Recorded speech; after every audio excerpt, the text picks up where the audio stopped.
Okay. Yes, yes. Okay, we're live. Yo. Yo, yo, yo. We're here again. We're doing this again. We're doing the live stream call-in show. For better or for worse. Today's topic: men and women. Men. Nen. Women. Those two sexy sexes. Hell yeah. Yeah. We're doing it binary style today, bros. Yeah, we're just talking about men and women today. We're not gonna get into the hybrid folks. We'll save that for another day, another stream. That's a whole other thing. All right. Yes. Oh God. I'm kind of dreading this one. I've been dreading this topic all day. I was trying to think of a different topic all day. All day I was pacing around. I was like, I wish I could think of something else to talk about, but this is the only one. This is what I've got. This is what's on my mind. Men and women. So let's talk about it.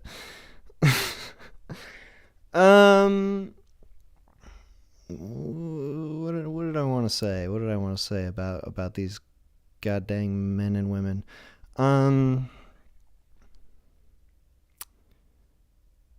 Well, to start, okay, I'll start by saying this. I like the battle of the sexes.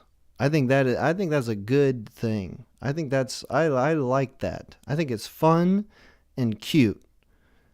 The battle of the sexes, I like it. I think it's a good thing. There's this weird push lately. Maybe it's just on the internet, but it's I'm feeling it. I'm on the internet where like people are trying to push some sort of understanding between men and women, like men understanding women, but I don't like that at all. I don't think that's possible. I don't get it. I don't get it. We're different. We're very, very different. And personally, I love to rag on women. I love to bust on women. That's not what I meant, but you know what I'm talking about. Ragging, not busting. I love making fun of women. Come on. That's like it was a beautiful old American pastime, like baseball. Men making fun of women. Women making fun of men. I mean, let's be real. I mean, we don't understand each other. We simply don't. We've never have, ever. So, but there's this weird thing now where like people are trying to like pretend that we should get along. But why? Why? I don't get it. Like we don't get along. We're different. We're very, very different.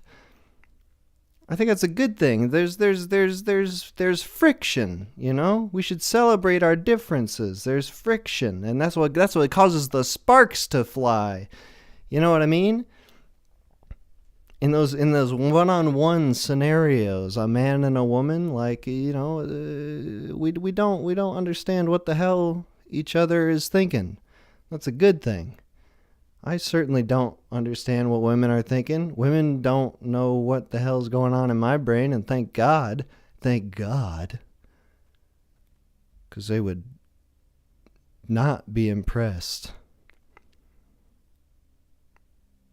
I like that we're different. I like that there's a separation. I like that we've got separate worlds.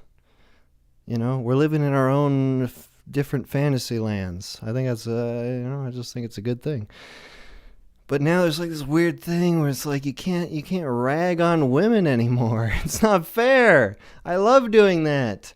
whenever you're in a group of guys now, there's always like when you start, like this is a classic guy thing. Is guys get together and we talk about dude things, and then occasionally women come up and we start just busting their balls, busting their boobs, I guess, because they don't have balls. But now there's always one guy in the group who's like, "Come on, guys, come on.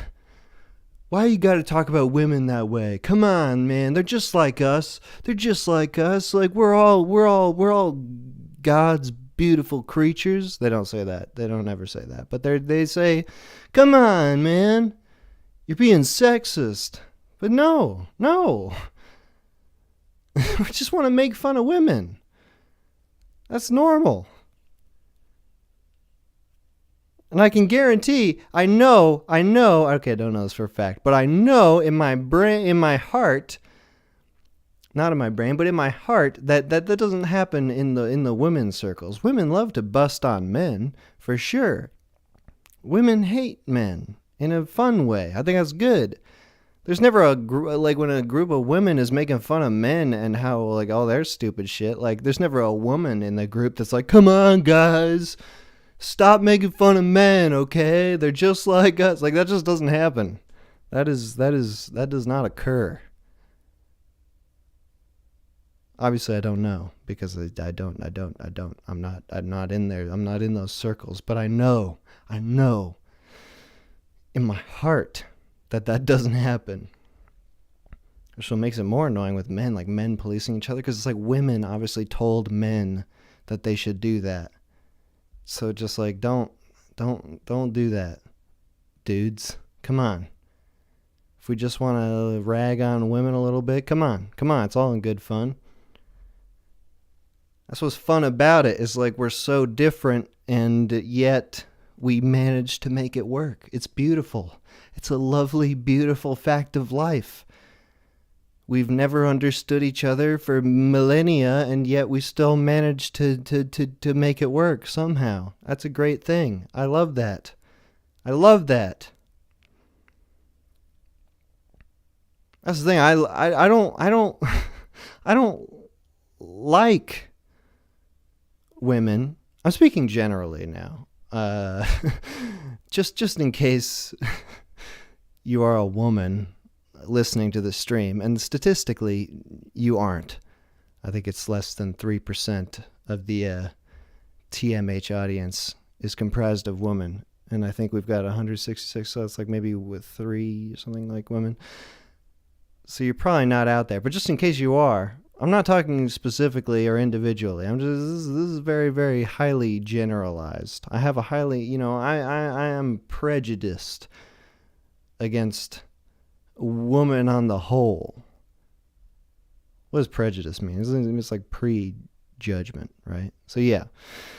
So speaking generally, I don't like women, and I think that's okay. I don't think women like men even, but we manage to love each other, which is so nice.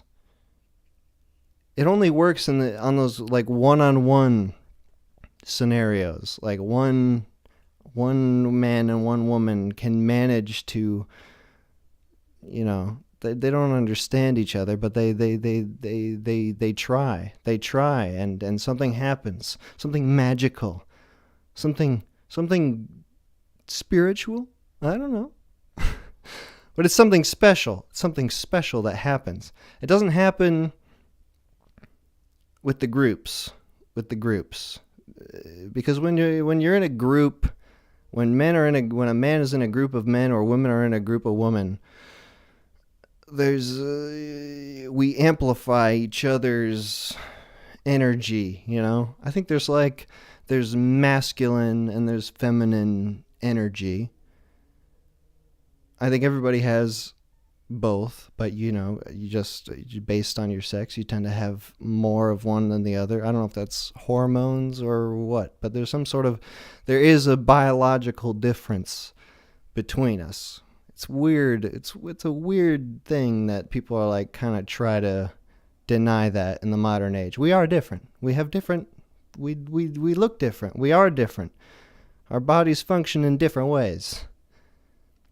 So it makes sense that, our brains are a bit different too. And so, like, when a group of men is together, we start, we spit a lot and we fucking slap each other on the back and we're talking about all sorts of stupid, shitty stuff. We get wasted and we're joking around and stuff. When women get together, I mean, God knows what happens. God, it's terrible. It's terrible. If you've ever, like, had a girlfriend, this is the worst part of having a girlfriend, is having to be friends with her friends, her woman friends. That's awful.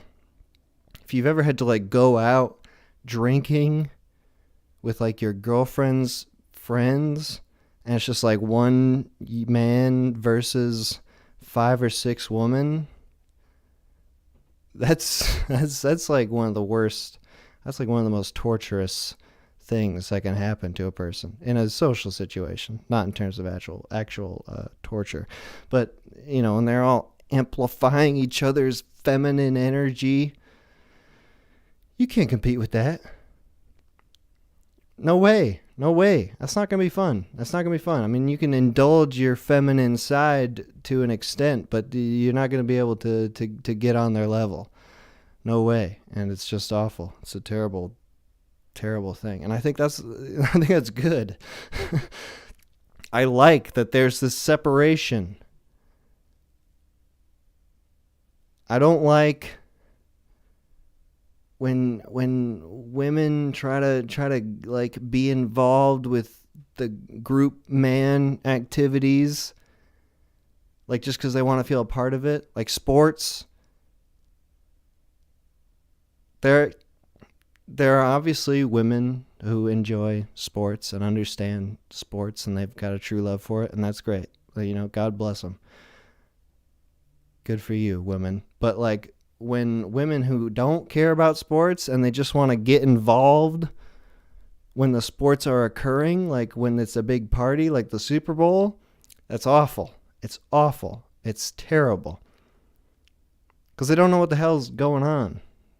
Like I'm not like some freaking huge sports dude, but I do watch football. I like football. I like watching football a lot. I've watched football for 20 years. And I've gone through different, levels of excitement and in-depth analysis about it. When I was in high school, I played fantasy football, so I was really intensely into all the stats, knew all the freaking playbooks, everything that was going on. Now I just like to watch my team. I just like to watch the boys play. On a Sunday, I just like to get drunk and watch my boys play ball. And that's a nice thing that I do. I don't want someone who's got no investment in that, horning in on that action. Because I like it. It's mine. That's what I like. And then like the playoffs and the Super Bowl starts happening and people start to get together, and then it's like a party, and that's what women love. They love parties and get-togethers. So it's like, oh my God, like I'll watch the game. I love football. So it's like, no, you don't. You don't. It's okay that you don't, but you don't. And it just turns into this terrible, terrible thing where like they don't know what's going on, and they're just like this annoying echo in the room. So they don't know how to react to what's happening, so they just have to listen for cues, for social cues. So they like hear someone be like, God damn it, and we're just like, oh, damn it! Exactly! What the heck? Come on! Why'd they do that? What's going on? The man's like, come on, you gotta go for it. I was like, yeah, exactly, go for it. Come on, why aren't they doing that? What? They're not going for it? What does that mean, huh? It's awful. It's awful. It's truly, truly awful. It kills the mood for everybody, for all the dudes, all the bros out there. But yeah, it's whatever. So I think there is a difference between men and women. I like that there's a difference. I think we should celebrate the difference between us. I don't like that we're trying to come together and be more similar. I think we should be more different. I'm not saying that like I like traditional gender roles. I don't agree with that. I don't agree with I don't agree with society's view of what we should be ever about anybody. And I think that when we're growing up, we get a lot of baggage drilled into us, and a lot of that has to do with our sex.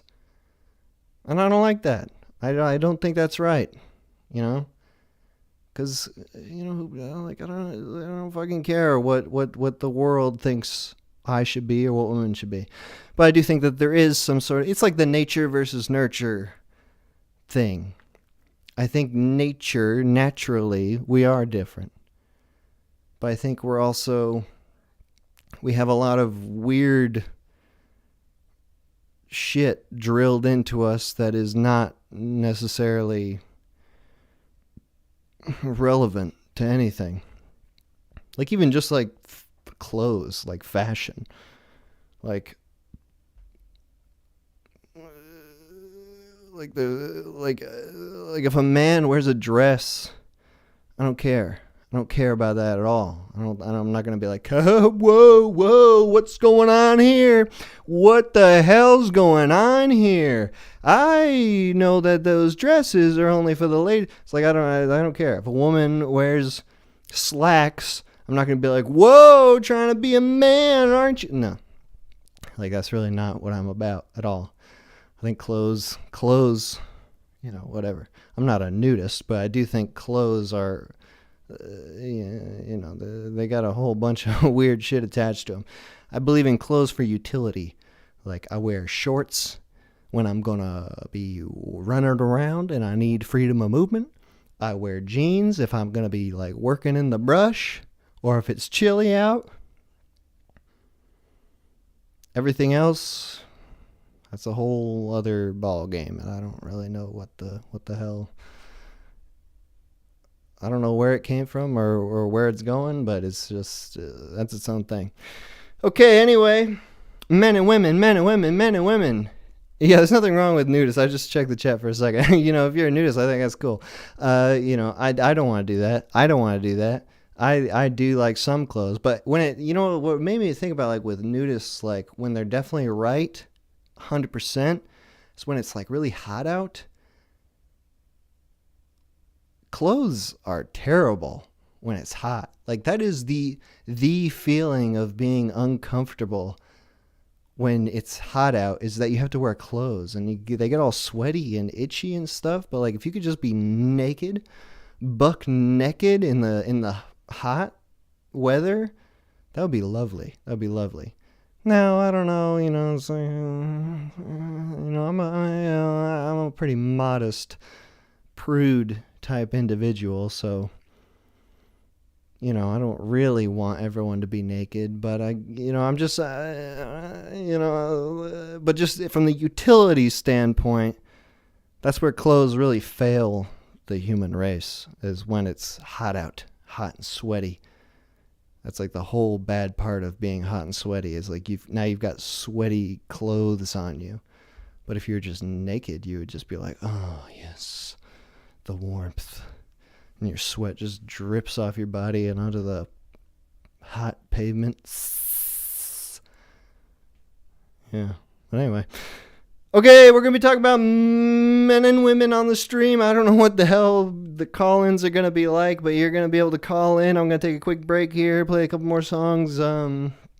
Call in, I guess, just about anything. Any of your thoughts on men and women? Any experience you've ever had with men and women? I feel like we've had our fair share of experiences with these two sexy sexes. So hopefully we get someone to call in. But I was thinking about that. Like, is this a good topic? Are people going to have anything to say about this? It's kind of, it's a weird one. But I don't know. The music from the stream is all coming from an artist named Jabral. The links are in the description of this video. I'm going to be playing their whole album, Cat Soup. So that link is in there. Their Bandcamp, I think it's like a pay what you will sort of situation. But since on Bandcamp, you can stream it. You can pay for it after you've streamed it too much, after you've proven that you enjoyed it. But yeah, if you like the music, check out the link and potentially throw Jabral some of your bones. Also, the HUD overlay on the stream is from Slouch. Slouch, very talented artist, animator, storytelling fellow. He had a new video that came out last week. It's excellent. So, excellent. So if you haven't checked that out yet, you should definitely do that. Also, the last thing is like the sort of slideshow thing that's happening on the computer here. These are all images from the zine, The Mighty Lighthouse. If you go click on the link, you can check out all the past issues of the zine. It's just like a community project where a bunch of people submit art and writing, and me and a guy named Moxie Famous collect it, organize it into a printed magazine. Zine is short for magazine. It's not my own abbreviation. It's an established thing. It's like a small booklet. But anyway, yeah, so if you're liking that, feel free to check out the zine. It's all free. You can download it. You can print it out yourself. At this point, there's nothing to buy. We do print it and send it out, but that we're sold out now of the last issue, which is Volume 3, Issue 6. I'll be working on Issue 7 pretty soon, and I will make you aware of that. But all right, we're going to take a quick break now, and when we come back, we'll be doing the call-ins. You want trouble? Come on. You want trouble? You want trouble? Come on.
Okay. The number is on the screen now to call in, 518-288-7938. I just turned off Do Not Disturb mode, so if you've been calling in the last 2 seconds, you're not going to get through, but now you should be able to get through. And we're talking men and women. Maybe we can even get some women on the line here. That hasn't happened recently, but maybe this is the one. Call from Bobbert Shaft. to accept, press 1. That To sounds like send a a man. voicemail, press 2. Bobbert? Oh, shit. Bobbert, you're on. What's up, dude? What a dream come true. Yeah, man. Absolutely. Me Anyways, too. How are you doing? Good. I've been drinking more than usual to get prepared for this stream. I was drinking lots of tequila. I'm on to beer now, so I'm cooling down a bit. How are you? Oh, I'm good. I'm drinking Great Value purified drinking water. Oh, okay. Is that getting So, you that's pretty wrecked? good. Are you getting fucked up on that? I'm getting real fucked up by all the chemicals they're putting in my water. Nice. My genes are getting changed up. I'm gonna turn into just a goop of slime. All right, well, Bobbert, you called into the Men and Women stream. Did you have any thoughts you wanted to share or experiences with either of those categories? Men and women. Yeah. Not to get sexist here, but we got our differences, and a lot of recently, these women will be like, oh, we want to be equal, but there's just inherent differences. I'm not saying women are worse. That's definitely not the case, but because I love women. But they're worse at some things, right? I mean, since we're different, we have our strengths and our weaknesses. Yeah, but we got our differences, just genetically and socially. We can't really backtrack on it, because we've already gotten to this state. To be equal, we'd have to do a whole reset. You know what I mean? Mm-hmm. But yeah. It's a touchy topic. It's a touchy topic because nobody, we don't want to sound super sexist, but I think even the umbrella of sexism has started to envelop more than it used to. I mean, yeah, just knowing that there is a difference, like I said, I love to rag on women. So I would love to rag on women with you, but do you want to get into that, or is that something you feel like it's not something you really want to talk about? Oh, it's all good. It's all good with me. I could really care less. All right. Well, what do you think? What is your experience then with women? What do you think? Women are very, very, very wishy-washy. Very, very, my ex-girlfriend, she was very emotional. Unlike men, maybe it's just me, but men are they're not as emotional. I mean, unless you're a completely feminized, drinking Soylent every day kind of person, usually men are pretty less emotional than women. My ex-girlfriend, she'd get emotional over just the smallest thing. It drove me crazy because I didn't understand where she was coming from. As a man, didn't make much sense to me why she was so upset about it. Didn't really make sense to me. Things that you were doing, or just things she was experiencing throughout her days. It'd just be let's say I went to McDonald's and she'd make it seem like a huge deal. And then me, I was just I was hungry. But she saw it as some kind of huge betrayal, and it didn't make much sense to me. Because you weren't eating with her? Yeah, I guess that was the case. I don't know. That is a betrayal, dude. What are you talking about? I mean, it was with my friend. You know, my friend drove me up there. You know, me and him just had some food, and then like a quick 2-minute drive, and then I Classic came back man. home.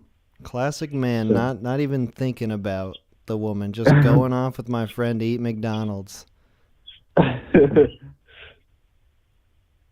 Well, there is like there is like a like I'm struggling to get really into it too, but we're gonna push past it. I gotta drink more. It's like I definitely would not want to be in a relationship with a man, and not just because of I don't want to f a man's butt. That's its own separate thing. But like what makes us different is like what attracts us to each other. I think like I can't speak for women. I don't know why the hell a woman would want to be in a relationship with a man. It sounds awful because we just go off and eat McDonald's whenever we please, and we don't even think about them. Yeah. Well, what do you think? What attracts you to a woman then? Besides What the attracts disgusting me or detracts? attracts, besides the disgusting stuff. Other than I just like their sincerity.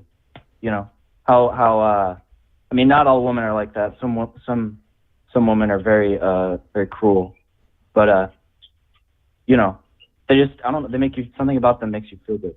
Other than all the disgusting, sinful. We things. know. But- We don't have to get into that. But so their sincerity, do you think that's tied to their emotionality at all? Like them being sincere? More sincere than you? Probably. You I insincere think bastard? it's kind of like I think it's like a double-edged sword, because, emotionality can be both a good thing and a bad thing. It's good to be emotional, but then, like, you can be emotional at the wrong times, you know what I mean? It's good to have emotions. Yeah. But I think men do probably, they hold it inside. They don't want to share. They have emotions, but they're maybe not emotional. I have lots of emotions all the time, but I don't want anyone to know about those. Yeah. No, I How do you- definitely try to keep things to myself the majority of the time. Yeah, do you feel like that's how you are? That's sort of par for the course? You do feel, but you don't want people to know? Pretty much, yeah. I mean, unless it's like something I feel like an urgent urge to tell someone, like something just happened to me, I feel like I have to inform some kind of buddy so I can get it off my chest, but most of the time I keep stuff to myself. You want to tell a man buddy, not a woman Yeah. buddy? I mean, yeah, no, I would tell my girlfriend stuff, but I don't know. I don't know.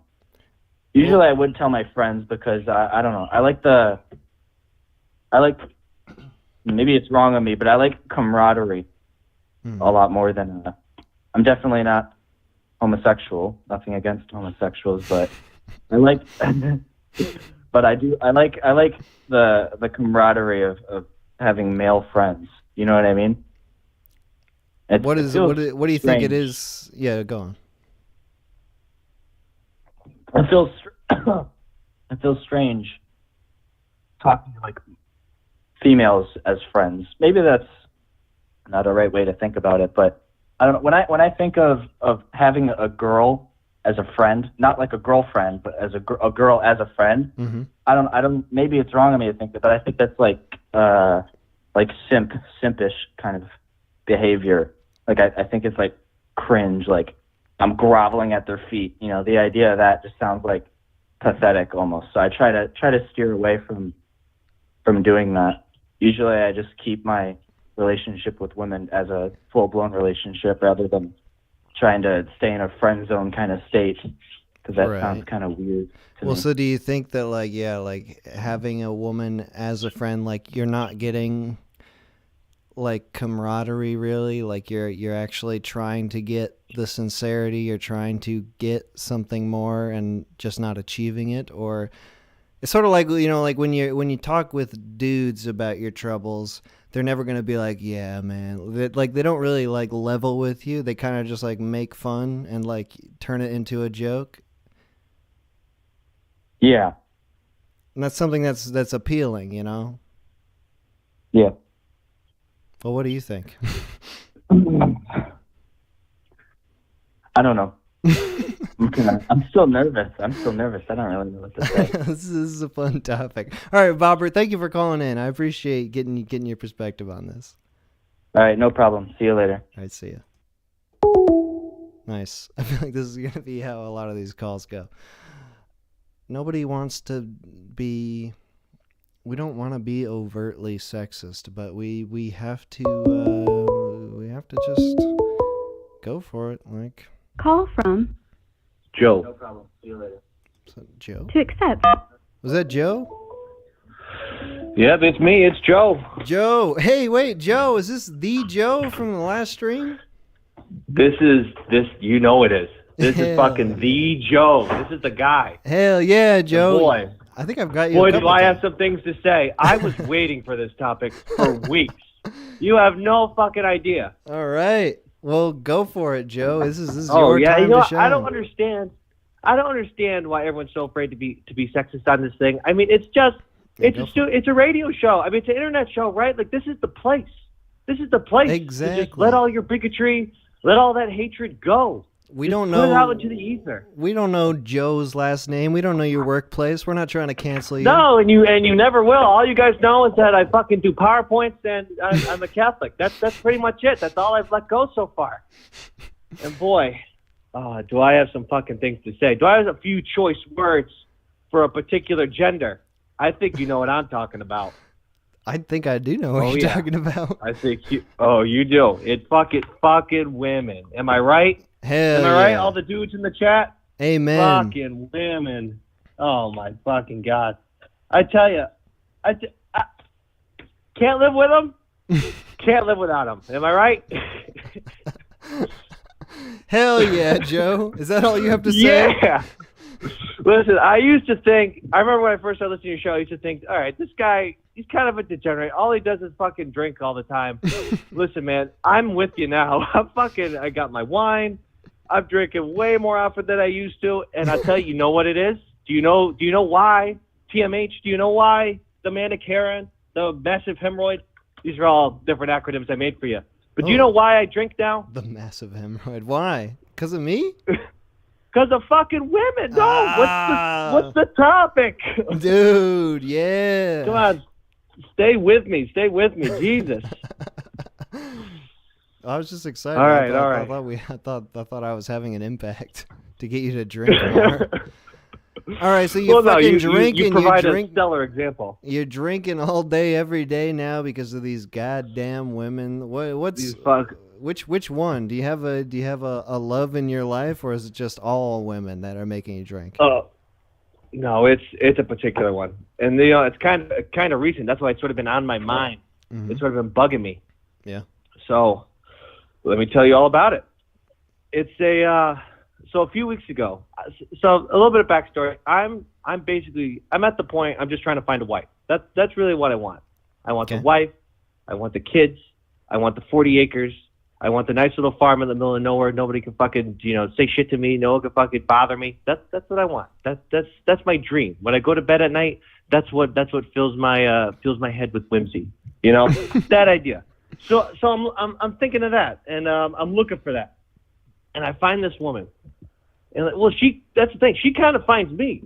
Like she just pops out of nowhere on this fucking dating app I'm using, and she What chance? The stars have aligned on the dating app. I know, who'd have thought, right? Of all the places. What dating app will you say? Oh man, you're gonna make fun of me. I don't know if I could say. Say it. Catholic Match. Oh, Joe, nice. All right. I'm trying to find my wife, man. So it's got to be another Catholic. You are really Catholic. Listen, who else is gonna want like 5 kids and 40 acres of land out in the middle of nowhere? Just us fucking weirdo Catholics. That's pretty much it. No one else is gonna put up with that.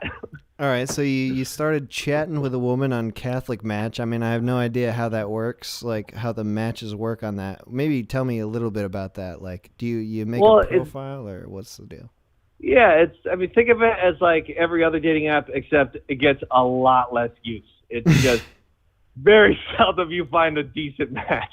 It's like a once in a blue moon thing, and you gotta pay $20 for the privilege. So, oh, premium dating. Yeah, it's a premium. I don't even fucking know why. It's horrible, and it led me to this. So I don't know why I'm still paying, but you know. All right, so you met this lady who was the spark of your life at one point, but perhaps now she's just. Well, you tell me. Well, yeah. If you weren't talking the whole damn time, I could tell you, TMH. I could tell you. Go for it. No, I'm fucking with you. But anyway, so I meet with her, and I got to tell you, probably the best first date I've ever been on in my life. I didn't expect it. I didn't see it coming. At first, I thought, all right, this is going to be just a date with a weirdo. It'd be nice to get back out there. Not only does she check freaking all the boxes, but she's like motivated in her career, and she was just great to talk to. Like the whole first fucking date, we were just laughing the entire time, like just nonstop laughing. It's like I couldn't imagine. I never thought I'd feel that comfortable with another person that fast. It was just. It felt like. Remember when you're like in high school and you had like your first love or whatever? Mm-hmm. How intense that was, how crazy that was. That's what it felt like. I thought that was dead. I didn't think I'd ever get that back. Mm-hmm. And bam, it's back. So I was just great. And the real hilarious thing about this whole story is how quickly it unfolds. So the first date, it was just fucking magic. We went out to eat. I took her out to this wonderful, probably the best pizza place in the world. Happens to be in Boston. It's called Santarpio's. Shameless plug. We had delicious pizza. We came back. We watched movies all night, and we were just cuddling and doing all that fun shit, and just fucking laughing the whole time and talking. Mm-hmm. So it was great. I go home, because we're Catholic, so we didn't, we didn't have any fun. Right. Beyond that, so I went home that night, just completely like singing all the way home. I was just fucking, just a cloud nine. I wake up, I'm on cloud nine. She wants to do another date again, the following day, which I'm all for. Because at this point, I just want to see this person over and over again. I want to live in that first date for a million years. It was just that fucking good. Sure. So we go. I take her over to the park, and that's just when things just started going all downhill. And I still don't really know why. We had great conversation. We were just walking around the park for like 45 minutes, just enjoying the nice. It started getting warm out, so we're just enjoying the nice weather. And then she starts talking to me about all this craziness. What? So what? The biggest thing was she was talking to me about a previous relationship, which, fine, whatever. Like, I've had those conversations before. Like, sometimes it's relevant and sometimes it's good to talk through. Mm-hmm. But she's telling me about this guy that I guess they broke up like 5 years ago. And she's telling me the story about how she thought she was going to marry him, and how she thought, he was like the best thing ever. They were writing a book together. They went, they were dating all through college. It was like, she was imagining having a family with him. I'm like, this is kind of heavy. This is, I'm not really feeling too good anymore. You're not writing a book with her? Yes, apparently that's what it fucking takes, I guess, to be with this girl. You got to be fucking writing a book with her. If not that, then you're just a fucking nobody. But anyway, so she's telling me about this guy who's like super, super wonderful and super, super Catholic and just super, super virtuous. And I'm just sitting there like a schmuck, just listening to it and just trying to figure out what I'm supposed to be feeling. Like, am I supposed to be supportive? Am I supposed to be like upset? Like, I don't know what. And then she tells me, so apparently the reason why the relationship between them dissolved was because one day, out of the blue, he decides, I guess he had talked about it beforehand like a little bit, but one day out of the blue, he like literally goes in the middle of the night to the airport to flee to Italy, to join seminary, to become a priest. That's very Catholic. I've never even heard of a Catholic doing that sort of thing. Well, it's not even. Well, that's the thing though. It's like sure it's Catholic, but It's like more Mormon. bizarre and stupid. Like you're leaving in the middle of the night, like running away, like a fucking teenager in a 1950s like rebel movie or something. Like I would have flee to Italy, be a priest. And so apparently he does this, and it just left her with all these crazy abandonment issues or whatever. Mm-hmm. And so she follows it up by telling me, so like, you know, in relationships past, I've never really I've always hurt people before they hurt me, and I've always dated somebody for like a really intense but very short period, and then it would just like ghost them. And I'm talking this through with you, so because I'm not really sure if I want that to happen. And like she uses that type of language, like she's almost like setting it up so that this relationship can just like fall on its face immediately. And that's what I'm feeling. And then so that's how the date goes. She just tells me all about this freaking guy that apparently she still texts every now and then, and that she still like thinks about all the time. And so I'm not feeling too good. And then the next day she tells me, "Hey, I don't think you really took that news well. So I don't think it's going to work out between us." Oh no. Yeah. So, and this happened over the course of like 3 days. Like 3 days, I went from cloud 9 to literally the 7th circle of hell. Like that's what it felt like. I was renting my fucking garments, like a fucking Assyrian king whose town just got struck with the plague and locusts or something. That's the fucking fall I had. It was comical. Joe, you If it can't wasn't help. so You can't fucking help but heartbreaking. you can't help but be religious, Joe. Wait, Joe. I can't. So how did you? Listen, I'm telling you, Christ. At the end of the day, Christ is your only friend. How are you reacting to this news? You said you're walking through the park. So how do you actually react to that? Like you sort of said you didn't know whether you should be supportive or something, but what were you actually saying?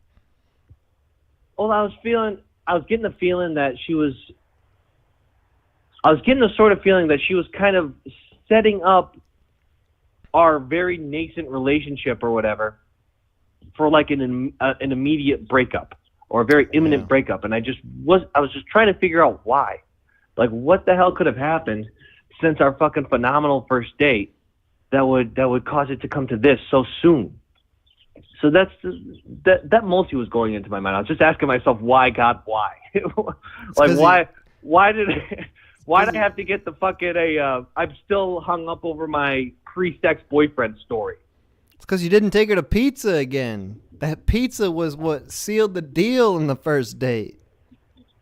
Apparently I have to just keep going to that place. Because you know what? I've had a bunch of great first dates at that place, but all the relationships immediately faltered afterwards. I don't know what's fucking going on. They get the taste of that pizza and like, wow, this is a great guy. And then the next day, they're like, what? We're not doing this pizza anymore? What the fuck? Time to get out. Wait a minute. This guy's not pizza. All right, Joe, thank you for calling in. I appreciate you talking to me about this. Oh, yeah. Thank you for letting me rant. Yeah, this is good. Thank you for going all out, and not having any reservations. Oh, I have zero reservations. Oh, hey, I want to ask you one last thing. Go for it. I remember on a prior stream you said that you used to live next to a Fiorella's. I live near one. Yes, I ordered from them frequently. Where you got like the meatball? Yes. Did you also used to live near a greenhouse kitchen? It sounds familiar, but I don't know it specifically. What is that? It's another restaurant. I only asked because I used to live in a different part of Boston. I used to live in Brighton, and I used to live literally right next to fucking Fiorella's. So it's just funny hearing you say that. That's where I was. I was living in Alston, and I commuted to Brighton. I worked at a Starbucks in Brighton, and yeah, my way back is where I'd pick up the Fiorella's Express. Oh, nice. Okay, yeah. So, that's pretty cool. Okay, then yeah, I go to the fucking same restaurant. I love that. I love that place. Nice. And greenhouse. Wait, do you still live there? Well, no, I used to, but I still live close enough where I can go there. Oh, nice. Yeah, that's a nice neighborhood. There's a lot of good eats there. I used to eat at a Greek place around there a lot too. It was also on Brighton Ave, I think. That's what it was called. You ever been to that Greek place? I forget what it's fucking called, but I used to get gyros there. I haven't, but I know exactly what you're talking about. It's like, it's up the street from where I used to live. It's like, I think it's over by the Papa John's, sort of. Yeah. Yeah. Nice. No, there's a lot of good places around here. My favorite's Greenhouse though. But anyway, All right, Joe. Thank you for calling in. of course. Have a good one. See ya. Joe. Great guy. Great guy. Hey, I didn't get the name of Joe's ex there, but what the freak? You're obviously watching the stream too. And come on, Joe's ex. What's going on there? Why are you so complicated? Call from. Roberto. To accept, press 1. To send a voicemail. Hello? Is this Roberto? Oh yeah. Yo. Oh my goodness. All right. So yeah, Roberto. So you want to hear about my job? Want me to talk to you about my job? Your job? What? No. What? You're on the wrong stream, bro. That was like 3 weeks ago. We're talking about men and women. Men and women. Roberto, Okay. what the devil? Yeah. have you We not- can. Do you have men and women at your job? We can still talk about your job, but are there men or women there? No. You want to talk about men and women? Let's talk about women. Okay, good. What do you have to say then about men and women? I'm springing this on you, I guess. I love them. Both Hello? equally? Oh yeah, absolutely. Yeah. I think. Of course, I'm joking with you. I know. We're not talking about my job. We're talking about men and women here. Okay, And good. I think, we like to watch football with the boys, but Sure. I think there's a little bit of a bias on the callers. I think we're getting a lot of boys calling in, and I'm a boy, but I also love women. I love them, and I think we gotta, the whole can't be friends without a lady without being a simp. Come on. Come on. on. So you've got some lady friends? Oh hell no, I don't have any friends. But that doesn't mean that I shouldn't be able to have come on. Have you ever had a lady friend in your life? Wow. I Maybe mean, I got a once. girlfriend. No. You made quite clear that's not what we're talking about. A lady friend. Yeah, I got a lady friend. Who you didn't do anything disgusting with ever. No, absolutely not. Okay, We go to nice. school together. And We so do assignments. okay, great. She She's makes like great a art. study partner. Not even. She's a friend. Okay, cool. Yeah. So she goes out with the boys. All right. What do you? Oh, so she goes out with the boys. No. She goes out with the boys, but she doesn't go out with the boys. She hangs. She chills with the boys. Yeah, she's. Well, I don't want to say she's one of us. Now that doesn't sound too good. Now that I say it. So that's kind of what I'm trying to avoid here. You're not But, I saying mean, she's a dude She's a at friend. heart. No, she's a woman, and we love her. Okay. Women get a lot of shit. I can go walk down the street, and I don't have to worry about getting catcalled. I mean, sure, even if I was pretty, I don't think I'd get catcalled. Women get catcalled all the time. Women are Okay. afraid to go down the street. That's lame. I totally agree. Women face adversity on the streets every day. Are you Yeah. living in a city where people are walking around and stuff? Yeah, absolutely. Yeah, there's homeless people. They're always catcalling. Man, I get my girlfriend tells me all the time. She's scared to go downtown. Men are scary. And the whole men are trash thing. It's you don't have to take it personally. There's so many people. I think a lot of think, men are trash. I go, well, I'm a man. I'm not trash. That's not what we're going for here. It's okay. We're not talking about you, but we're talking about men collectively. Men aren't that great. We're trying to change. Absolutely, but I mean, I have to. A lot of men beat a lot of women. Not a lot of women beat a lot of men. First of all, I totally agree. Men are not great. Men are not great. We're all bad. But I also think women are bad too, aren't they? I mean, are women really good and men are really bad? Is that the way it goes? No. But just because you're not good doesn't mean you're not bad. But just because you're bad doesn't mean you're not good. Mm-hmm. Do you have thoughts about women other than feeling bad for them for the way that men treat them? I don't know if I'd say. I don't know. You just said I feel bad for them. I don't know. I don't know if that's a feeling. It's just empathize, you know? I fucking loaded that question, bro. Yeah. You put in the words in my mouth. Okay, I like you. I like the way you're approaching this. I just want to get to the core of this. Like, so women have to go through a lot of shit for sure, and men go through, a very different kind of men shit. have a lot of shit. But it's totally No, you're different. totally right. Men commit suicide way more than women. That's a huge problem. Right. Why do you think that is? Oh shit! I don't know. That's a whole other topic. Well, I guess Well, it's not. no, it's That's men and women. That's half the topic. Why do you think? Why Sure, are all right, men so I killing think- themselves? All right. They don't get That's what I catcalled. still think. Yeah, no. Men kill themselves because I think. Here's the thing. I think there's a certain sort of toxic masculinity that is kind of expected, maybe, or kind of is the norm. And some men they can't they're not cool with it. They don't like it, and then they don't fit in. They don't got friends. I don't know. You think men just they can't hack it, and like they have these expectations that they have to be a certain way, and then they just fucking off themselves? Don't women have expectations? Isn't there toxic femininity? Well, I don't know. Never thought about it. Well, what do you think? I mean, hey, we don't know who the hell you are, so just feel free to expound extemporaneously here. Men like football. We talk about it, you know? You say you like football. It's Yeah. a cool thing. We like football. What's a lot of callers been calling in and saying, yeah, we don't have a lot of emotions. We're not very emotional. We just like to watch football. You know what? I think a lot of guys do got emotions. I'm an emotional guy. Mm-hmm. But everybody thinks I just want to watch football. I don't want to talk about my emotions. So I bottle up. I keep it to myself. Next thing you know, I got the double bear in my mouth. What am I going to do? All right, so that was something we sort of covered. Where we weren't saying that men aren't emotional, but just that they might not want to share their emotions. So do you feel like that's just due to expectation? But yeah, that's what I'm saying. I think a lot of men do want to share their emotions, but they don't even know that they want to share them because they think that's not something they're allowed to do.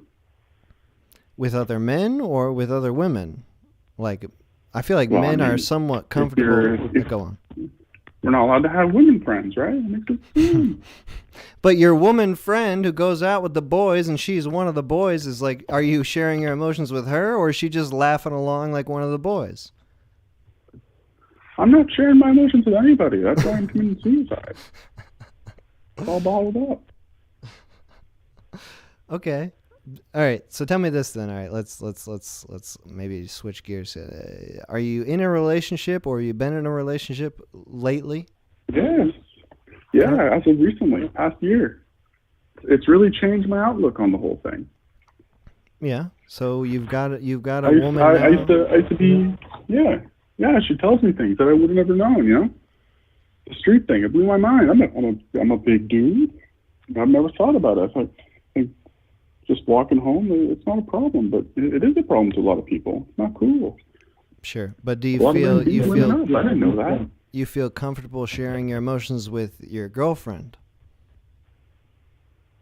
Or not? Well, now we're talking about our relationships. I thought we were talking about men and women. What do you think men and women do, bro? They get in relationships. Oh, All right. Well, you don't have to tell me. You don't. Okay. I'm not prying here. So you got into a relationship with your girlfriend. She's telling you about no. I tell her how I feel. You know, the whole men is trash thing. That was something I took offense of.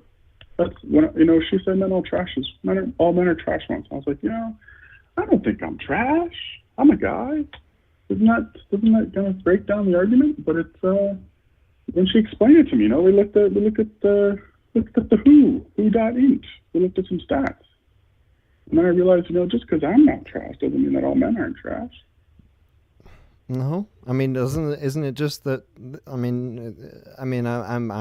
I'm getting some laser focus here on the catcalling thing, but it sounds like if she's upset with the catcallers, like those men are trash to her. Oh yeah, But you don't do that, and you're still a man. Right. So it does seem like a bit of a generalization. Well, that's exactly what it is. It is a generalization. Because the majority of men catcall. The majority? Man, it's something like 1 in 3 women get like abused, sexually or physically or both, by like their intimate partners. Like, right, yeah, well, generally speaking, I think we're not doing too good. We're not doing great. That is different from catcalling, though. I mean, I think that I could Okay, ask. well, what do you think? Do you think it's harder to catcall or to physically assault? No.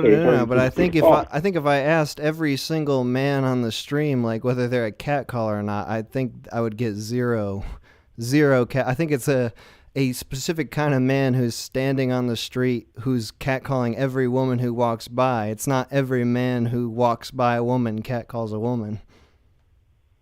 Oh yeah, no, totally. But I mean, so let's drop the catcalling then. Sure. Let's just go to the abusing, the physical shit, the sexual, physical.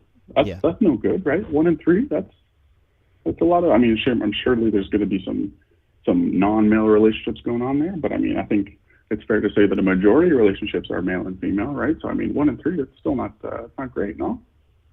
No, I wouldn't argue that 1 in 3 is a good stat.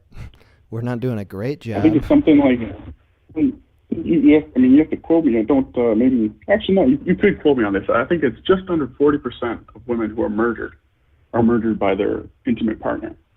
Like that's not too good, That's not great. If that is true, that is crazy. I have to admit. Yeah. Let's that's wild. You know what? Let's do a little research. Are you looking this up? Yeah, absolutely. All right, you look it up. I'll just take a minute here to think about it. Just stew in my thoughts. Globally. So here we go. This is don't do globally. Don't do globally. Don't do globally. Globally, you gotta do the U.S. of all murders of women are committed by intimate partners. All right, come on. You gotta do the United States. There's some cultural factors at play when it comes to globally. Like what? Like what? Men are men. Are men in Europe not the same as American men? We're still men, right? I don't think you're really talking about men in Europe, really. I mean, hey, I don't want to get racist, but I think you're talking about a different sector of the globe. All right. But we're talking about men and women here. Come on. All right, fine. I'm talking about all men. Read your stats. It's 38%. 38% of all women who are murdered, it's committed by their intimate partners. That's no good. It's harrowing. That's pretty trash, That's I wouldn't say it's good. I say there's room for improvement. Yeah, absolutely. And the thing is, it's that's what it is. Men. When people say men are trash, it's really it's toxic masculinity, and that's what we're trying to fix here. Okay, you don't gotta take it personally. If you're not doing the toxic things, you're not a part of the group. Don't worry about it. Just listen. Just when women want to say stuff, just don't try to give them a solution to their problems. Just listen. Say I understand. Don't mansplain. Yeah. All right, Roberto. This is the last thing I'll ask you then. Roberto. On the topic then of toxic masculinity. Do you feel like there is a widening umbrella of what toxic masculinity means? Is it something that is clearly defined, or is it something that is the definition is expanding all the time? Loaded question again. That's a good question. Listen, this is what I think. At the end of the day, I think if you're doing something that's making women not feel uncomfortable, maybe you shouldn't do it. Maybe just give it another thought, okay? That's what I think. Okay, wait, then I've got one more question. If you're being uncomfortable, if you're making her feel uncomfortable, maybe it's a little toxic. But I've got one more question then. This is a tiny one, and we really gotta wrap this up. When it comes to the point where you're not in a relationship with a woman, but let's say this is a flirtation. Where is that line drawn then? Where you as a man don't know. You clearly don't know because you're not in a relationship with a woman. You don't know what is making her comfortable or uncomfortable, but you want to get into this Absolutely. thing. So how do you know? Yeah. So what we can do, we can use our words. We can say, "Hey, you okay with this? Are you comfortable? It's okay if I do this? Is it okay if I do that?" Just ask them. That's all you got to do. But do women really want that? I mean, I can't ask you because you're not a woman, but like, does that ruin the flirtation if you just halt everything and say, "Hey, wait a second, let's stop everything, let's stop the fun, and let's just figure out what exactly we're both feeling"? Yeah, there's definitely women who are just going to want you to pin them to the wall and give them a good smooch, okay? But I can tell you, I asked before I went on a date with my current girlfriend. I asked before I kissed her. I said, "Can I kiss you?" She told me that was such a cute thing. She said that was one of the nicest things that guy's ever done for me. Because in the past, they've always just pinned her against the wall. She's not expecting it. She doesn't like it. It's like a wrestling There's a time and place. They learned it from sports. Maybe you don't want to pin the girl you just went on a date with against the wall. Maybe that's not a good idea. I mean, you can do it eventually once you get the trust. Once you can talk about it, say, "Hey, maybe that's something I could do later in time." Right. But it's definitely not a first date. I want to thank you for having me. This has been a blast, and I'm going to continue watching the stream. Okay. Roberto, thank you for calling in. Appreciate your call. Absolutely. Thanks for having me. Nice. I love when the caller signs off. That's my job. I sign you off. Hold on. I got a burp. Oh, okay. Let's see. Call from Ryan Smith. Why give to you your whole accept, name? press 1. To send. Ryan? Holy shit! Hi. Yo, dude, you're on. I am. That's cool. I actually didn't expect this. Why did you give your last name? What the hell's going through your mind? That's not a real name. That's okay, not good, my good. actual. All right, good, so. good. All right, roll with Ryan then. What's up? How you doing? I'm doing good. I've been listening to your videos for a couple of years now, and I know you're doing podcasts and stuff. And I was like, you know what? Maybe I should get on and talk about that first guy, Bobbert, because he's blowing my mind, man. What about? What was blowing your mind? Okay, first off, if you don't get food with your girl, that's the same as cheat. That's just a fact of life. I'm kidding. But for real, he's talking about how, like, okay, it's blowing my mind because he was saying that, like, I don't have any friends that are girls because being friends with a girl makes you a simp, and that's just. That's so indicative of so many people I know. It's like, you can't be friends with girls. Like, they don't say that. They don't think that. It's a little more complicated. But, like, it's like, oh fuck! I'm so worked up because I know there's like 300 people listening to my dumb ass. It's okay. So wait. So are you? Well, tell me this then. Are you friends with women? Friends? Yes, I have two best friends. One's a guy. One's a girl. I am best friends with each of them for two very different reasons, but one thing that Bobbert talked about was how he doesn't feel camaraderie with women. Yeah. And that to me seems so strange that you can't feel camaraderie with 50% of the population. Like, yeah, it's definitely a different experience, but like, I don't get how anyone could sit here and say like, oh, I can't be friends with girls. If being friends with girls makes me a simp. Like, what the fuck is that guy thinking? I don't know if I'm allowed to swear. No. I mean, this is fucking internet. Nobody cares. Well, so I don't want to speak for Bobbert, but I'll just I feel like I understand to an extent what he's talking about. And you sort of said this too. The camaraderie is different. It's like, well, let me ask you this: is the woman that you're best friends with, is she like a one of the guys type woman, or is she like a fully fledged? She's all her. Tell me this: are her other friends men or women? Does she have a lot of women friends? Her other friends are mixed. I would say she's more. I wouldn't say she's one of the guys' kind of friends. I would argue like your stereotypical quote unquote emotional woman. And I guess it's kind of hard to put her in a box like that. But I would argue she's more one of the women than one of the guys.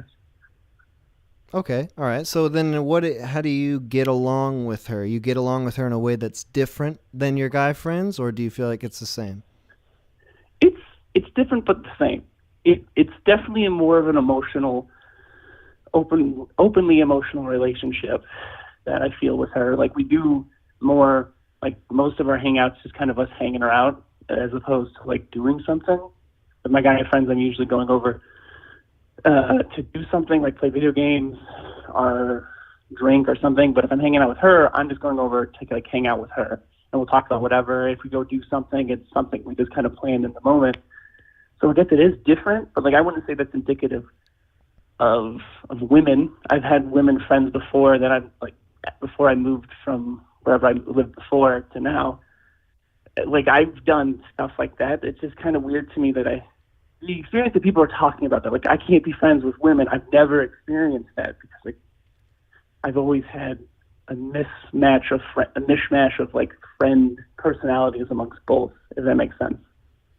Sure, but it is. I mean, I guess in this woman's case, your best friend woman's case, you are saying that it is different. Like the way that you talk, the way that you hang out is different. What are you talking about? Are you talking about her emotional things that she's going on and your emotional things? Is it a place to share emotions, or is it a place to just hang out and talk about whatever the hell you want? Yeah, it's anything we talk about. Sometimes we talk about emotions. But even with my guy best friend, I talk about emotions sometimes. I will admit that I'm not the most comfortable going to him for emotions because he is worse at emotions than I would say she is. But like that doesn't mean I don't want to hear his emotions, and I won't share my emotions with him if I think it's something he would understand better. Mm-hmm. You don't think? I don't think so. I think it's just who they are as opposed to like indicative of their sex. I think in general men are going to be worse in emotions because we're not as raised to be as aware of our emotions as women are. And I will say like that is a difference, that like women are in general better at emotions, but I don't think that's because women inherently are better at emotions. I think it's just that's thrust upon them. Okay. Sure. So then, well, what about like, so this woman best friend, like I met, how long have you been friends with her, I guess? Over a decade. Okay, so I imagine you both then have been through relationships while you've been friends with each other. Yes, absolutely. And do you talk to each other about that sort of stuff? Yeah. I've told her about exes and things that they've done, and she's told me about her exes and things that they've done and stuff like that. Our relationship there was a point where both of us had some type of attraction to the other person, but like we figured out like our relationship works best as a friendship. So like I'm stupid. I'm going to be the first to admit I'm actually the dumbest person I've ever met. So if I can have a friend with a woman as a woman, I'm pretty confident anyone can, if they try just a little harder than they are now, they could easily do it. And I think there's too many people I know who think like Bobbert, who think being friends with women makes you a simp, and it's still blowing my mind because maybe I was raised by a single mother. Maybe that has had an influence on my ability to have friends with women. Mm-hmm. I don't know, but like Mao Zedong said, women hold up half the sky, and it's like they're our comrades. Like these are these are people we have to interact with. Like, whoa. You're fucking spouting some communist propaganda at me right now. God damn you! Look, this is not the stream for such talk, sir. Okay, wait. So you're raised by a single mom, and you were just talking earlier about how you think that the nurture aspect is perhaps the bigger part of why women are more open to or more receptive to emotionality, that sort of thing. So, I mean, do you think that's why you're more able to be friends with a woman, because you were raised in that way? I wouldn't say I was raised in that way. I was raised as your stereotypical boy. I was forced to do sports, even though I didn't really care for it. I preferred doing math, as nerdy as it sounds, but yeah. I didn't care. I was forced to play football. and I did track for 2 years and all that fun, stereotypical male stuff. But I still turned out like this way, so I don't know. I don't know how much of it's nurture if I'm for myself personally. Maybe you don't think random. it counts for yourself, just for everybody else? No, if that's what I said. I didn't mean it like that. It's hard to take apart yourself because Right. like Sure. there's no way you can be unbiased for yourself. Well, I'll ask you one more question then. Do you think that maybe the longevity of your relationship with your best woman friend has something to do with it? Where like you said you went through a period where you guys were maybe attracted to each other, and then you pushed through it. You decided afterwards that wasn't what you wanted. But like that, I think that's sort of maybe what Bobbert was talking about in some ways. Like, some people don't push through it. They just lead up to that moment, and then it becomes, if it doesn't work out, then it becomes a bad thing. I feel like if you are unwilling to be friends with the person you had attraction with, you weren't really listening to like that person as a person before. If you go into it with like a goal, like I want to date you, and then they say no, and then you're like, well, I don't want to be your friend, I feel like you're missing something. There's like some part of what it means to be human. You're missing some aspect of it, because if you found someone so interesting and so whatever you found attractive about them that wasn't on the physical level, and then they say they don't reciprocate that, but they want to still be your friend because they still feel like that same reciprocation of just shared interest, whatever it is that brought you guys together, and you can't do that. That to me seems so strange, because it's like, why give up the whole keg? I don't know the right expression, but why? How? There's so many men that I know that can't do that. That is, it's an all or nothing situation, and that to me seems so strange, because I'd rather have someone in my life as a friend if I can't have them as a significant other. Well, I think men and women both, like all of us as people, deal with rejection in very, very different ways. In your situation, was it like a mutual agreement, or was it like one party felt one way and then was rejected, or was it just more mutual? It was one-sided at first, and then it kind of became mutual, but they were in a relationship, and then it became lopsided again, and then it kind of just like, we talked about it, and it's like you're my best friend. You've been my best friend for like 5 years at this point. I don't want to ruin this. Like, you're someone I come to for, you know me better than most people. Mm-hmm.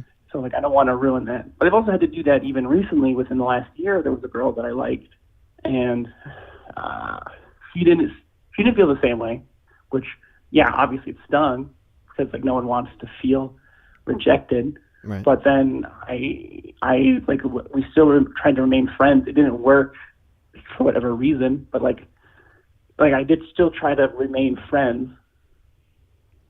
But it sounds like, in your main best friend relationship, like, it sounds like it was complicated. It went through a whole complicated period, and you managed to work through it with them. You deserve credit for that. But, maybe don't be so angry at Bobbert, who just doesn't want to get into that whole thing to begin with, that whole complication. I'm not mad at Bobbert so much as I don't understand people like Bobbert, because you're giving up. This world is hard and harsh and cruel, and we all know that. We all agree. I think you can ask men and women that, and we all agree that this world is in a downward spiral. Sure. And to literally say, like, I can't attempt to make friends with 50% of the population because of their gender. That to me is so, I don't want to say dumb, because that's not the right word, because like I do think that there is some nurture to that, where it's like there is kind of like, oh, men are men, men be boys, and boys be boys, and whatever, and all that fun stuff, and that's not so much as implied for girls. So I think there is an inherent, more natural, not natural, but a more present camaraderie that does exist amongst men that is more default. But I think that if you shut yourself off to the potential of that from the other gender, you're just doing yourself a disservice. And that to me has always made sense. Like I've never had to really like think through that. I've always just naturally done that. So when other people are like, no, being friends with women makes you a simp, like that to me just boggles my mind. Like I'm not saying that you have to go be friends with a girl and go out to the bar and do makeup or any like girly stuff. There are women who like to play video games, who like to get shit-faced and play Super Smash Bros. And that's what me and my best friend do. We just get shit-faced and play Super Smash Bros. So it's strange because I can't comprehend it very well. That someone would, I'm just going in circles. No, Ryan, thank you for calling in, giving me the alternate perspective. Appreciate it. Thank you for calling. I gotcha. No, thank you for having me. All right, bye-bye. Bye-bye. Hell yeah. We're getting it. We're getting all perspectives here. I mean, no women yet, but, maybe at some point. One can only hope. Gonna take a quick break here. Let's see, 6-minute break. More music from Jabral coming on, and then we'll be getting back to the calls.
Okay, we're back. Wait. I'm going to do a shot. I'm going to do a shot of tequila right now cuz I'm not there. I'm not ready for this discussion. Okay, here we go.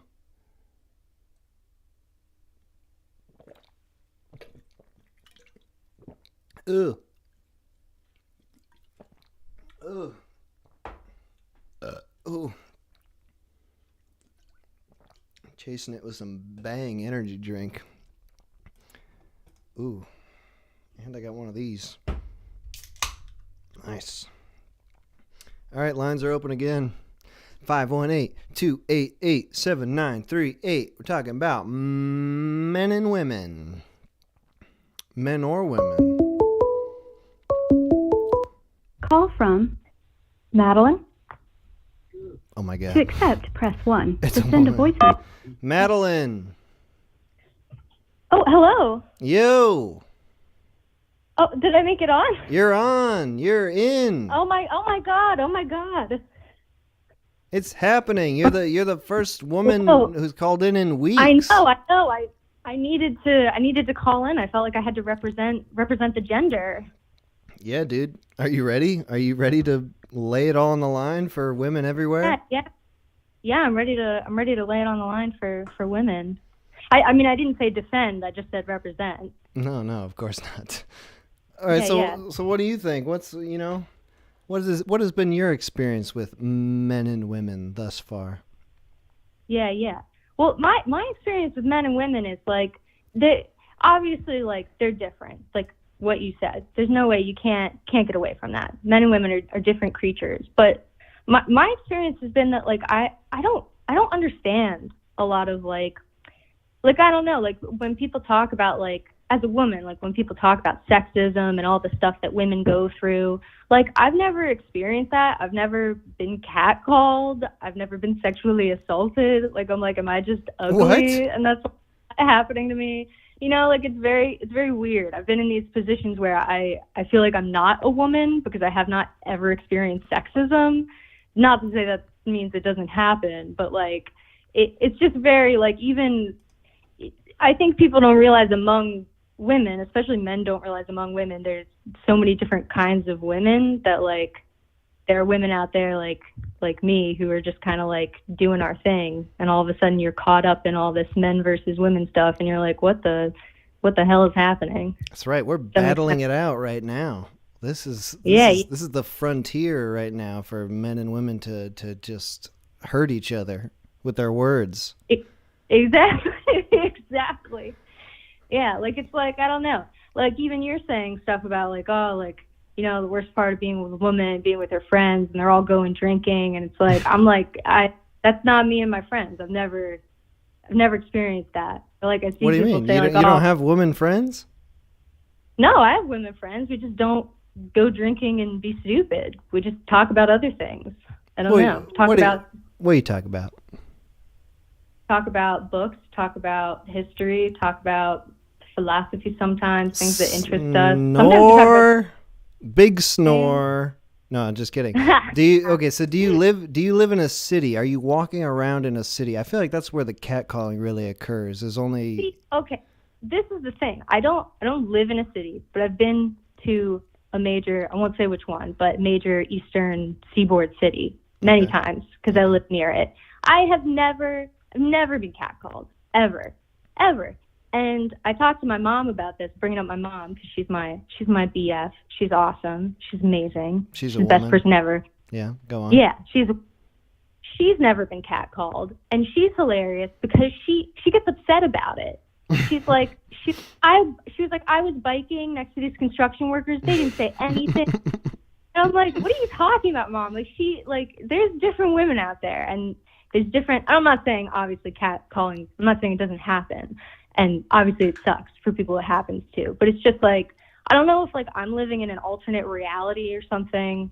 Like where I don't know. I haven't experienced. I've never experienced sexism. Like I'm like I don't know personally. Not saying it doesn't exist, but I'm like I don't know what's going on with everybody else.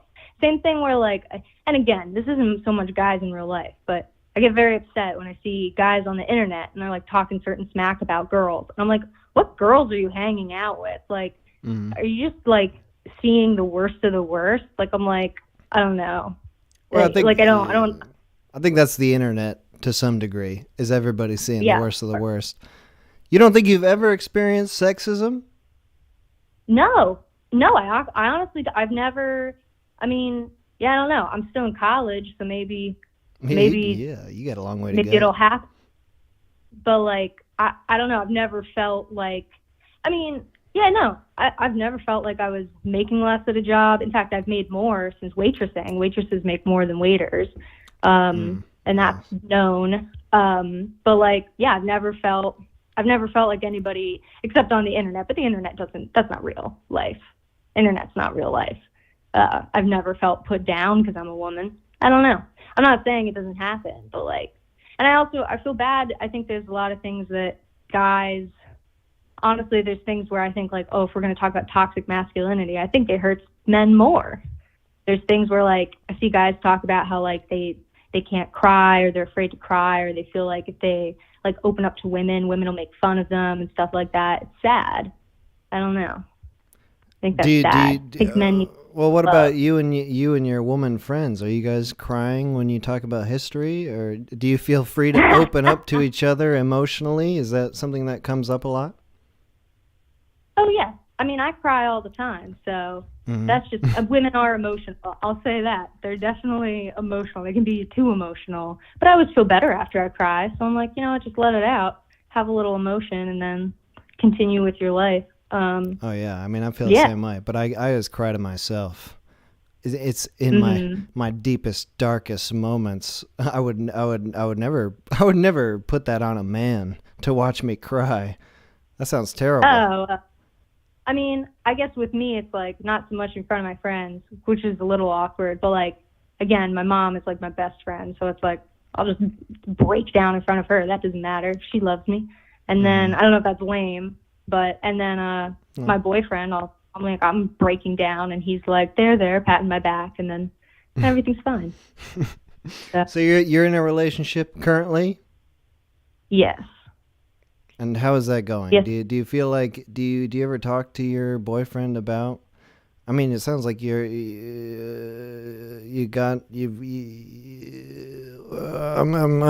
struggling to find the words.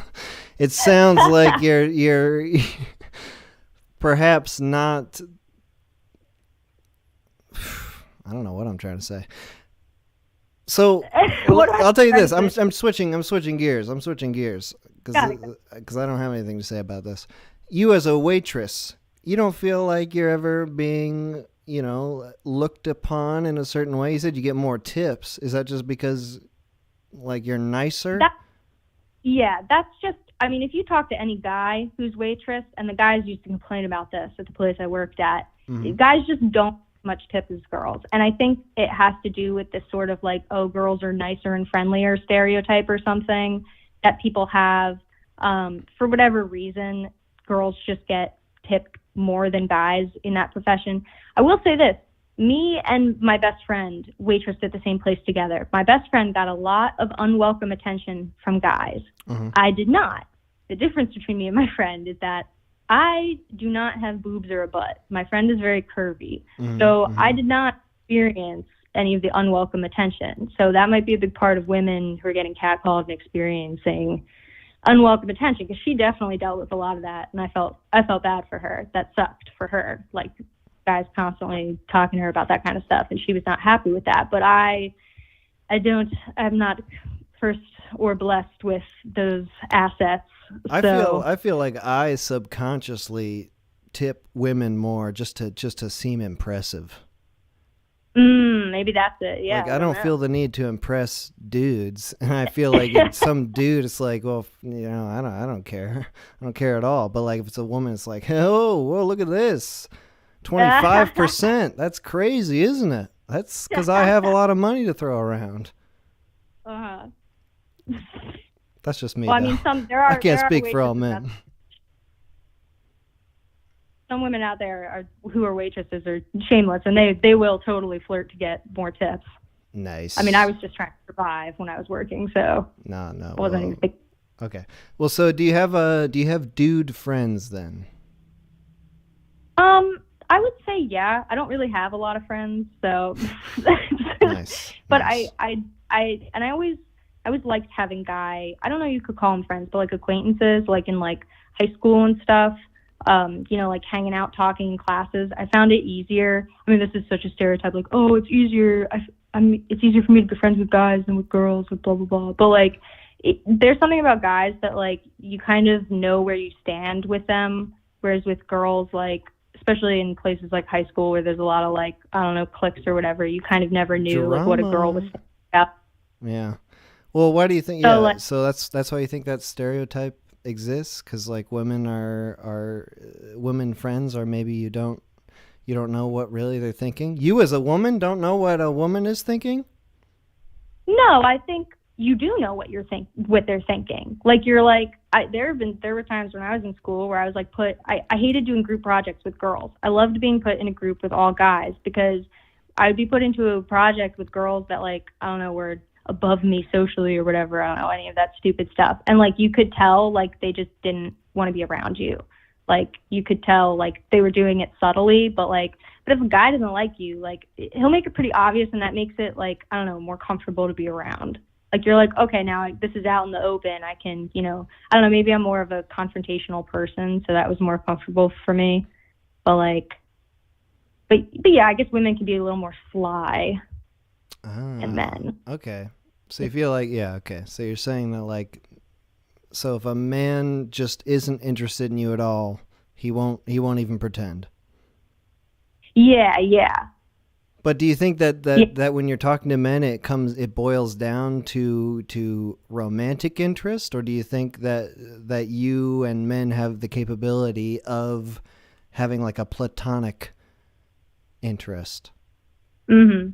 I think there's the capability for that. I have a friend who like there was never anything like romantic or any tension between us. But I will say it's definitely difficult. I've been in multiple situations where like you get in this awkward situation where you're talking with a guy and then all of a sudden in the back of your head you're like, oh shoot, does this guy think I'm interested in him? And like, do I have to leave the conversation or something? But then you can't bring that up because like you don't want to assume that the guy is into you. Mm-hmm. You don't want to assume like, oh, I'm so beautiful and desirable. The only reason this guy is talking to me is because he wants me, Mm-hmm. like like don't want to think that about yourself. But it's like this awkwardness. I feel like maybe for well no, I guess on both sides. I was gonna say maybe for girls more than men, but there's this awkwardness of like you never really know why somebody's approaching you or talking to you. If there's like you're always that thought of like, oh no, like are they romantically interested in me? Sure. And you don't. That's always an awkward situation. I feel like. And that's But, yeah, I that's think perhaps maybe something that's sort of comforting to straight men hanging out with each other, is they don't even have to worry about that at all. There's no chance that like you're hanging out with your guy friends and they're just humoring you because they want to suck your dick. If they're all straight. Yeah. But so, how do you deal with that then? Like if you said you've had these situations, what do you do? Do you just back out? Do you try to cool off? How does that work? Oh, I am horrible at talking to people. So both of these situations that happened to me ended up being these like I got into this really long conversation with a guy, like I'm talking like 4-hour long conversation with a guy where I'm like, wow, like this person's really cool. And then all of a sudden, like I get to a point in the conversation where I'm like, shoot, like I didn't bring up the fact that I have a boyfriend, and now like it's not occurring naturally in the conversation. So if they like me, I can't bring this up now because that'd be like really awkward. I don't want to assume like this person's into me, but it just like the conversation keeps happening, and then you're kind of trapped, and you're like, oh shoot, like they want to watch a movie with me. Is this a date? Are they just trying to hang out? So I just never talk to them again. I thought you said you were confrontational. Yeah, I guess that. I don't know. Well, look, I'm confrontational, but like I'm not in the way that like I'm not a super attractive person. So I do not want to be that person who's like, "Oh, I have a boyfriend. Like I know you were into me." You know, like I never want to assume a guy is into me. Like I don't have a lot of luck with guys, so I pretty much never assume a guy is into me. Well, let me ask you this then, Yeah. as a final question here. Then, do you prefer then that when you're talking to a man that they're really upfront about that sort of thing, where like they let you know right off the bat, like they're being like super flirtatious, and it's very obvious when that is like what they're actually after, when it's not just a friendship situation, when they actually are romantically interested in you?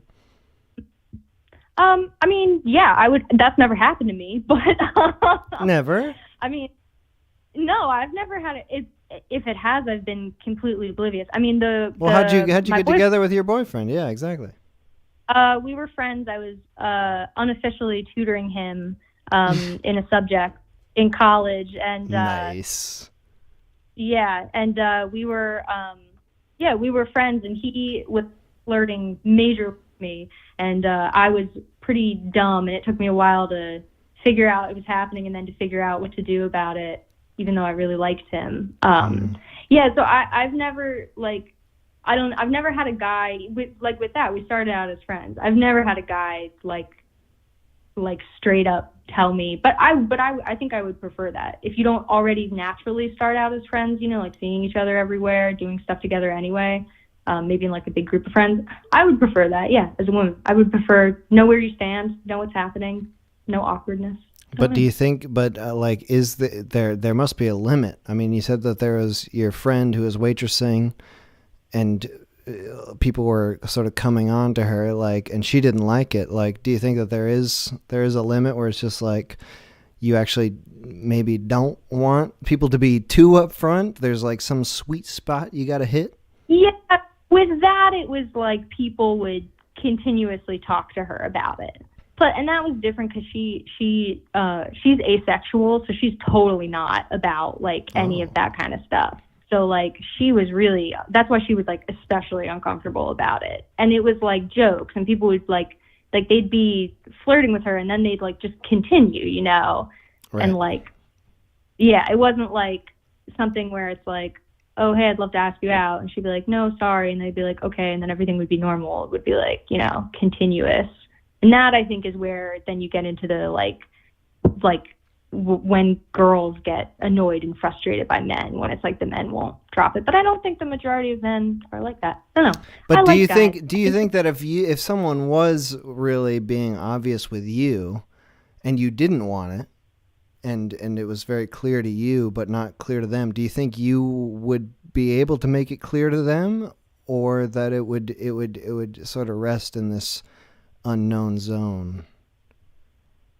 I mean, I would prefer, I think it's better, it's the nicer thing to do to make it clear to them, so they don't, you know, feel like they're ghosted or something. Like if it was very clear, I'd be, you know, just try to be nice about it and be like, hey, like it seems like you're kind of interested in me. I'm sorry, like I don't feel that way, but I feel very flattered. Like, you know, I think that's what's fair for the guys. You know, guys are people too. They can get their feelings really hurt. It's hard to be the person always initiating, you know, in our society. That's what tells us like, oh, the men have to initiate, have to ask out the women. So that's hard and scary, I know, for guys. So yeah. Well, that is sort of the funny thing. Is like the sort of guys that are going to be really aggressive about it seem to be the sort of guys who also won't accept the obvious rejection. Like they want it, they go for it. Whereas like then you've got the other sort of guys that are like sort of playing the weird game where like we're gonna try to like slowly get in there, but it's like it's not good for anybody when people aren't being upfront, when people are being sly, like you said. They're being sly foxes. That's the problem. All right, Madeline, thank you for calling in. Appreciate your perspective here. Yeah, thanks so much for having me. Yeah, absolutely. Thanks for calling. All right, we got a woman. Hell yeah. Hell yeah. Talk to a woman on the stream. It's great. I gotta say, it's great. Call from Tim. Oh, God. Tim, I know who this is. Yeah, man. How's it going? I'm a little tipsy right now. We made Jello shots. Oh, hell yeah. Yeah, no, I know. I'm there. I'm beyond there. I'm ready. What do you have to say, Tim? You're an interesting fella. You've called in a few times. You've dabbled with men and women. Oh yeah, yeah. Well, I'll tell you what. You've got men bitching about women, women bitching about men, kind of, but not really. That girl was kind of red pill, kind of based. But I'm gonna bitch about fucking gay dudes. Okay. Because they just drive me fucking crazy. Tell me. I'm gonna tell you specifically about, like, I'm gonna make a big point about gay dudes in general. Okay. And then bring it all back to one guy named Johnny fucking Rockets. Wow. That's a restaurant chain. Really? You've never been to a Johnny Rockets? No. Dude, it's like a weird restaurant chain where they pretend it's still the 50s and everyone wears 50s outfits and they've got malted milkshakes. You've never been to one? No, man. Hold on. I'm going to take you off this fucking Bluetooth I have. I'm getting weird today. All right. You there? Everything good? Yep. Okay. I can hear you. Okay, but don't worry about the right. restaurant. Don't worry about the restaurant. We'll get back to that. We'll circle back. We'll circle back. Okay. Here's my fucking problem. Okay. I'm bi, love women, love men, love spending time with them. Mm-hmm. I fucking hate super gay dudes. I just hate the fucking rainbows and the fucking flags and just walking around with the fucking butt plug up while you're at the fucking Walmart. Mm-hmm. I fucking hate that shit, man. You're talking about gay dudes that are specifically pride, like they take a lot of pride in their gayness, or feminine gay dudes? What exactly do you mean? Feminine gay dudes who, like, as soon as you meet them, like, they're gonna let you know that they're gay. And Okay. it's like, I find it annoying as fuck, and it's like gross to me. But I need to circle back, because the reason I hate these men is because I lived with one of them, and the name he went by was Johnny Rockets. Okay, good. All right, man. We know happened. now as an audience that Johnny Rockets is a restaurant and it's also a man's name. But yeah, go on. Well, all right. I had just graduated college. My fucking friend at the time, Bo, if he's listening, fucking bitched out on a fucking us living together. Bo, go fuck yourself. He listens all the time. But I had gotten trapped. I don't know if you have these where you're from, but I'm in a college town. And so a lot of apartments do what's called a room deal, where you pay like a very low rent, like $400, and you're put in a 4-bedroom apartment with 3 other dudes or girls, depending on what your deal is, or trans people or whatever. Do they right. specifically, is that a form you have to mark whether you're okay with living with men or women? So when I signed on, they you put, I'm okay with living with people of the same gender. I'm okay with living with people with opposite, both, or I am trans and specifically want to live with people who say they're okay with living with trans people. You know, Okay. They try to do a little bit so no one gets like raped or murdered. Sure. Sure. But I had gotten in this place because of Bo, and the first year went great. I lived with 2 dudes. One of them, never there. He had like 3 jobs and his wife hated him. He just wasn't there. He was going to kill himself soon anyway. The other guy was a hermit. He literally stayed in his room all day betting on sports. He was like a veteran and he was crazy and he was great. Loved him. Wow. But then I signed my lease again because I couldn't get a place with Bo. And as soon as I signed it, like the next month, a guy just shows up in the apartment. And he's just like, hi, how are you? And I first noticed he has shaved legs. Mm-hmm. And I'm like, oh, this is probably a gay dude. But like, he looked like he was in his 40s. And I was like, yeah, you know, maybe me and him can have a little fun together. All right, finally. Mm-hmm. Finally a gay dude I can fuck. Sure. All right? And then So he disappears for like a week. He comes in, he checks out the room. Next week, I hear him come in, and I was really embroiled listening to some music. I was probably high or drunk or something, I don't know. But I didn't go out the whole day, even though I heard him come in. I heard him talking to the other roommates. I heard him moving stuff in. Mm-hmm. So it's about 9 p.m. And I said, I need to go out and say hi to my new apartment mate, my new roommate. And I opened the door. The lights are off, but there are candles in the main room. Just so you know the setup, by the way. Yeah, romantic. It's 4 bedrooms, and there's a main living room and kitchen that everyone shares. He's in the living room. Mm-hmm. There are candles all around the table. He is pulled up with like a little blanket all over him.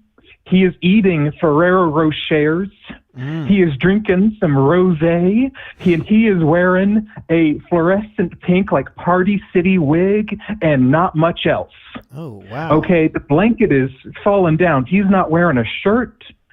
As I kind of go out to greet him, he kind of slips a leg out. He might be wearing a thong. That's it. Okay, so you're thinking he's definitely very gay. Yes. And what's going through your mind there? You've got the candles. He's got the blanket. What do you think? At first, so if he wasn't wearing the wig, I would have been like, well, shit, I guess we're gonna fuck in the living room. But he turns to me and goes, oh, hi there, big boy. I shit you not, just like that. Like most gay people sound like me. They sound normal. But he was like doing a voice, not of a woman, but as an extremely gay man. Okay. And I was just like, that turned hi. you off? He did not. And I was like, oh, hi, I'm Tim. I live right here. I have a girlfriend, by the way. I'm going out to see her right now. Just pretended to be straight. Mm-hmm. Sure. Now, that was the opener. And what would happen, I lived with this man for 11 months. Mm-hmm. First thing that happened is that he would go around the apartment wearing like booty shorts, like it hiked up, showing his butt cheeks, of which there was very little to show. And he would wear the Party City wig, and he would wear like a tight t-shirt where it's tied off, where like if he was a woman, his breasts would be popping out, but it just showed his sad nipples. And this was what I had to deal with. And like originally I thought he might be fuckable, but he was just the way he acted turned me off entirely. And I saw through the thong he was just packing a micro penis. Well, I mean, Tim, he could have been a grower and not a shower. I mean, how do you know? Oh, we're going to get to that the minute hour. We're going to get to that, sir. All right, sure. All okay, right. So what happened next? All right. So about 2 months in, I had talked to him a few times because I was like, hey, man, I'm really not comfortable with you walking around in your underwear. Like, none of us do that. It's not fair for you to do that in here. Like, I'm not trying to hate on you, but please put on some pants. And for a while, things were good. And he would wear shorts, but they were shorts. And it got better for a little bit. Then, we're about 3 months into him living there. And I just hear, through the wall. Uh-huh. And I'm like, oh my God, what the fuck is going on? And I'm like, I kind of wake up. He's woken me up with his moans, and I put my ear to the door, and by God, he is fucking himself something fierce. Oh. And I'm like, all right, I can't deal with this shit. I'm gonna go to my fucking car. I'm gonna go to my car. I'm just gonna sit and think about my life because I can't deal with having this dude just moaning next door to me. Mm-hmm. I go to my car. I give it like 30 minutes. I listen to music. I was smoking at that time. I probably had a smoke or two. I go back upstairs. Now, here's the weird thing. He wasn't naked when I opened the door. I opened the door. Then he opened his door and walked to the laundry room completely naked, extremely small penis, fully erect. And then he kind of went, oh, I'm so sorry, Tim. And he like kind of covered himself, but not really covering himself. Like his dick was like coming out from between his fingers. And I was like, man, this is not cool. I'm going back to my car, go back in your room, put some fucking clothes on. But literally almost nightly until the end of the lease, I would hear him fucking himself and moaning next door. And it... Okay. Tim. Yeah. question. I have a question. Of course. Okay. Take as many as you like. Yeah, you say that you're bi, and even you had a girlfriend at this time. Do you? I didn't have a girlfriend at this time, but I've had so. girlfriends, and I've fucked a lot of guys at this point. I was out at this point. Okay. I thought you said that. But so, do you feel like gay guys, when they see you, know that you're gay? Is there something you have to do to express to them that you're gay, or do they just they know that you're into that? Not that you're gay, but that you're into that. The only way they'd know if I was at a gay club, because I remember when I was like 18 or so, I fucked this really hot meth head, and he said, "Tim, I thought you were just like working at Lowe's, had 2 kids and a divorced wife. I had no idea." Are all the gay guys you fuck like have this weird Southern affected voice? Well, I am in the South, and there are a lot of old queens, but he had a pretty gay voice too. But he was a very attractive man. Okay. All right. So you're saying that they don't know you. It's only apparent to them when you choose to make it apparent. Yeah, when I come over and say, "Hey, baby, what you doing?" Then they know. So where are you at right now? I mean, like, when it comes to bisexual people, that's like the ultimate. It seems like the ultimate, or just like you don't care at all. You could just fuck anybody in the whole wide world if you are attracted to them. But like when it comes to your friends, who are you able to be friends with? Do you think you're able to be friends with everybody? I've had a lot of guy friends, a lot of girlfriends, female friends over the years. Like right now, living with my best friend Grayson. She's like a she/they. She has a vagina, but she's like a they, I think. Okay. And then I've had several male friends. Bo, despite fucking me, is on the friend list. But you want it to be more. You obviously are looking to be in a relationship with Bo. Is that what what you're saying? No. Bo does not brush his teeth properly. Okay. He's got like weird stomach fat where he kind of has abs, so it looks like a turtle shell. And like when he stands, like his legs go really far backward. I'm just roasting my friend Bo now. Yeah. These are some pretty strange quarrels you have with Bo. Yeah, man. But yeah, my point was I fucking hate these gay dudes who don't respect boundaries. And like people I talk to, I'm in the South, say, "Oh man, I have like internalized homophobia because of church." I'm like, I have it because I lived with the gayest man on earth for 11 months, and it made me ashamed to be gay. So you really don't like when the gay dudes are going, maybe you think, out of their way to express their gayness? Because it sounds like like you just said, like we can't even tell from looking at you whether you're gay or not. So that's something you have a problem with, is when gay guys are making it overt? Well, it's not like a moral problem. It's more like, I don't know, I find it kind of annoying and weird. And like personally, I think masculinity is like fucking awesome. Like if you're a man, if you're lucky enough to be born a man, you should fucking go to the gym. You should fucking have hair on your chest. Like you shouldn't shave or fucking feminize yourself. Just fucking be a man. Yeah, I do love it. I do love being a man. I can't deny it. So does that have to but what about like maybe that has something to do with it, like with gay people being overtly gay, is like they just want to make it known right off the rip, like, yo, I am gay, I'm looking for gay sex, this is what I'm all about. I think it's also like I live in a pretty southern, Christian area, and I'm a Christian. A lot of Christians aren't cool with that shit. Like I get it. And I think some of them do kind of do this thing where it's like, hey, I want to let you know that I'm gay as hell, because that way we aren't going to like associate with each other. Then you're going to say something about them, they're faggots. Like you want to let them know like, hey, this is the deal. Just right off the rip. Are you saying that they want to know like whether you hate them or whether you like them? Like, is that the binary choice?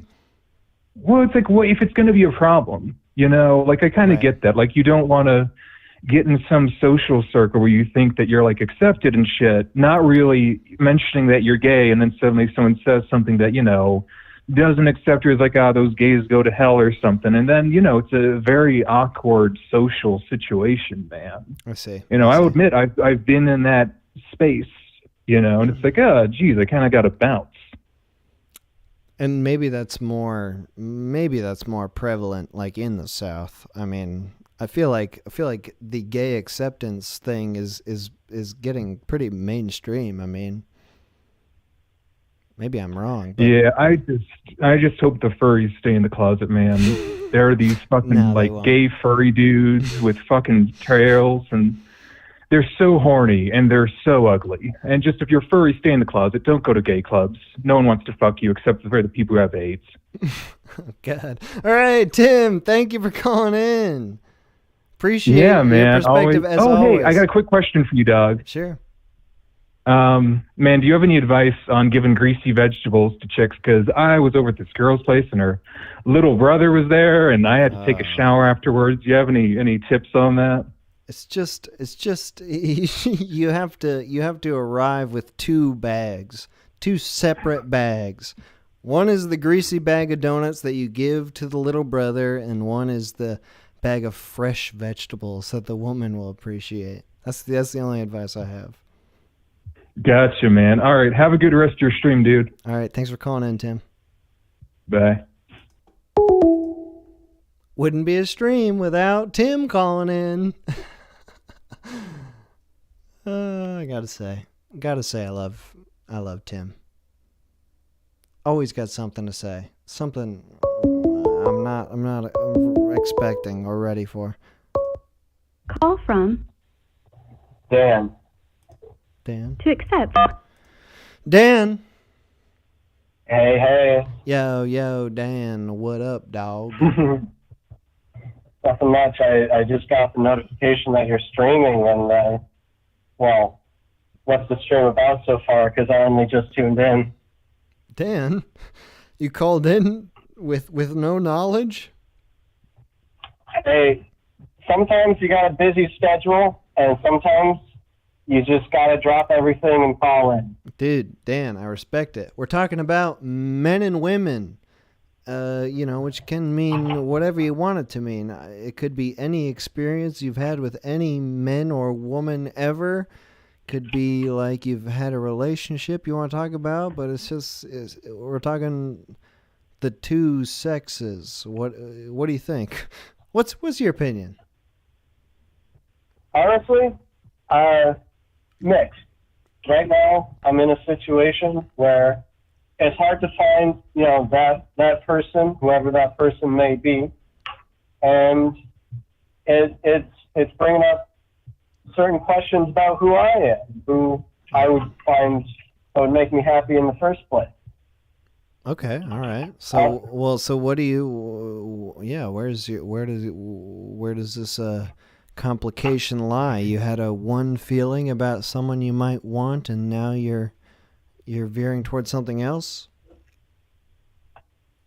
Well, there was this one person, this one fella I had a relationship with. It lasted. It went on for about a year, and I would say I was happy with it until there was that breaking point. And once, what it was the guy. He was sweet. He made me happy. He looked out for me. I looked out for him. Mm-hmm. But certain things, certain arguments we had, we couldn't get over. Certain people, certain ex-friends got in the way. So, and at a certain point, go on. I just want, at a certain point, it makes me think, was I happy in the first place? When truly was that breaking point? So, I mean, I don't want to get I don't want to pry into this specific thing too much, but you're talking about this person had complicated relationships, past relationships, and you felt like it wasn't jiving with your current relationship. It was more like he wasn't jiving with those relationships, which wasn't my problem. I had no problem with these ex relationships of his, but he had a problem with me associated. You get my feeling. Well, how do you mean? If you weren't having a problem with it, what was the issue then? So, like, how would you feel if someone you were with was getting buddy with one of your exes? One of your exes or one of their exes? One of your exes. I wouldn't like that. That would be a bit strange. They didn't know your ex prior to your being in a relationship with this person?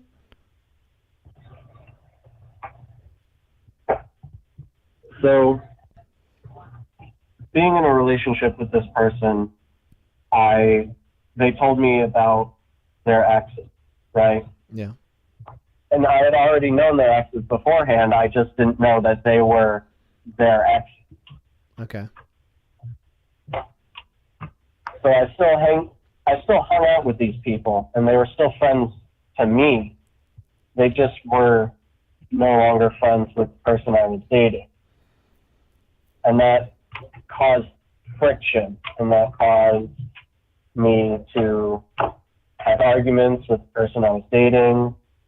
And again, I wondered, was I happy with the person I was dating to begin with? Because maybe they were always like this. Maybe I didn't see it. Like you thought that the person that you were dating was it that you were getting confused about, like, you didn't know how they were with other people, and so you thought maybe like that's just how they are, and they're not like necessarily like trying to get with your exes, but they're just, was the question then what they're trying to do, their motivation?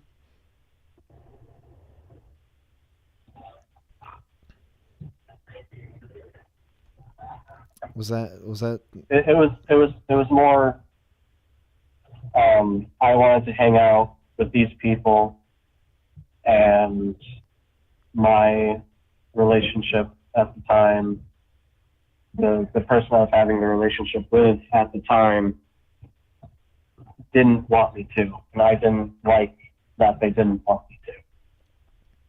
I didn't like that being controlled in that way. And that's what made me think. Wait, well, I'm getting confused. I need some clarification. I thought you were saying that your boyfriend was trying to get with your exes, but now you're saying that like you didn't want to hang out with their. Sorry, go on. It was, I want to hang out with my boyfriend's ex. You do? Yeah, just as friends. And and your boyfriend, they were their friends as well? Like they were friends with their exes and you wanted to get in on that? They weren't friends with their exes, but I wanted to be friends with their exes. Why? Wait, hold on. This is a total reversal. I thought you were saying that this is what the other person wanted, but why do you want to be friends with their exes if they're not even friends with their exes? Because I don't have beef with their exes. Their exes are just my friends. That's how it was before the relationship, and okay, right. Me being in that relationship didn't change that fact. I see that. I mean, that is pretty complicated, though. I mean, sometimes when people they with their exes, they don't want anything to do with them.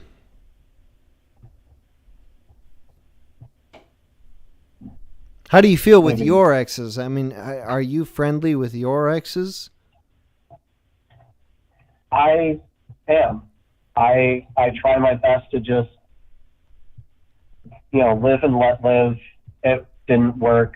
Let's still be friends. Okay. And this is just not how... And it's just not how my boyfriend at the time jived. So what ended up happening? You got into arguments about this sort of thing?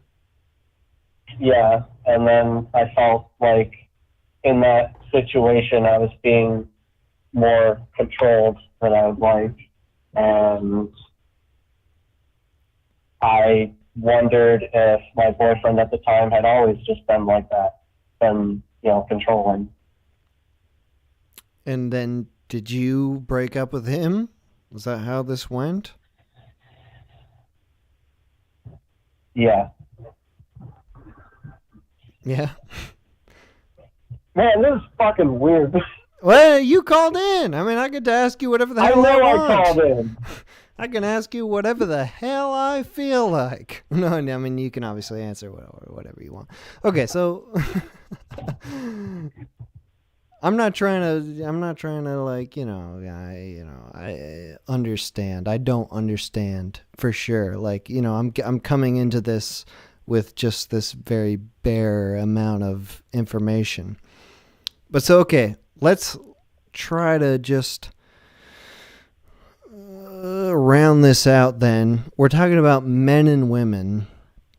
Do you feel like there's that anything that what you had to do with has to do with men and women? Like, clearly you're in this relationship where there's this complicated thing going on. Do you think that, like, I don't even know. Do you feel like it was specific to this person? It's an ultra specific situation, or have you had this sort of experience before? I hadn't had this sort of experience before, and it made me think, how do I feel about men and women? How do I feel about relationships in general? Mm-hmm. And yeah, it's hard. Adulting is hard. Let me ask you this then. You're a gay man, yeah? You could say that. I mean, yeah. Well, are you bi or gay? I mean, it's up to you. I don't want to. I would say I'm bi. Okay, sure. So then, do you think that this is a specific thing you've had with gay men, or do you think that this feeling is also similar in the woman relationships you've had?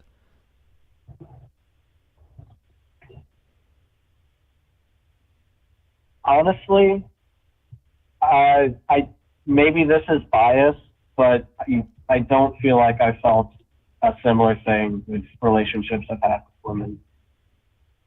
That might just be due to a small sample size, but be that as it may. All right. Well, hey, thank you for calling in. Appreciate you calling in. Glad to offer my perspective. Yeah, dude. I appreciate it. Thank you. Cheers.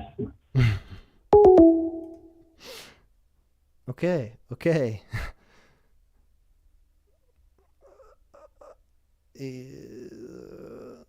I don't know. I was kind of grasping with that call. I don't know.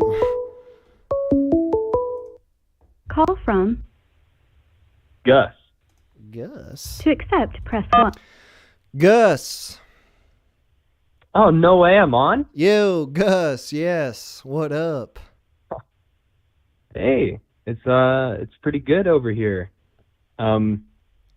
Yeah, calling from Washington, longtime listener, first time caller. Dude, hell yeah, Washington. Yeah. That's like the opposite side of the country for me. Yeah.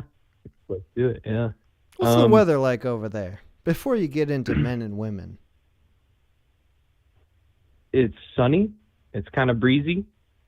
Sounds nice. Out here in Pullman. I hope I don't get doxxed. Oh yeah, we've got people who are triangulating your position right now. Yeah. We're gonna find those 4chan wizards. Yeah, dude. All right, so Gus, you called into the men and women stream. What did you have to say about men or women? This is about women. So I'm a hetero dude. Sure. And you know, I broke up with my 4-year girlfriend. Got out of high school. I broke up a month and a half ago. Maybe. Fresh. And then half a month ago, yeah, it's fresh. It still stings. Not really. But half a month ago, we hooked up again. Oh, no. It was just a really... I don't know if you've ever hooked up with an ex before, but it's a very weird feeling. Kind of surreal. Yeah. But yeah, anyway, the point of this being, I'm a horny motherfucker. Like, sure. Every time a fucking girl smiles at me now, I just get that, the fucking, the horniness comes on. And I don't know, I haven't gotten this for like 4 years, Mm-hmm. You're in, are you in college now, or are you working? What's your deal? I am, yeah. College? Yeah. Yeah, I'm college. I'm pretty much doing like nothing but school and work. And, it's just hard to meet women now because I'm not 21 yet. I can't really go out to bars and stuff, go out drinking. So I'm just kind of in this limbo where I just, I can't meet available women, Well, I mean, hey, college. That's a space where available women are. Going to bars, that's not good. You'll learn when you do turn 21. That's not a good space to meet people. Well, but anyway, okay. So you're very horny. You're ultra horny now. You're outside of your relationship. Do you have woman friends? What's your friend situation like? Yeah, I've got plenty of friends in school and at work, but I don't feel really comfortable starting a relationship with them. As the previous couple of callers have said, like, there's a definite difference between having friends and having people that you're actually attracted to. Mm-hmm. The bisexual callers. That's something I always wondered about, really. Like, how do you really differentiate between friends and potential mates? If you're bi? Yeah, well, I mean, I guess I answered my own question there, right? I have women friends, and I don't know. It's just weird to me. I don't have an outlet besides my right hand. Nice. Okay, so you're saying that you don't know how you would figure out who you want to date besides who you're attracted to? Is that's like the main? I mean, I'm not saying this is strange at all, but like that's the criteria. Someone that you actually are attracted to, romantically, physically. Yeah, I guess so. I'm going to basic training in June, so I only have a set amount of time to get this through before I'm surrounded by a bunch of men. Right. Yeah. So what do you think then? I mean, like, are you still in contact with this ex of yours? I mean, I have. Yeah. You asked me, and I have hooked up with exes, and it's. I personally, I can't speak for you. It feels terrible. feels absolutely awful because I've only broken up with girlfriends, and I've felt only that it was a huge mistake when I have rekindled that briefly. Yeah, okay. I'll try and avoid that then. Wasn't really on the table very much. It was just kind of a one-time thing and gave us quite a bit of closure, I think. Oh, okay. It was completely antithetical to what you'd think the hooking up with an ex horror story would go. But yeah, hey, your past couple of YouTube releases, they've also been about like exes and stuff. So, I hope it all goes well on your end. Yeah, thanks for having me. Okay, you're signing off? Gus is out. All right, fine. Gus, thanks for calling. Appreciate your call. Yeah, thank you. God damn it. I feel like I've failed when the caller signs off. I feel like I've done something wrong. But, whatever. Okay, we're going to take another break here. This is like another 6-minute break. Yeah, we'll be back in a bit with more callers. Music from Gibral. Links in the description.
She should be able to according to no law of aviation.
Damn.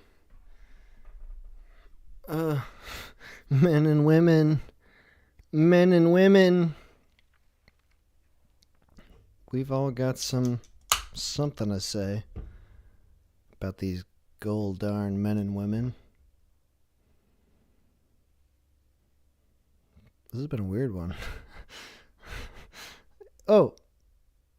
What's this? Hello? Yo, are you there? Yo, yo, yo. I think I can hear you. Say something? I am here. Yes. This is Moxie Famous, correct? Yes, finally we got some good quality audio going, right? Yeah, dude. We're on the PC line now.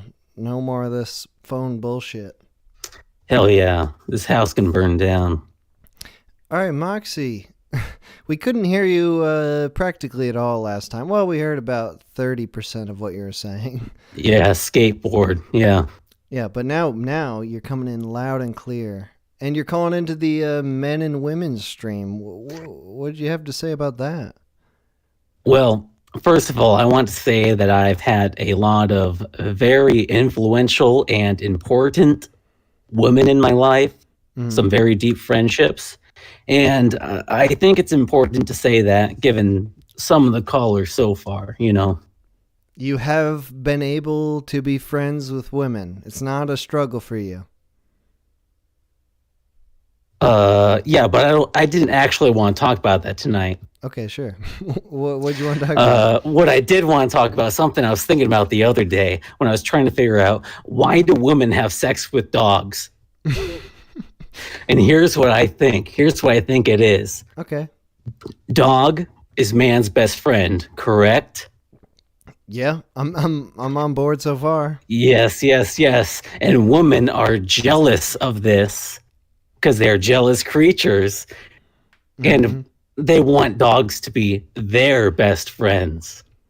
Have you been experiencing this? Women who are wanting to have sex with dogs? Oh, come on. It's well known. Look at your YouTube chat. There's a couple in there. I'm sure of it. Well, why? But here's the thing. Here's Okay, the thing. Sure. So women have sex with dogs to gain favor. Because, you know, that's been a pretty tried and true method so far in history. Have sex with the man's friend. With anything. But dogs, like men, really just want to eat barbecue in the backyard. That's it. If these stupid women would just learn to barbecue, everyone would love them. Man, dog, everyone. Wait, so how do the women attract the dogs then? If that's what the dogs want and the woman can't barbecue, how does that even occur? The dogs are animals. You know, they can't really make too many decisions. The woman has a dog. That is the relationship. They are in power. They want to be empowered, you know? So they get the dog, and then they lord over it, and they have sex with it, and then they shove that in men's faces. So the women never get into, like, intense relationships with the dogs. Eventually they do, because women are emotional beings. And then men make fun of them. Well, okay, so how do you... Just a little thought I had the other day. That's really it. No, well, sure. I'm trying to figure out the woman having sex with dogs thing, because it doesn't make sense.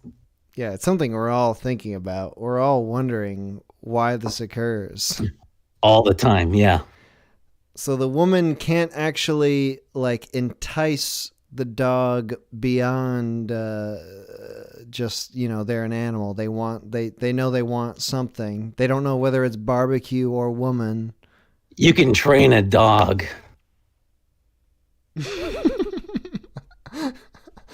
Has this ever occurred? Has this ever happened with you where a woman had sex with a dog and you were like, it made you jealous?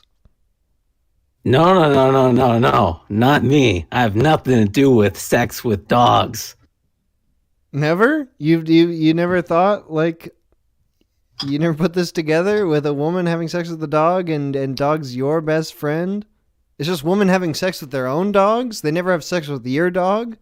That's the big thing. Yeah, I keep my dogs away from women. That seems wise. It's a good idea. Yeah. Okay. All right. So, I mean, it was just a little thought. That's about it. I haven't thought about it too much. I haven't written a book about it, and none of that shit. But it's only dogs because dogs are man's best friend. There's no other animal involved. It's just dogs. Yes. Do you think it's possible that a woman would go so far as to marry a dog simply to make a man jealous? Or is it just physical? Yes, and then divorce him and take half of his bones. Yes. Absolutely. And then, you got to get one of your simp guys who is willing to get those sloppy doggy seconds. There you go.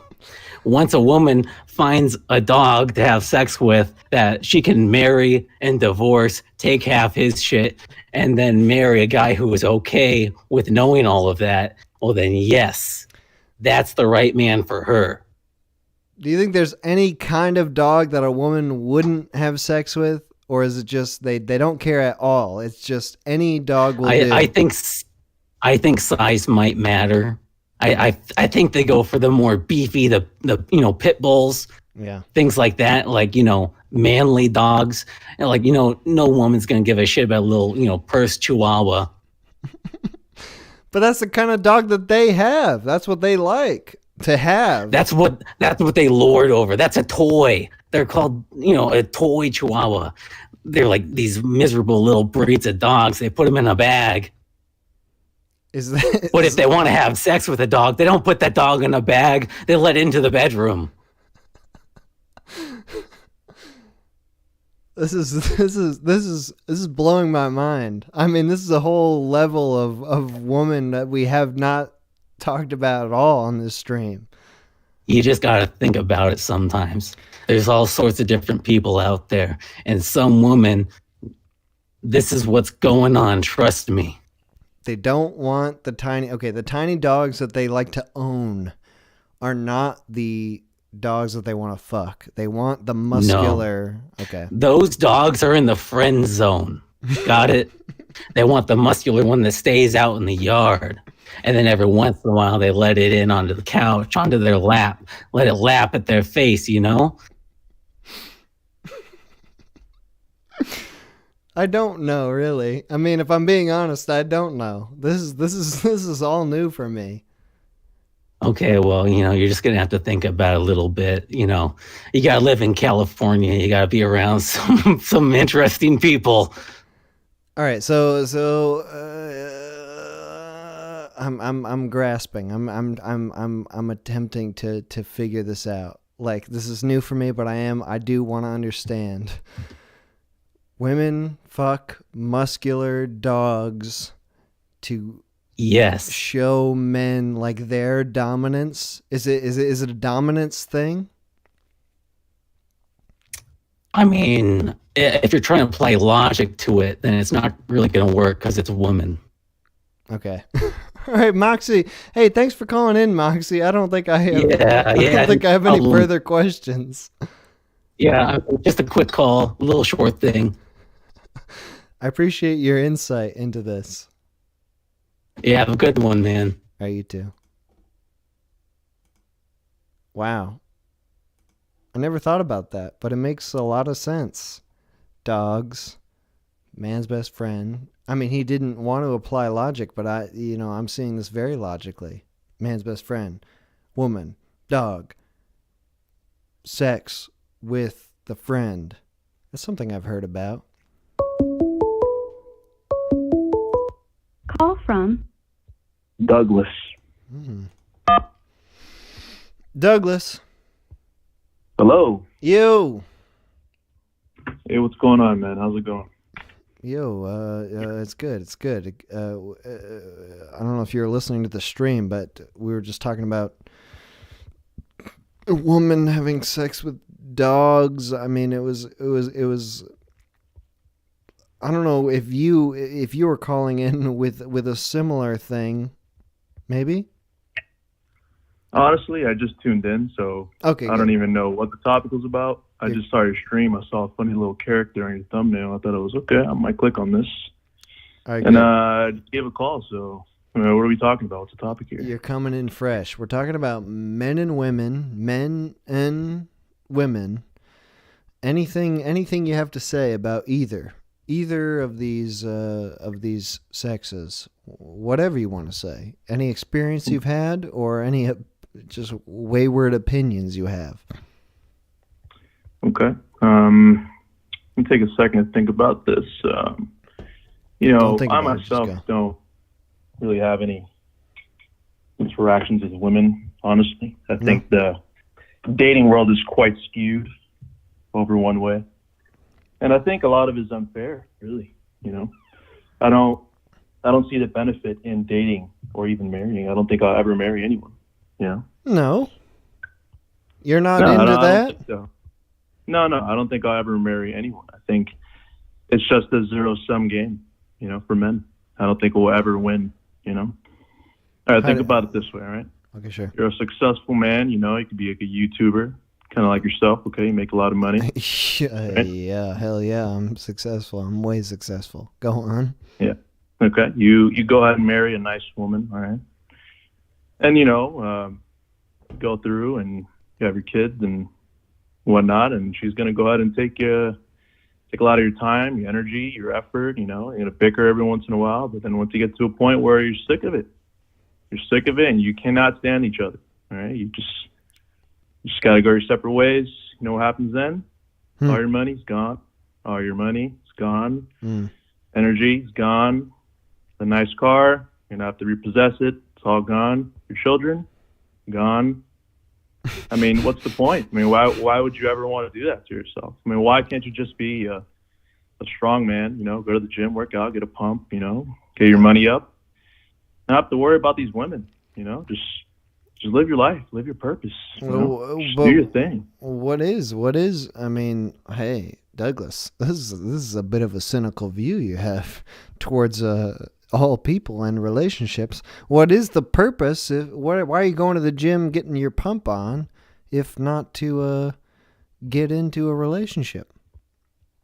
Hey, man, I got one thing to say to the young people in the chat. Yeah. There's one thing you're going to take out of this.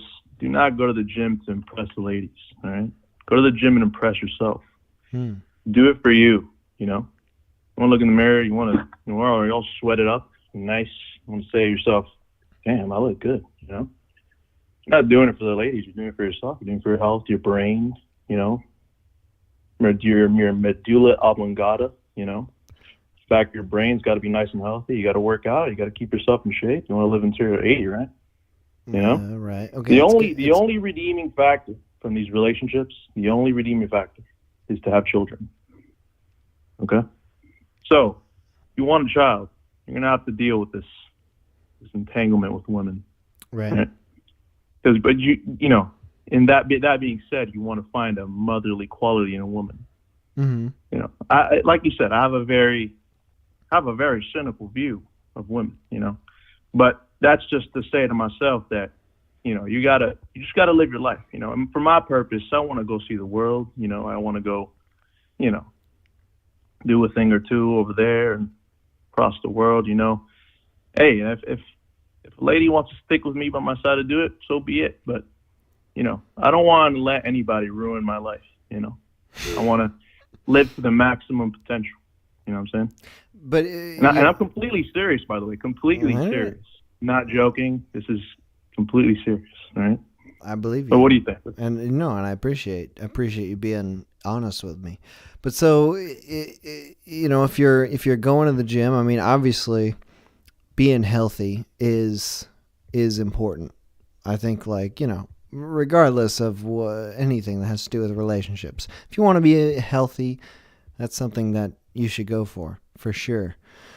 But what is really the long-term effect if you just want to see yourself looking good, but you don't think you'll get sick of that? Like just looking at yourself in the mirror, you don't think you want to share that with someone? If you want to have children with someone, that's just something that's going to happen automatically, randomly, like based on how you look, or is that something that you need to share with someone?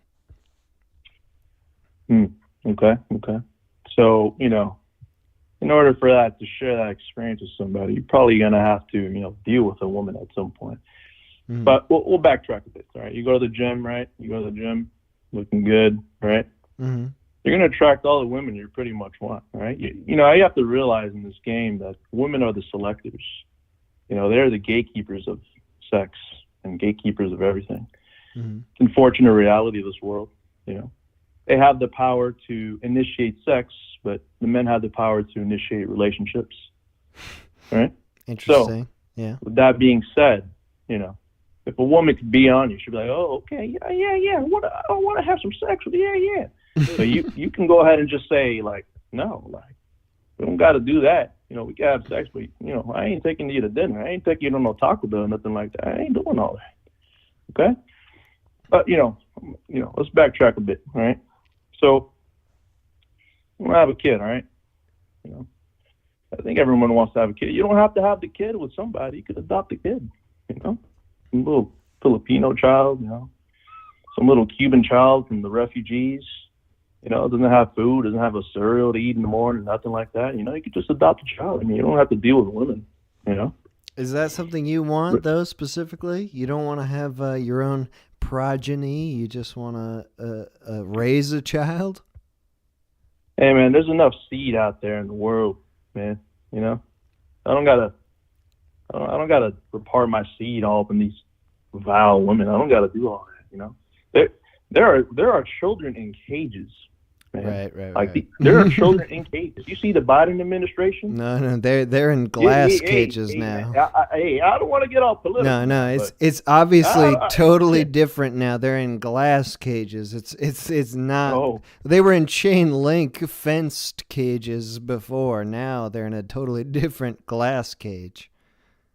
Those children get fed MREs from like 2006, man. So that's sad, man. The Biden administration is. Yeah, hold on. I'm not gonna get too political now. Okay, let's not do that. All right. Okay, but Douglas. My point is. Okay, go yes, on. Yes. No, well, okay. So Douglas, I feel like you're being half and half serious with me. It's maybe a little bit of maybe a little bit of a jokey, maybe a little bit. You don't want to say? You don't want to admit that? No, I'm being serious. No, I'm serious about my views on the dating world. I'm actually completely serious. Sorry, so if you are totally serious, it's all about sex to you then. The relationship is just like this baggage that comes with the sex.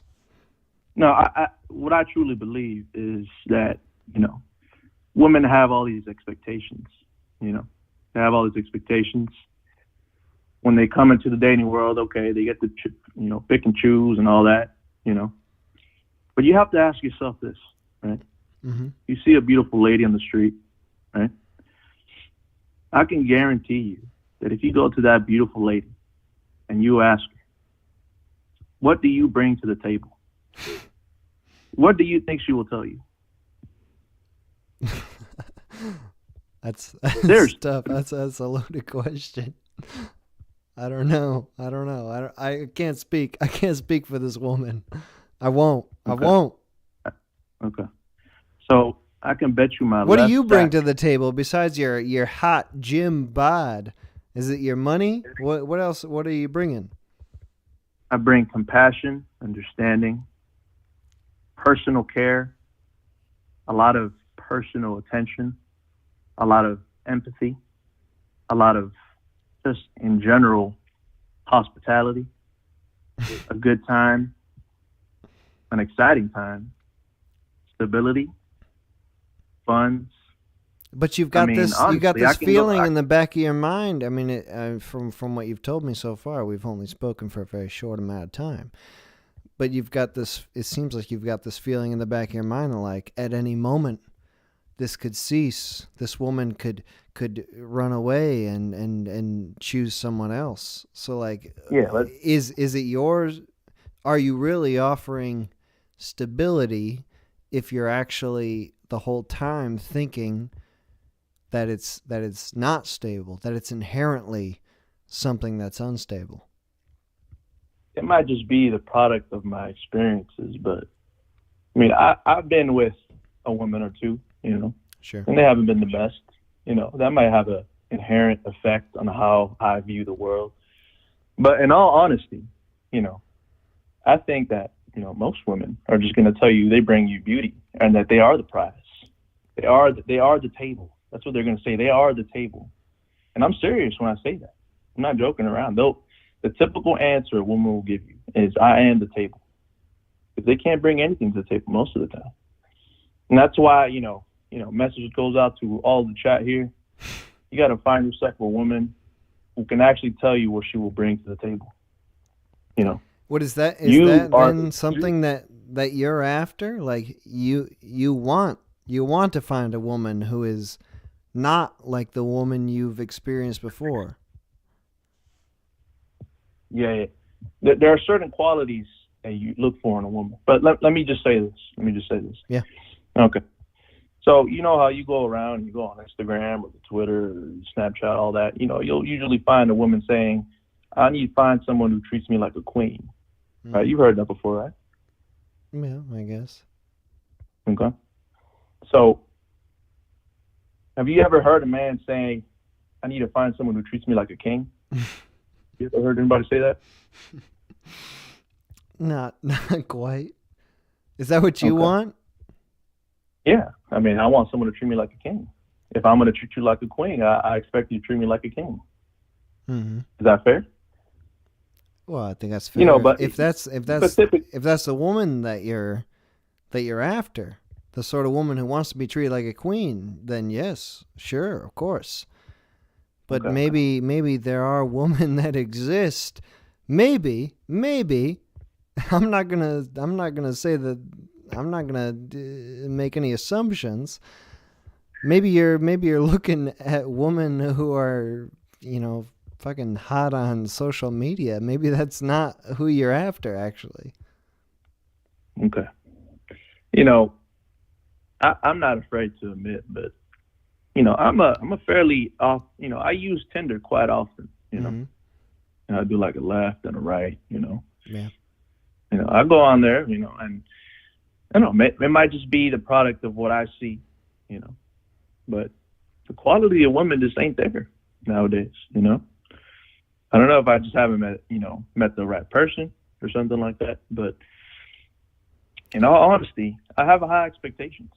And to me, I just think there's a lot of inherent risks in marriage. I think the divorce rate is about 51% nowadays. Yeah. And what's funny? Forgive me for getting it wrong if I do, but if the combined annual income is above $400,000, the divorce rate goes to 20%. So what does that tell you? Is it about the money? I don't know. You can derive your own conclusion from that. But my point is being, there's a lot of risk in marriage. Is it worth the risk? Yeah. Well, Douglas, hey, I don't disagree. Marriage is, that's a very serious thing, and I think people probably don't take it as seriously as they ought to. Maybe it was better in the olden days when people just didn't get divorced at all. But, like you're on Tinder. Tinder is a terrible place to meet people. I mean, what do you think? I mean, I only used Tinder for a very short period of time in my life, and I found that it was absolutely awful. I mean, like, I feel like people have a lot of different motivations when they use Tinder. Some people are just trying to get pure hookup type experience, and some people are looking for relationships. What are you looking for when you are talking to women? Are you looking for a hookup, or are you looking for someone who's going to be the mother of your babies? Yeah, I'm a young guy, so it's kind of hard to look for somebody at that age. That serious motherly quality type. Also, I'm young. I don't know anything. I don't know what qualities are the good ones to have for a family. I'm in my early 20s. I don't know shit. To be honest with you. And who knows? I might become a simp for beautiful women in my late 20s or my early 30s. But that's just how I see the view, right? My perspective right now. But when it comes to going on Tinder, I'm just looking for some sex. Right. I think most guys can agree with that.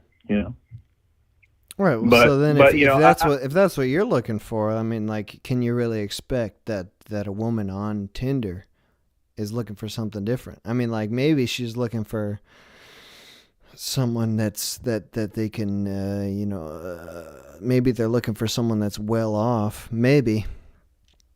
But if you're just looking for sex, like, can you really blame any weird alternative motivations that a woman is looking for on the same app?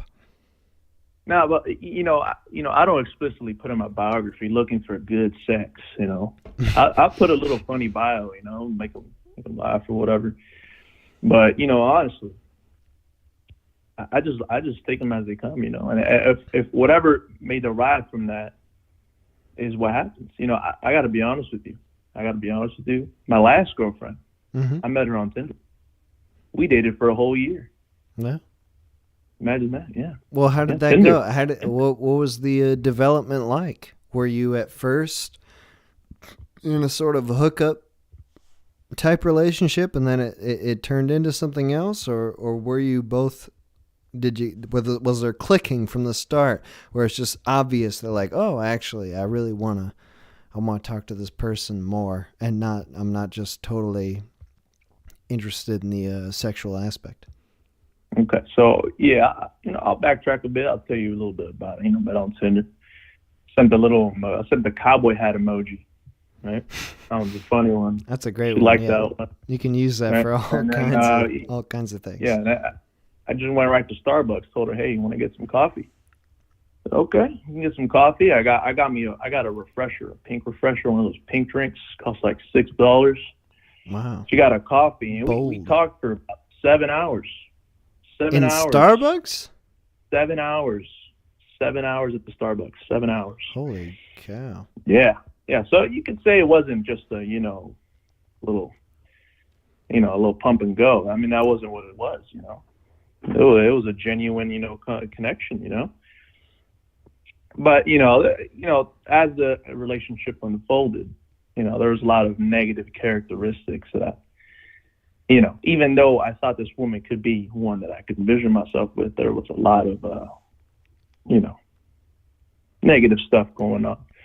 And I don't want to fall into that, that incel role or anything, where guys are just mad at women because they've done bad things to them. But I tried to derive my perspective from various different experiences and stories that I've heard. But again, anything can come out of Tinder. But nowadays I just go on Tinder to, just find a thing or two. And, a lot of guys, early 20s, they're looking for love, Yeah. And frankly, I don't think that's just something you should be doing in your early 20s. I think your early 20s, you should be building yourself, going to school. You don't have to go to school. That's not the way of success for everybody. You can do whatever you want. You can go to school, go to some trade school, right, find some cool job, do anything. Just you gotta establish your life first. You gotta do what you love, figure out what you want to do before you involve anyone else in it. And a lot of times, this is my personal experience, it might just be, my small pool of women that I've interacted with. A lot of women want to sway your life in their direction, whether for good or for worse. Some people will enjoy that. I'm a type of person who likes to define their own life, want to do my own thing. So, that kind of goes back to, I can never envision myself getting married because I always just want to do what I want to do. I want to pick up my bags and go to Tahiti. And I'm going to Tahiti, man, Douglas, I'll ask you this last question here. and then I've got to wrap this up. We've been going for 20 minutes, which, hey, you get the gold medal for being the longest caller tonight. Appreciate that. But do you think, you said that you think men in their early 20s, they should be building themselves up. They should be thinking about their individual self. Do you think that any women, I guess I should say, are doing that same thing? Do you think women are trying to build themselves up, or do you think that women are looking for men? I think, just from biological perspective, men, this is going to sound a little misogynistic. Go for it. But it's the truth. Women need men. That's facts. You don't think men need women? That's, they need women later on in their life, not as early as women. Okay? So, yes, women will build their life, and I encourage them to do that. But they got to do their own thing first, and we got to do our own thing. We got to go to France and eat a baguette. You got to go to Cuba, you smoke a fucking cigar or something. Do something. Go in the world, do something, figure out what you want to do before you try to involve another specimen in your life. It's just too much. It's just too much. Well, what do you think? What do you think it is about being a man? Then I said I was going to ask you this last question, but I got one more. What do you think it is about being a man that is different, that like makes you want to smoke a cigar and go to Tahiti? Like, what is different? I mean, like, we're both, we're all just people. I feel like generally we're all searching for something. Do you think there's something about men inherently that, like, we're searching for something that's outside of a relationship, inside of ourselves? Or why do you think that is different? I got one phrase for you. Okay. Just one. More life. More life. More life. Women don't want that? It's just men? Just men. More life. Virality. And testosterone. I'm not kidding. You might think I'm kidding when I'm saying this. Men are here. Look, I'm not a misogynist, man. I love my sister. I love my mother. Yeah. But, men, we have purpose. We're driven by purpose, ambition, dreams, goals, aspirations. We have two nuts. You got to grab them and go for it. Just go for it. I'm not kidding. This is what my father told me. But you don't think, what is the purpose of those nuts after all? Isn't it to have babies, to generate your offspring? Yeah. Yes, I agree. But, you can't apply the same cookie cutter to every person, Not everyone wants to get married in their 20s like a lot of Americans do. Sure. From my perspective, we got to live it up. You got to find your purpose, establish your foundation to build your building upon. You want to build a nice 50-story building for yourself. Mm-hmm. The Douglas building, the 50-story Douglas building with all the amenities, everything in it. You got funds, you got retirement funds, college funds, you got real estate, everything. And then go explore the world and build a family and do everything you got to do, or whatever you want to do. It doesn't have to be that. Like I said, it's not the cookie cutter. But if you watch Bam Margera all your life, and you want to do Jackass films, do that. Why not? But look at Bam. Look at Bam today. He's not doing so hot. All right, Douglas. Yeah. Douglas, this is really great. I could talk to you for a long, long time about this. You're an interesting fella, but I do have to. I gotta keep going. Of course. Let me just say one more thing to the chat. Go for it. All my young men in there, just find your purpose. Focus on yourself. And do your thing. And wash your nuts. That's very important. And wear good cologne, too.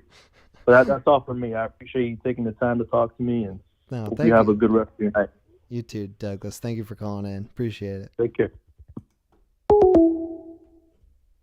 I really could. I could do an hour with Douglas. Ooh, unknown. Call from Quinn. Okay. Quinn. Hello. Yo, Quinn. Yo. Hey, yeah, yo. It's Fuck good to be yeah. on. How you doing? Hell yeah. Quinn. I don't know if you were Heck just listening. We had Douglas on. Went on a 25-minute phone call. It was great. He was saying he was not misogynist, and I believed him, but he was also getting into some really intense stuff. What do you have to say, Quinn, about men and women? About men and women. Men and women, that is a great topic. And I got to say, men and women, they are a huge variant. There's so many different kinds of men and women. So it's hard to pinpoint it as just one thing. But I got to say, hey, as a heterosexual guy, I love women. They're excellent. Is that all you have to... Quinn? Okay. No, that's not Wait, the only first. reason. Okay, first of all, yes, men and women. I don't want to totally generalize. This is not the point of the stream, is to generalize. We want to get into the specific experiences, and that's why we do the call-in. So I want to hear from you specifically, your specific experience with either. Let me tell you some specific experiences then. The first thing I want to talk about is, because I've been listening to the podcast all day, it's been very lovely, is the topic of men and women being friends. Yes. Because, yeah, that's an interesting one. For me, I've had a lot of women who are friends, but there's always been a catch. And that's what I think is interesting. With all the women that I've dated, or at least hung out with, they've always had kind of a thing for me, or I've had a thing for them. Mm-hmm. If you know what I mean. Like, for an example, two of my friends who are women, I have dated and slept with, and now they date my friends, etc. It's kind of, it's really strange. I've got a lot of weird chemistry going on. Because, I don't know, I think naturally men and women are attracted to each other. You know what I mean? So, like... I think that's fair. Yeah, sort of basic. a weird thing to say in the modern era, but yeah, I think that's pretty normal. Yeah. So I guess with the topic of men and women, I think that men and women can be friends, but sometimes it gets really complicated because of, I don't know, all the weird scenarios that can unfold. Well, sure. So tell me a bit about this. Like, I mean, you were friends with women, and then it got complicated. You went with them in some way, and then they went with your friends. What exactly do you mean? All right, I'll get a little bit more into it. So yeah. I've had two of my best friends, actually my closest buddies. They both are dating my exes. And it's kind of funny because they started in very different ways. But yeah, one of them started dating my friend to get like back at me, like 'cause she was jealous because I broke up with her. Right. So she tried to get with my friend at a party, and then one thing led to another, and they ended up being a couple. And the other one, she was kind of like, I don't know, we had a thing, but I didn't want it to keep going, so I kind of pushed her towards my buddy. And now it's just kind of funny because I got two friends, we go for beers or something, and they bring their girlfriends, and I'm sitting there with, like the exes and the buddies, and it's always kind of a weird scenario, you know what I mean? I have not personally experienced that with my exes. We tend to cut all contact with each other. We don't speak to each other even in the slightest. But that is a way to go about it. I respect that. I don't know. I don't know. It's I don't know what is the right way to go, really. But so you said, well, why do you think that your ex went with your friend as a jealousy thing? Is that something that you just think, or is that where does that come from? Oh no, I know, because I was with her for quite a while, and then I was kind of an asshole because it was all back in high school when that kind of happened. So like, I just kind of threw her under the bus, and then we met up at a party, and she knows he's my best friend. So she went with him. It's kind of funny, actually, because I've had this happen 3 times before, at least in high school, on separate occasions with different women. But yeah, she gets with him for the night. and she's trying to like blatantly make it clear that she's doing it to piss me off because she keeps doing it in front of me, like kind of like pushing up against him or like I don't know, fucking around. But long story short, yeah, I think she was doing it primarily for that. And then it was weird because they've been dating for multiple years now. So my friendship with her has been very complicated for that reason. Do you think that has that? Do you think just your own thoughts here? Do you think that has more to do with your friend or your ex-girlfriend? Like the fact that they're dating for a while? I think it has to do with my friend. He's a great guy. You know, he's my friend. I love him, and I think he's excellent. So I think at first it was an effort to try to get back at me, but then she realized, you know what, he's a pretty stand-up dude. So I think it was more in those terms. So there's no like you don't see. I mean, this is just what you think. So you know, we're not gonna say that you're right or wrong. But hypothetically, yeah. Yeah, but do you think that like she sees that? Is that a thing where like do you think that she's gotten involved with something that she wasn't ready for? Or do you think that like it's just it actually was a happy accident? I think it was a happy accident because they turned out pretty damn happy. And it was kind of surprising. You know how some of those couples, they kind of like bring each other up in good ways?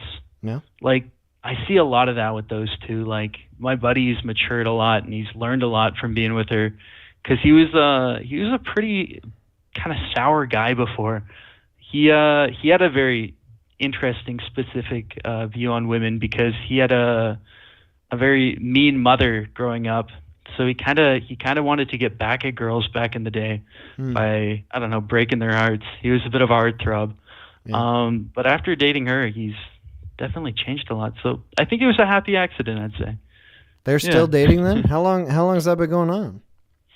They've been dating for just over 2.5 years, I believe. Oh, wow. And yeah, no, they're happy as can be, actually. Funny enough, I'm an artist and I'm working on a commission for one of their upcoming birthdays of the two of them. So you haven't felt like, I mean, maybe in the beginning, but you haven't felt like recently that it's still some sort of jealous thing. It's turned into its own thing. Not with that one, but with another girl this happened with, kind of. I don't know. Like, women are complicated, right? They're very emotional. So sure.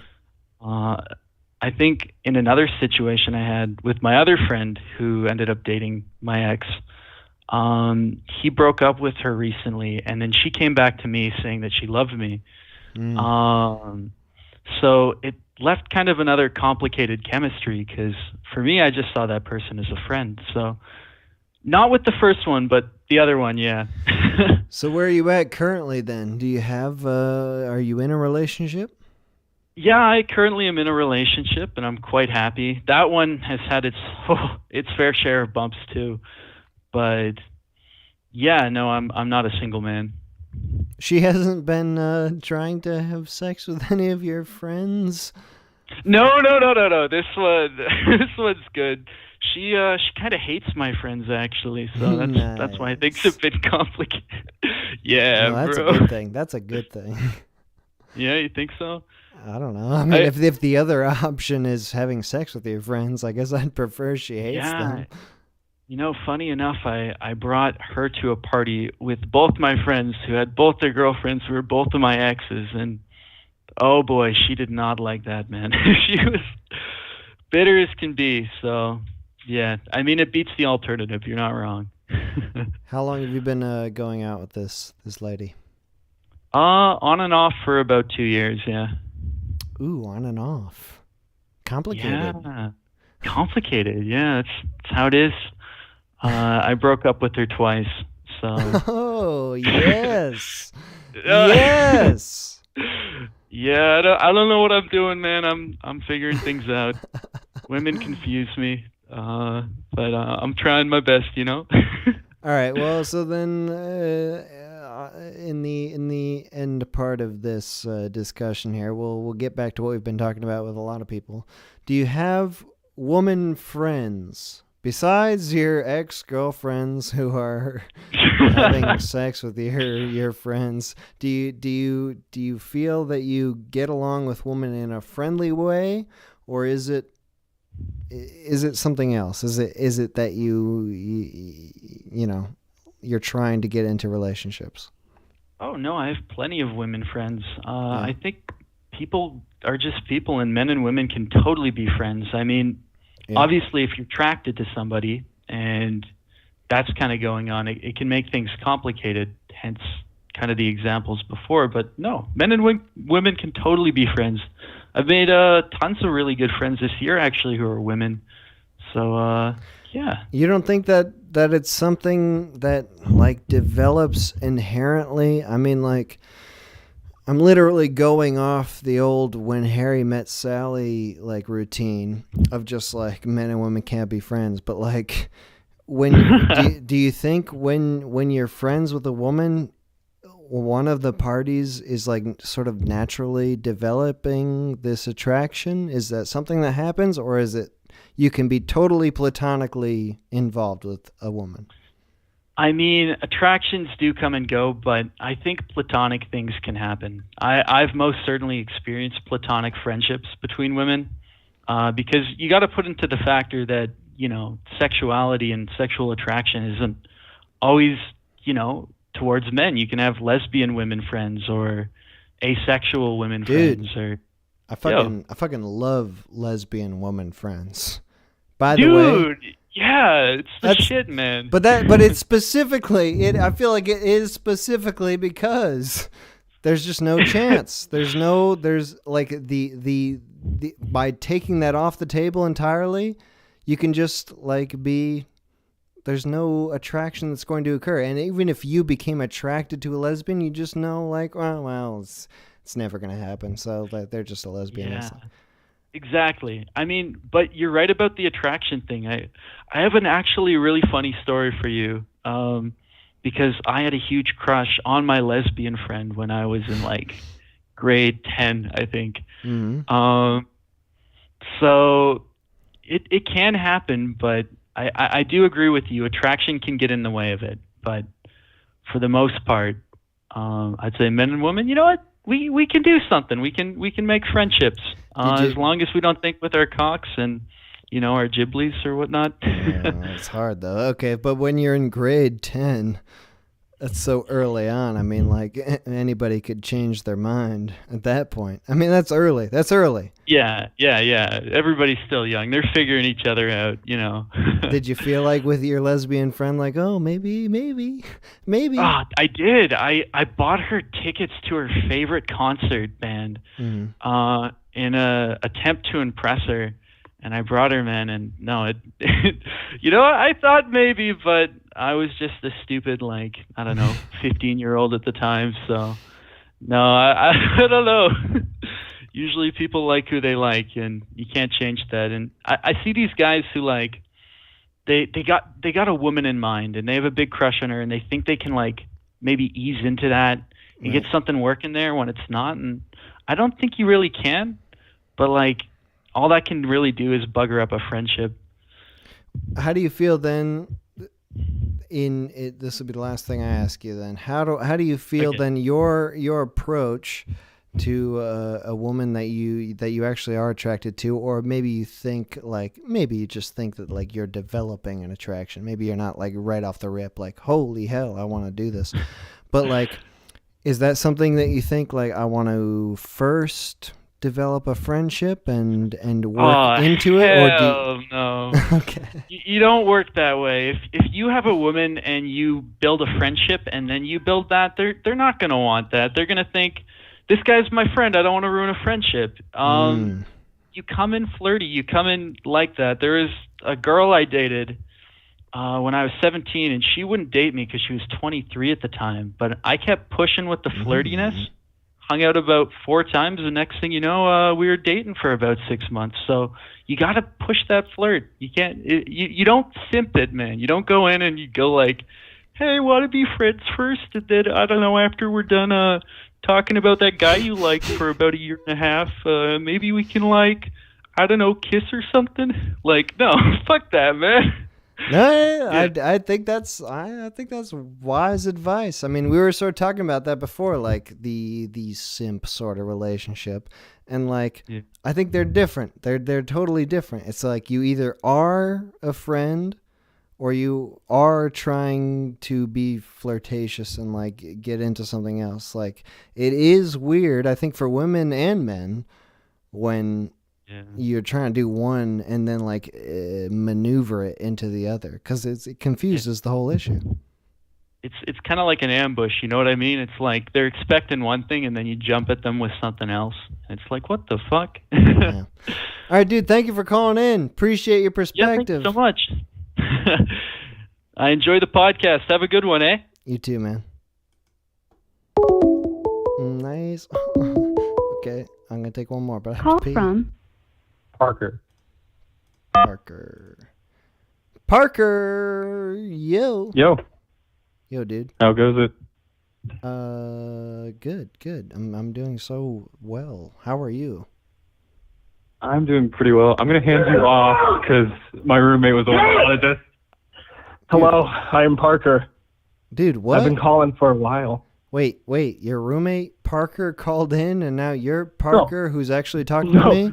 No. My roommate used my name. I'm the real Parker. Good. Okay, good. All right, Parker, you've been listening to the Men and Women stream? Yes, all the way since Tim. I've been calling all the way in because men and women. Yeah, what do you have to say? Tell me. All right. I heard you guys trashing Tinder. I love Tinder. Oh, it's fantastic, man. Okay. Why? 3 girls last week. Three girls last week, dude. I broke her foot. Sorry, I almost cursed. I was getting excited. I'm sweating right now. You can swear. It's all right. Okay. What did you do? What did you do with 3 girls last week? Well, okay. So, Tinder is fantastic if you're a good-looking dude. And like in my early years, so I'm 22. In my early years, I was really skinny, and I completely honestly didn't have a lot of experience with girls. And then after I started working out these past 2 years, hitting the gym, they've started to notice me, and Tinder has been perfect for that. Just boning? You're boning? Yes, fantastic. Last week I got 3 women.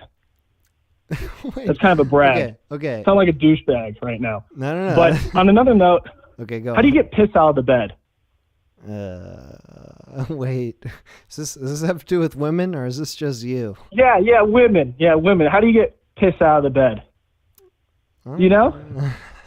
Okay, wait. Parker. First of all, I don't want to talk about this. I don't want to talk about women pissing in your bed.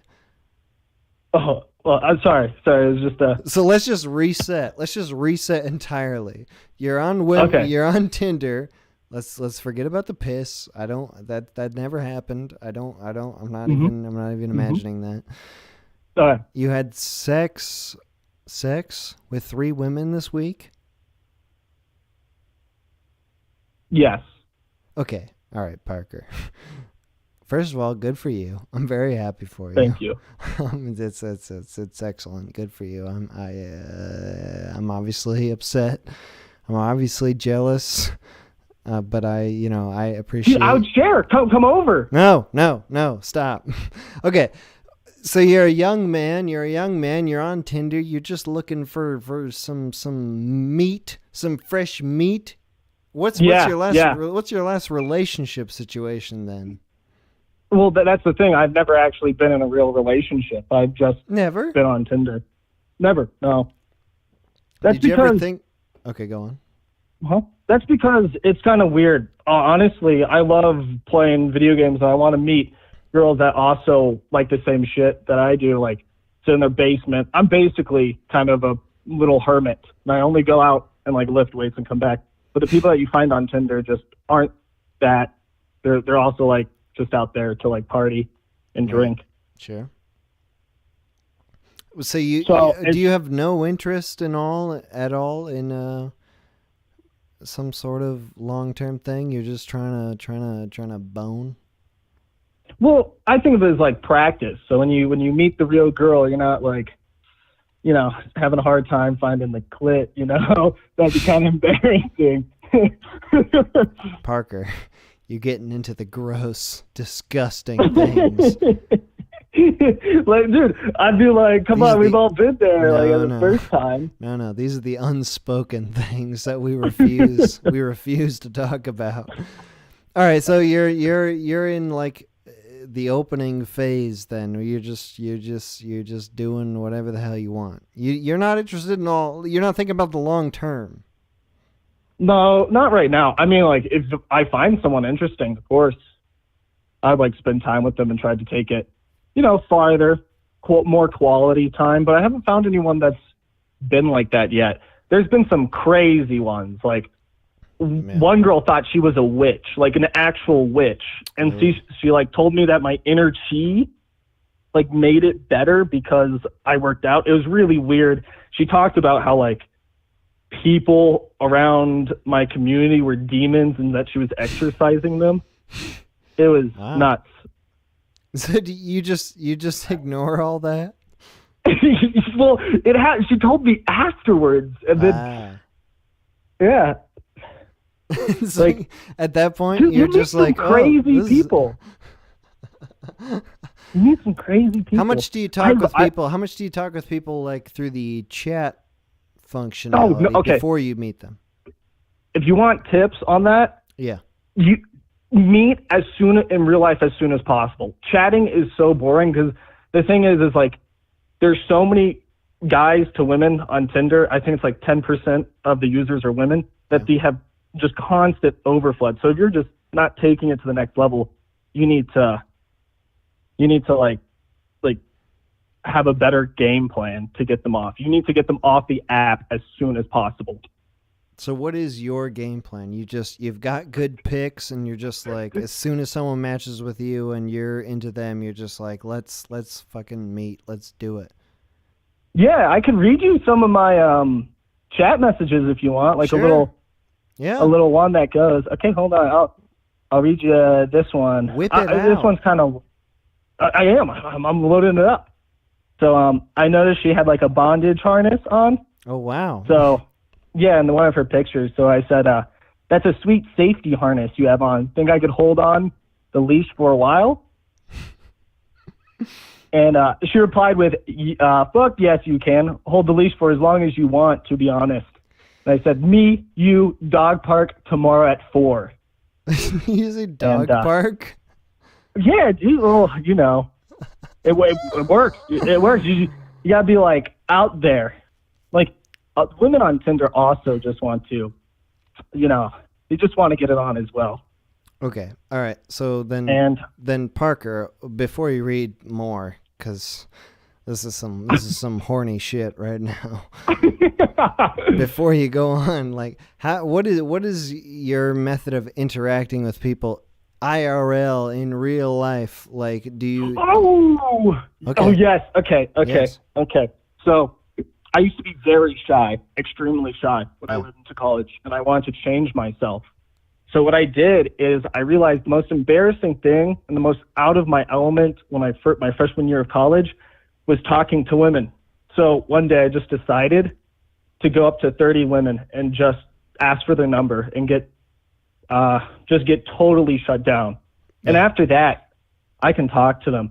Like just like a few days ago when I was going to my programming class, I was walking out of my car and I noticed this well-looking lass that had 2 great personalities, right? No bra, so you could pretty much see everything, right? It's a sight to behold. I just went up, asked for her number, and I think she just saw me staring at her boobs because she did not give it to me. But it was worth a shot. It's always worth a shot. That's the thing. You have to go out and try, or else you don't know what will happen. I think, honestly, I mean, first of all, I think you're a fucking degenerate. I think I don't want to like mince words here, but it's like there was this hilarious joke in King of the Hill. You ever watch King of the Hill? A little bit. I don't watch too much TV. It's a great show. But I have seen King of the Hill. Boomhauer is this character. He's known as being great with women, and at one point, like there's an episode where Bobby is meant to go out with Boomhauer and learn how to meet women, and he just goes to a mall, and his secret, like everyone's curious about what's Boomhauer's secret. How does he meet so many women? And it's just that he goes up to every single woman at the mall and says, "Hey, baby, what do you want to do? You want to meet with me? Like, what's going on?" And he doesn't care at all. He gets rejected like a billion times, but there's one woman always who says like, "Oh, yes, what's up, Boomhauer?" Yeah. I'm not gonna lie, that's what I kind of do, and I've learned that the 5s out of 10s are way better in bed than the 8 out of 10 because they put in effort. Interesting. Okay, well then Parker. Okay, but right now, you're. I mean, I'm not trying to. Don't take this as condescension. But No. Lay it on me. Okay. Just lay it on thick. No, I mean you're a young man. I don't want to use this phrase, but like it seems like you're in a phase where you're going for it ultimately with everybody. Like, do you think that you'll have to change your ways at some point to find someone? Of course. And also be very safe about it. Always like use condoms. I don't get STD checks like once a month. I'm dead serious, dude. You don't know who's those people. You gotta be safe. God damn. Okay, so wait, you had sex with 3 people in this last week. I'm gonna be totally honest with you right now. I've had sex with 4 people in my life. I'm hoping that the 5th one is the end of the line. Yeah, that's fine. Everybody's different, man. No, what do you think? Your sex could be better than my sex, man, because you have like that emotional connection, probably. That's right. I'm very emotional in sex. I just start crying instantly. That's awesome.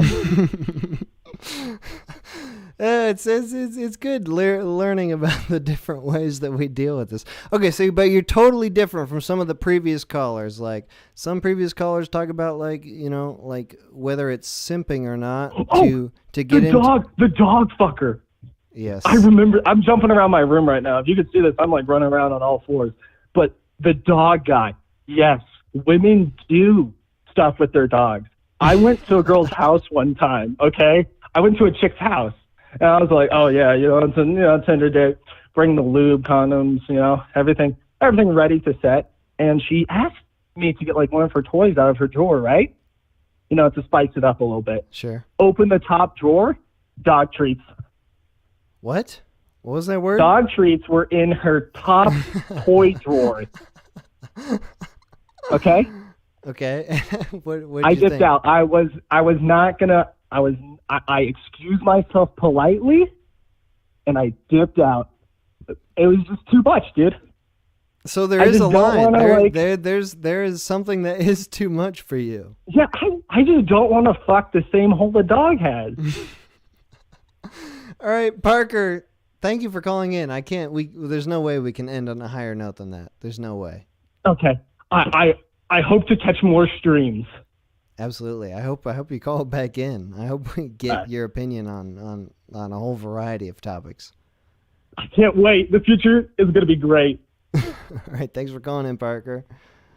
All right. Love you. All right. Love you. Good.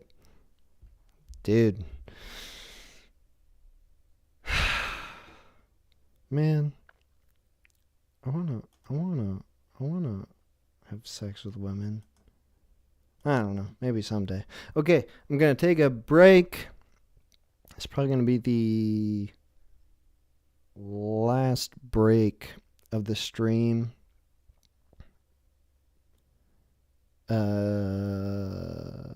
Yeah. I'm going to have to do one more. I'm out of beer now, so I'm going to have to take one more shot of tequila to finish this out. But, yeah, I'm going to take one last break here. This is going to be a slightly longer one, 8 minutes or so. And then we're coming back. One more hour or so of calls. Finish this up. The music is from Jabral. Check the description for links. You'll get links to everything that's played on the stream. Every single gold darn song.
Okay.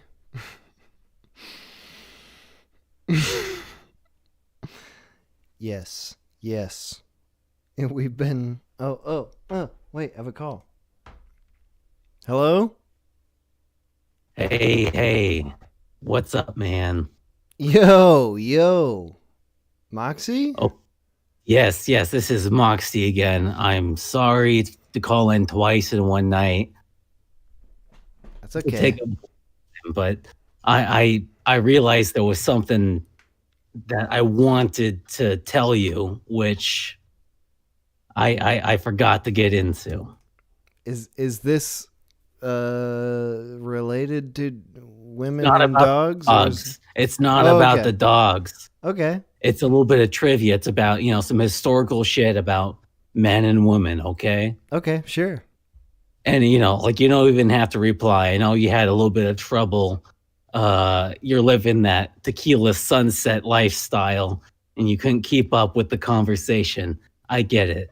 Hey, wait a second. So, wait a hey, second. I'm Wait, just wait, saying, wait, wait. I'm saying all I gotta say is this time, Okay. you can say something or you could just listen, All right, whatever you want. I'm listening. Okay.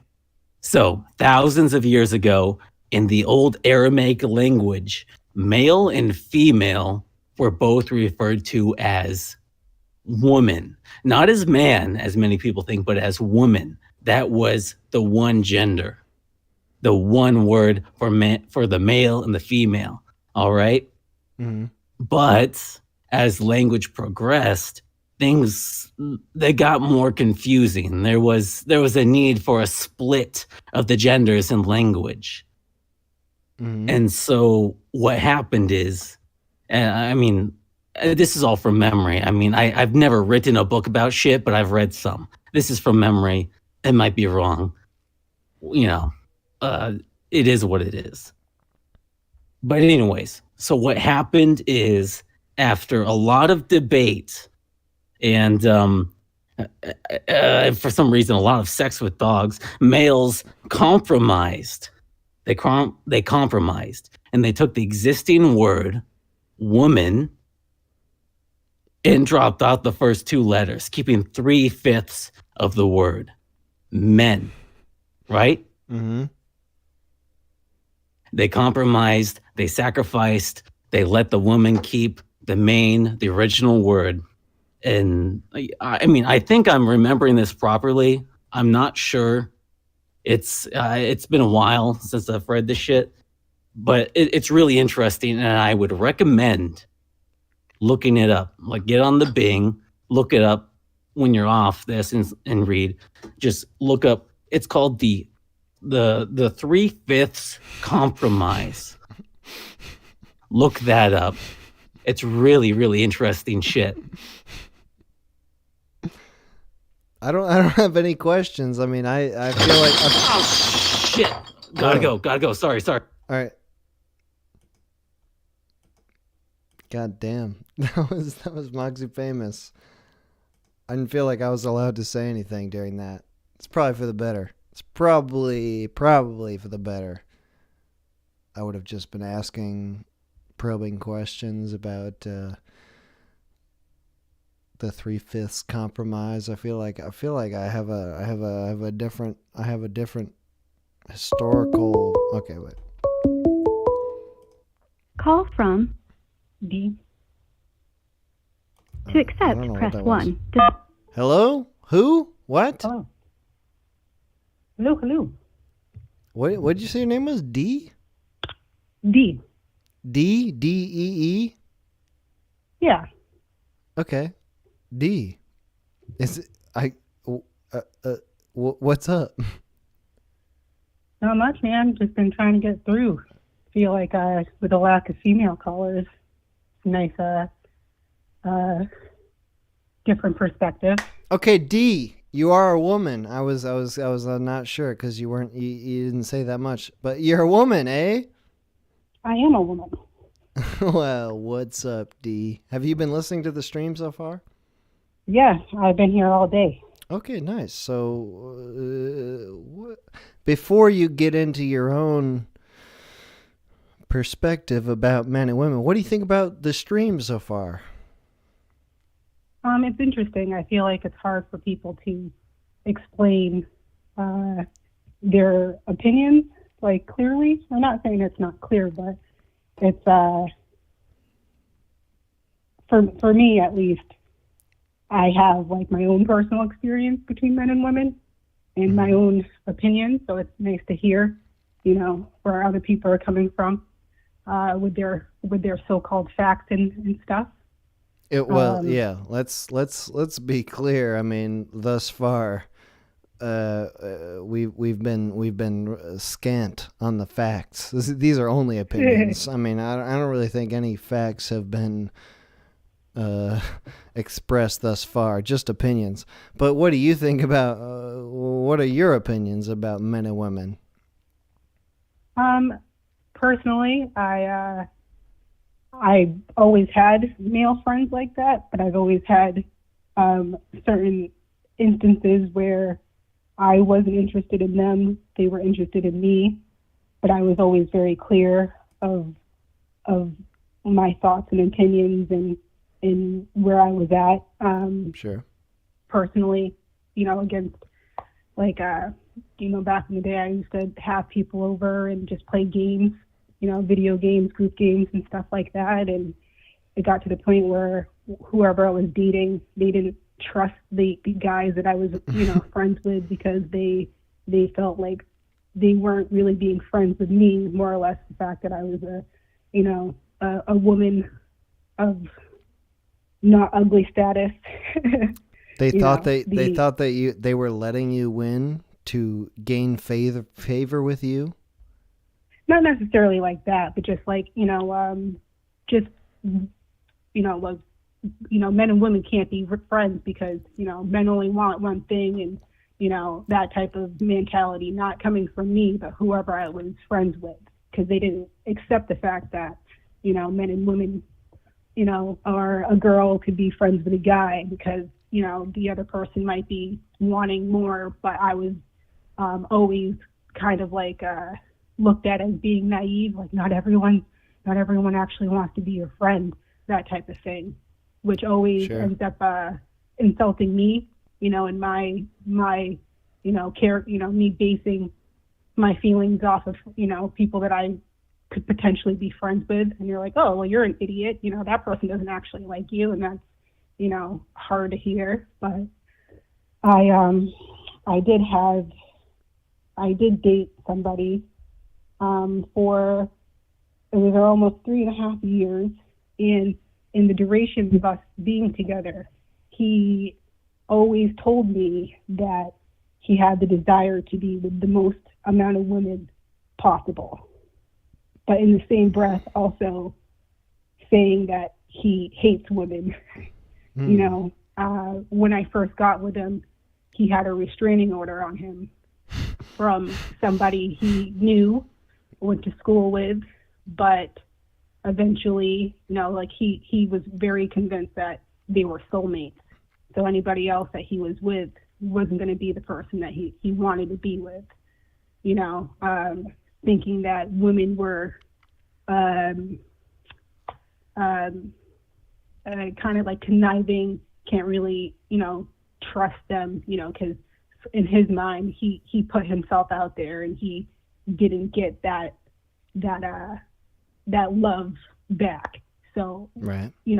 Every other person or every other woman that he saw kind of had that, judgment, I guess, against them. So for me, I was in the position of I could understand that because, trauma is trauma, whether it's women giving you trauma or men giving you trauma, so you kind of hold on to that and kind of, the next situation that comes around, you're like, oh, this is familiar. This is the same shit that I've been through before. Mm-hmm. But when it comes down to me, I grew up with, older brothers and sisters. So when you were talking about earlier about watching the football game and you have some bitch what's going on in the game? I never would feel comfortable personally being around somebody that, you can enjoy something, but it doesn't mean you understand why they enjoy it. And I think that that's kind of a big thing for relationships in general, whether it's between men or women, is just having that kind of understanding of the other person and not holding it against them and not getting upset about that. Yeah. Where my brother, he was he's a very sensitive man. in a very, he's, a 6'3" tall black man, and he kind of always has an attitude like the world owes him something in a way.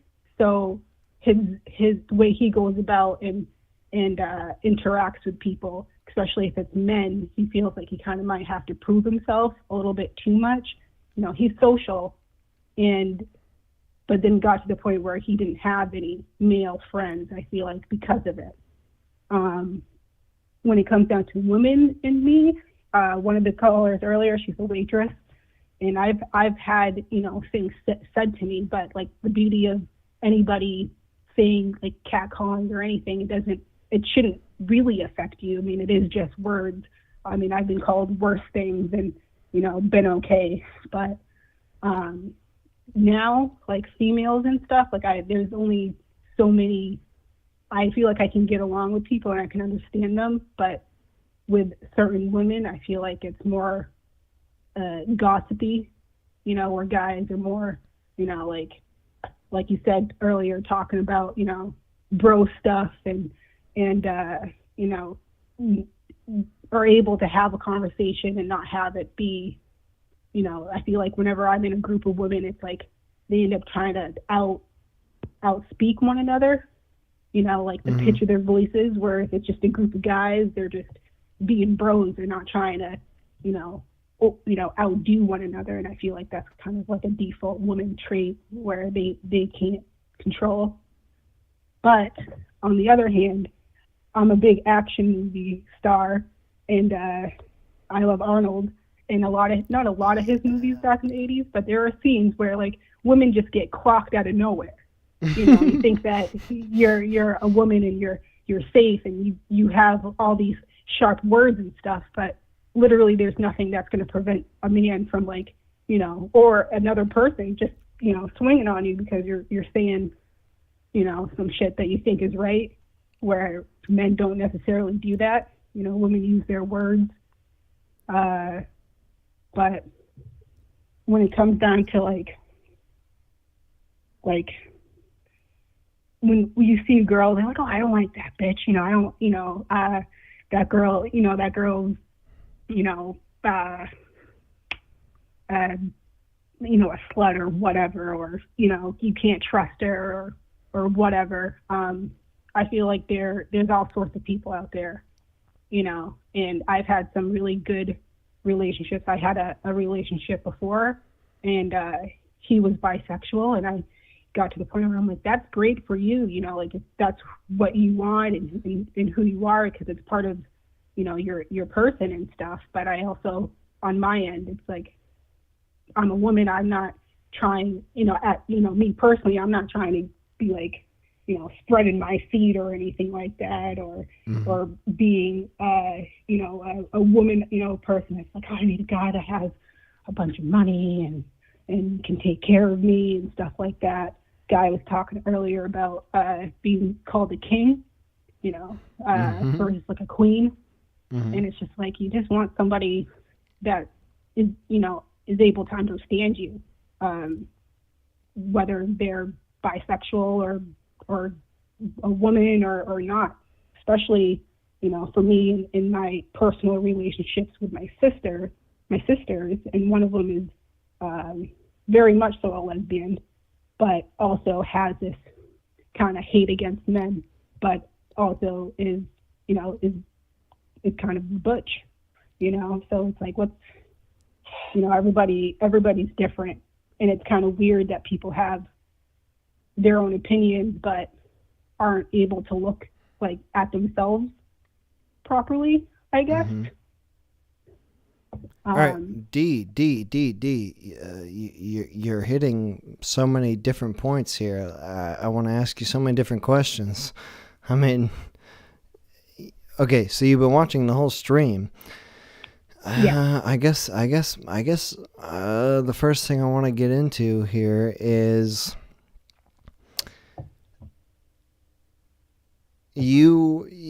I assume you've had friendly platonic relationships with men and women. It sounds like. but Mm-hmm. okay. So when you were listening to Madeline earlier, and she was talking about being a waitress and all this sorts of things, like she talked a little bit about women being sort of sly when they're in a friendship, when you're in a group of women, like not really knowing where you stand. Is that something that you have also experienced, or was that odd to you hearing that?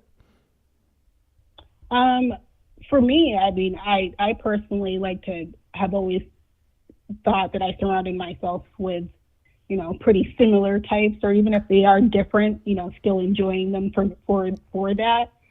So I've definitely been around some pretty catty women, especially, with waitressing. You go out with the people that you work with, and you may not like them, Sure. while you're working, but afterwards, especially because, I do drink.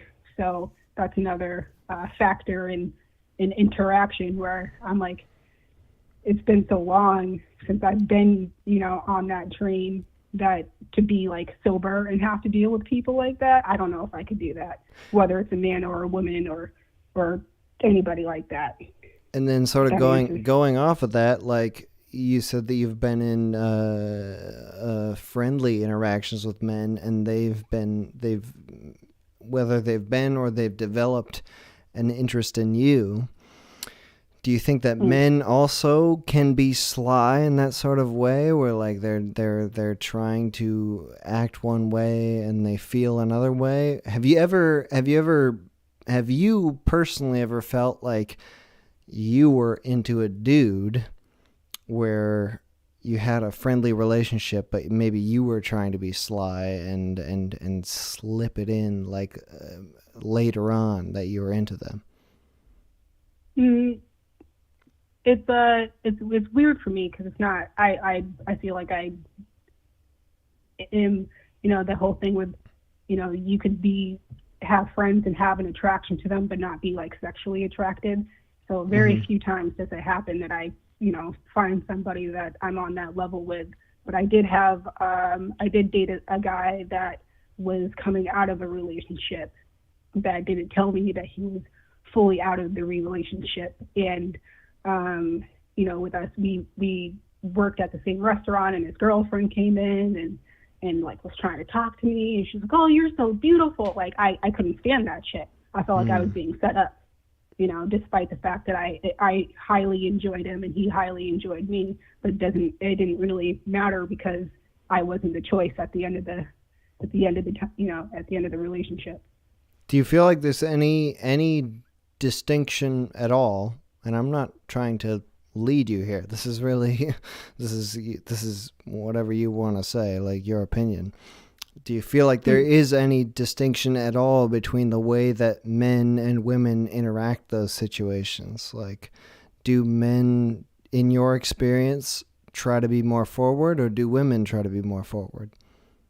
I think men do. I think they kind of have to in that way, because they don't want to, it's that whole the being a simp, it's either that you're about it, or you're not. And that's kind of now, especially with the dating apps and stuff, you kind of have to put it all out there. And that's always been like my thing, even before, dating apps and like just with people in general.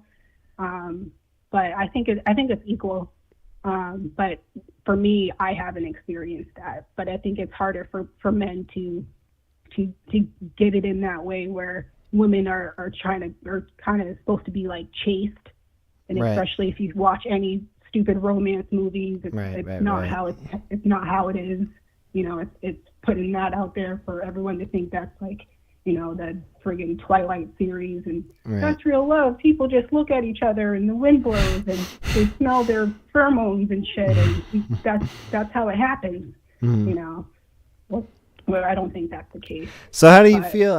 What do you prefer then? Like when it comes to dudes, do you want them to be just like very forward off the front, so you can sort of make that decision, yes or no, or do you how have your relationships developed, I guess? Like, have they been from Just people from that pure attraction, just immediate attraction. It's never been, for me, it's never been a gradual, like, we're going to be friends first.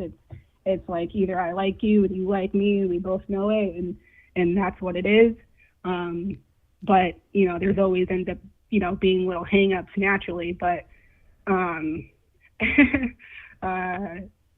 yeah, that's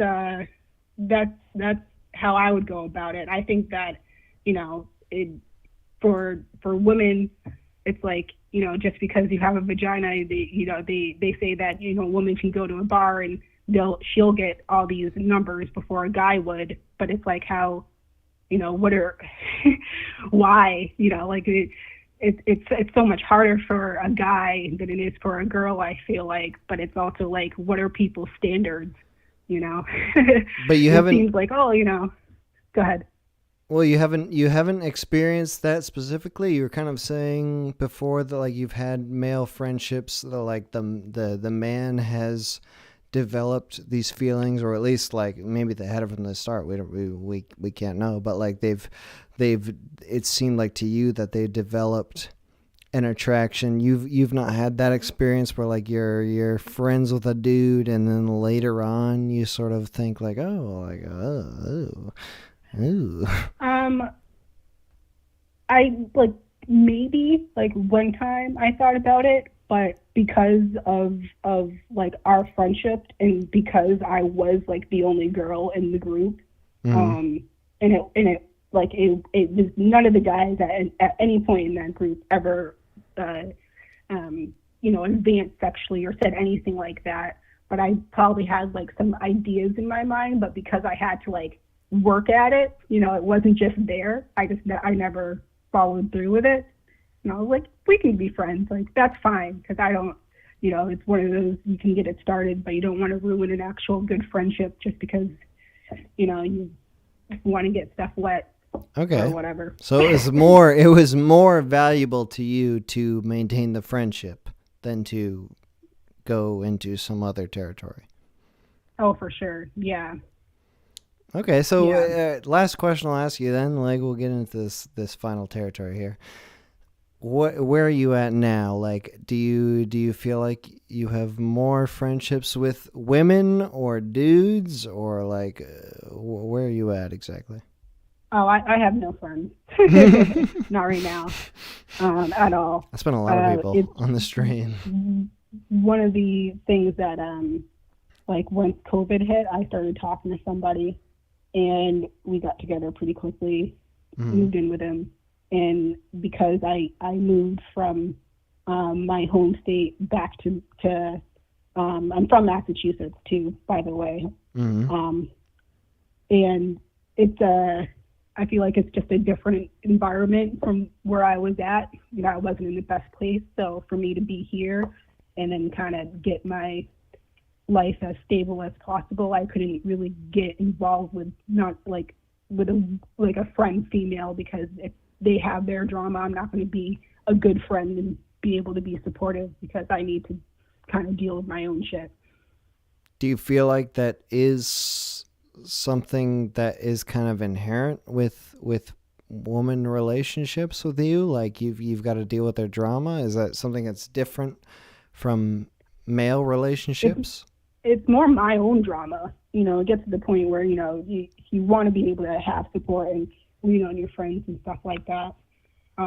Like my ex-boyfriend, he committed suicide, and I was 7 months pregnant, and a month later I lost my 2 twin girls.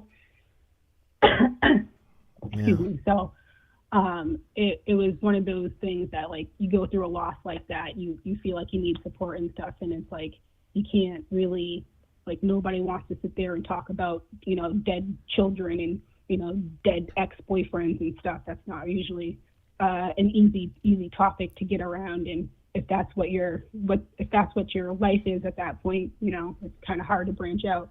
Now I'm just turned 31 in January, so it's like, you know, I'm not in college, I'm not working currently, so it's not like I'm around other people So You feel I'm a like- cat person personally. I'm not a dog person. I don't know if that reflects badly, with the guy calling earlier talking about dogs and stuff. But So do you feel like that's your situation is specific with making new friends, or like do you have old friends that they want to, I don't know, they want to get into the weeds with that, like I definitely have some good friends that I don't talk to just because I can't like bring myself to it. It's not anything like that, but I feel like this is probably going to last a long time. I have no problem like talking and connecting with people. It's that whole being able to maintain that stuff.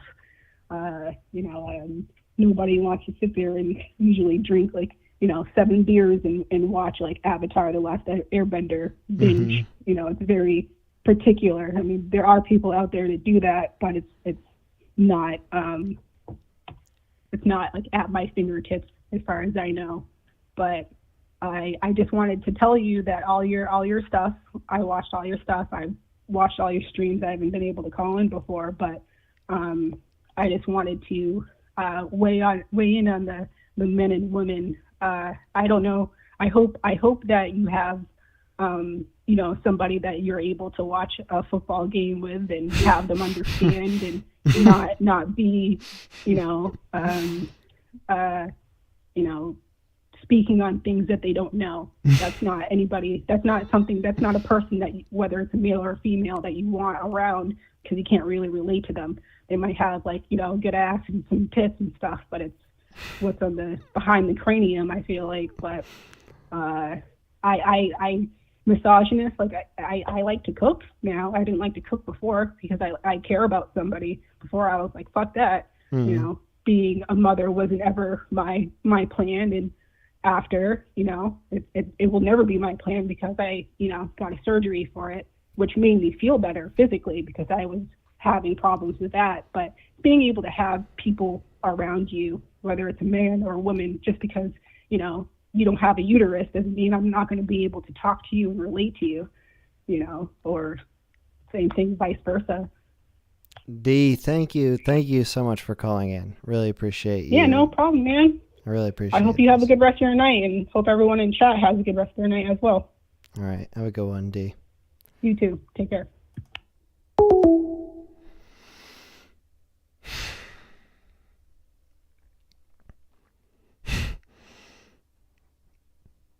Yeah. It's just. Hey, I don't have a problem with Okay. Thank God. Call from Colton. To accept, It's press a 1. man's To name, send but a it voice. sounds like a woman. Hello. Hi. Colton? Yeah, Colton. Just what I go by online to avoid getting harassed as a woman usually. Okay, yeah. I was about to say, sounds like a man's name, but a woman's voice. Yeah. Yeah, no, just calling in again. Finally, we're getting a good streak of women here, huh? Yeah, dude, we're doing it. This is what we've wanted the whole time. We've got all these terrible men's opinions. I mean, I've had enough. Yeah, anyway, so I identify as a lesbian female, so I thought I'd give my 2 cents as the, a cliche lesbian friend to many men. Yeah. Go for it. What's give us your opinion on men and women, or women.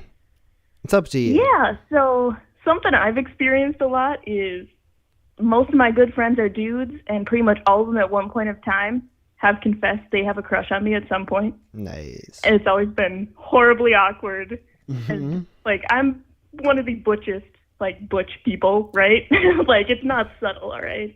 Mm-hmm. And yeah, no, it's just really awkward, but I usually give them space, and then after a couple weeks, we can go back to being friends.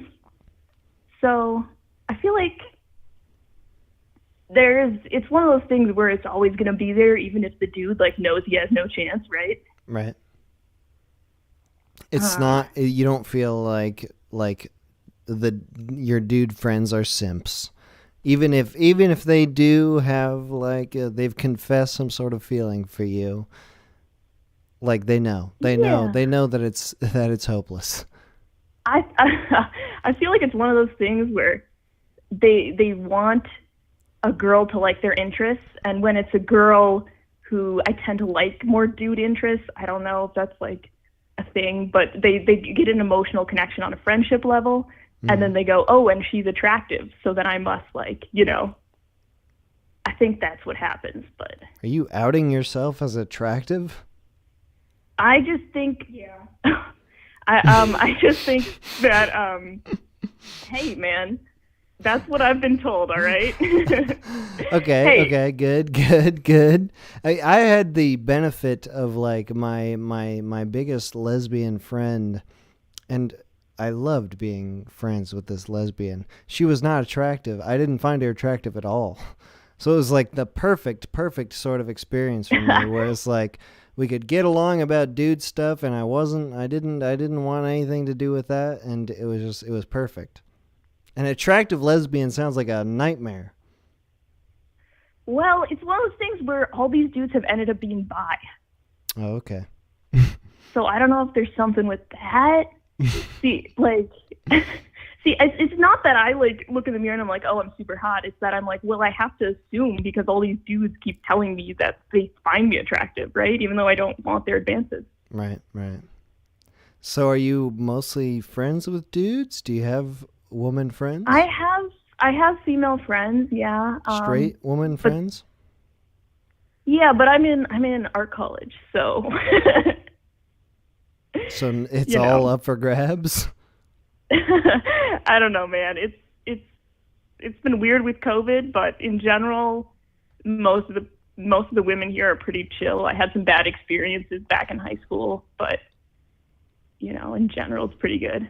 Like what? Tell me. Yeah. Tell me, Okay. tell me about the bad high school experiences. Yeah. So I was an artist and also a jock, and that's a terrible combination when you're gay is being in a sports team. I think most people can assume that's the case. But so like, not finding out there's a team sleepover every year till your senior year, right? Like bullshit like that, like dumb stuff. Well, so what do you think then? Like, I mean, if you've had experiences with straight dudes and straight women, it sounds like you've maybe even had experiences with the straight women who are coming on to you. Am I picking that up right? No, it's more like straight women who think of you as predatory is what I'm getting at. Ooh, nice. Yeah, that's a big stereotype. It's like, oh, it's so trash because it's like, if I'm walking on the streets, I'm worried about dudes. And if I'm in like the girls' locker room, all these girls are worried about me. So either way, Just because they know how. Well, again, I'm not very subtle, and they just assume, and it's like, okay, you're not as hot as you think you are, okay? Interesting. I mean, this is very, very foreign to me. I'm not a woman or a lesbian woman, but women feeling that you are like trying to get with them when you're not. Yeah, like I have lesbian friends. I have like a queer community I talk to, right? And most of them have experienced in their life this idea of straight women thinking that every lesbian in the world wants to get with her. Right. And it's been it's like I don't really understand it. I guess it's just one of those, it's just a manifestation of like some straight dudes like really want to avoid gay dudes, and I guess it's the same thing with women sometimes. Well, we were talking a little bit with Tim earlier. How long have you been?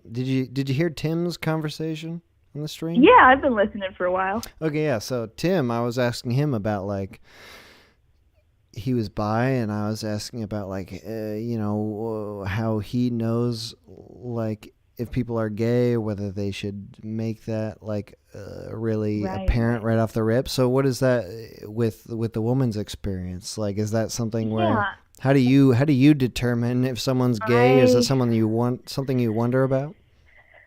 I mean, it definitely can be. There's definitely like femme presenting bi girls that can be really tricky.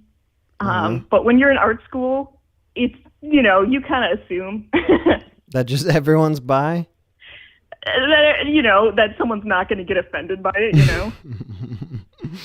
Nice. Because the majority of people here, aren't exactly super straight. Sure. Yeah, but I mean, for me, I have short hair, and that just means everybody assumes it anyway. So I just roll with it. I haven't had much trouble that way, except for old women in mistaking me for a man. So what about I hope I don't offend you with this question, but just the age-old assumption that just college women are questioning, point blank. They don't. I'm not saying that this is how it is. This is just the old thing that a college-aged woman, especially at an art school, doesn't know. May go either way. I mean, the only experience I can speak to is my own, of course. Yeah. And, I mean, I think it's fair that like when you're, early 20s, you're probably going to be doing your most like finding out who you are, right? Yeah. So I think it makes sense that would be the case. And I guess what I meant by art school is just that people are very much expressing themselves, right? Yeah. Just trying, so you can usually pick up on that sort of thing just because people are more out there. No, I mean, I went to a pretty gay school, I have to admit. Only for a few years, but everybody was was trying to figure that shit out. It was definitely different for the dudes than it was for the women. I remember there was an old Whitest Kids You Know sketch. I don't know if you're familiar with that group, but oh yeah. So they had a sketch that at one point that was like a man just coming back from college, and he was telling his family that he was gay, and they were like so upset. They was like, "What? What are you talking about?" And like then at the same time, their daughter said that like they were gay, and they were like, "Oh, okay, that's fine. You're just discovering what you like." Do you feel like there is that sort of difference? Like, are you friends with a lot of gay questioning dudes versus gay questioning women?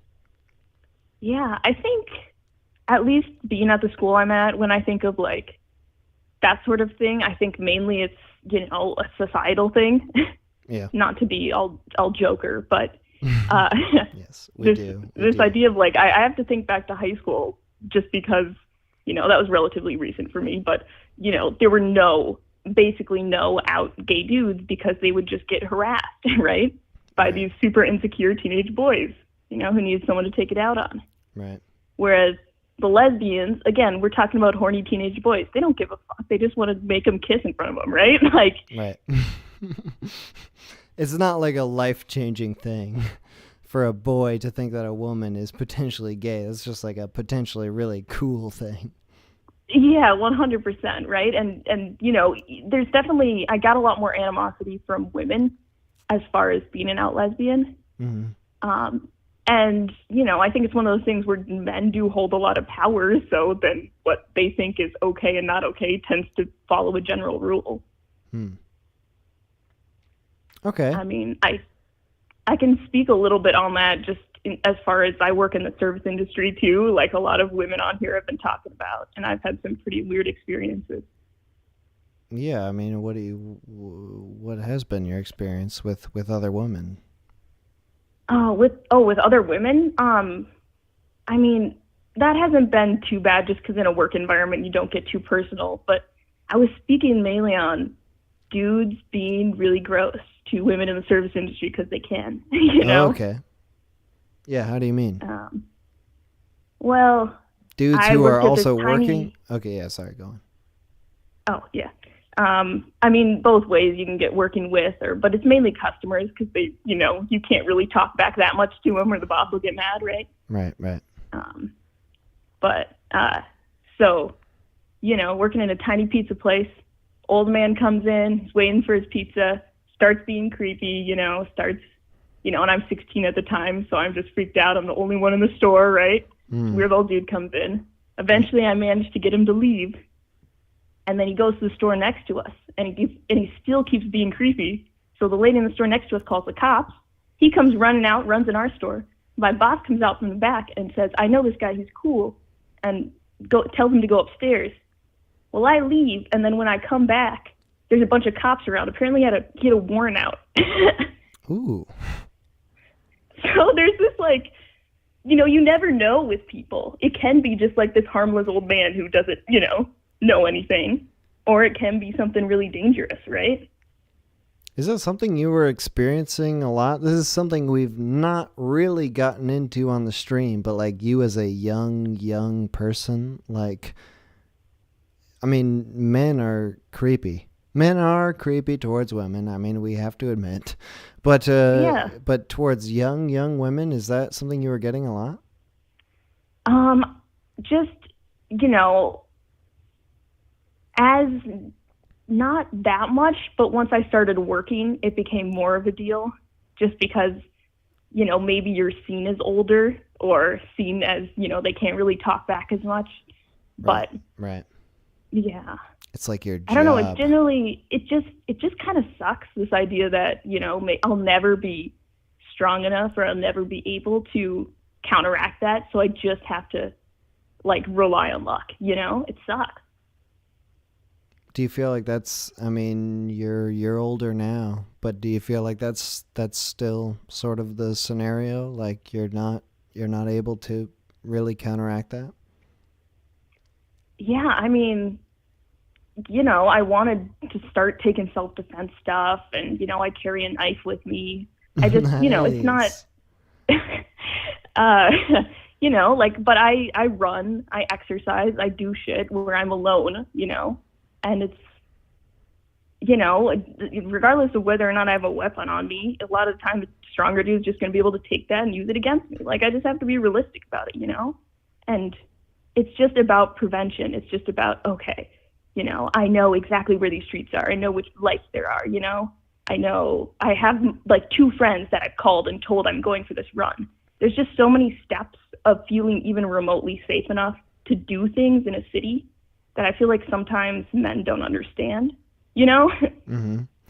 No, this is something we've not really covered. We were sort of talking about it very, very minorly at the beginning, but there is this kind of terrible thing, part of the separation of men and women is and the biological difference is men have the physical upper hand, which is something that's, we don't have to think about as men because we have it. We don't have to be worried about it at all. But there are obviously terrible people out there that want to take advantage of that, and that's yeah. And I don't want to say all men are terrible, all men are trash, because right. I want to approach that in a way of maybe we have a culture that allows this to take place and we aren't, I know it's not a good thing, but at the same time, we have this culture that still kind of encourages, being bros and being dudes and catcalling women and all that sort of thing. I think it's getting better for sure. But, you can't, it's not about the individual, right? There's tons of awesome dudes out there. But it's about, that women are scared a lot of the time, right? And that's not cool. And it is a weird thing. It's a weird thing for either sex to reconcile with. I remember just when I lived in a city, just walking down the street at night, I didn't have to worry about, being attacked, but I kind of had this terrible feeling that when I walked behind a woman, they would start walking faster, I was some sort of threat. I was it's neither of our fault, but it's weird. It's weird as a man to feel like you are like the aggressor, even when you're not. But it's not, it's obviously not the woman's fault. Yeah, for sure. And I feel like that ties into why, women have this, straight women that I've encountered do have this like fear and like kind of they put this predatory aim on lesbian women because it's the idea that, if someone's attracted to women, then they're going to be preying on them because that's what they've been told, that's what they've experienced. Mm-hmm. And suddenly there's the idea that this has invaded their space, right? Sure. So at least that's what I would say. But, it's also, it's like, I think tits are great, right? I can appreciate a woman, but I'm not going to, I just see all these creepy dudes. Like, I've never met, like, a really creepy lesbian, But I've met lots of pretty creepy dudes. But what about the 40-year-old lesbians that are like hanging around the bar that like are all gross and they're just like, who wants a little piece of this? Yeah, maybe you can chalk that up to life experience. I'm certainly not old enough to have had a lot of bar experience, so yeah, maybe that's the case. I'm creating a boogeyman here, a lesbian boogeyman. I have to. Yeah. Okay. Thank you for calling in. Appreciate your call. Yeah, for sure. Have a nice night. You too.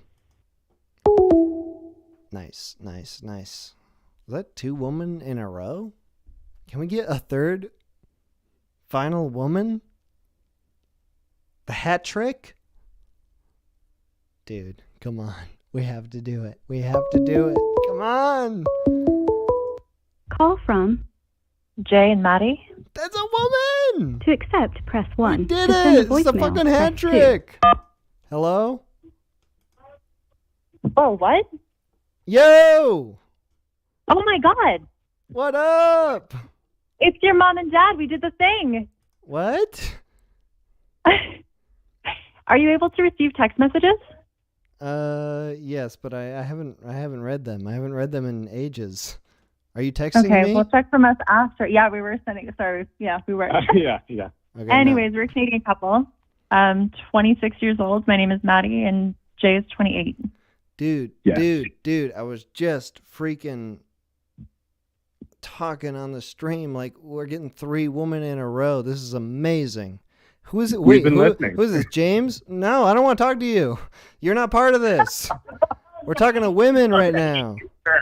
Well, I'm here if you need me. Huge fan. Listening all the time. Okay. Well, wait. We will defer to you. I'm sorry. I didn't mean to get so aggressive. No. You said it. That's fine. But no. We're gonna get to you, bro. Wait, who is the woman? All right. Maddie. Yes. Dude, we had another woman called Madeline on the stream.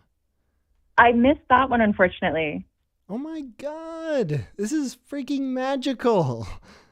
This is Also, the end of how the are stream. you? You're the last call. So you have to be so good right now. Everything you say. Oh my goodness. Yeah. Everything you say is going to be just perfect. And if you aren't, we're going to get to James. Okay. Sounds good. Hell yeah. Oh my God. I'm so excited. Okay. Wait, I got to cool down. I'm too excited. Okay. All right.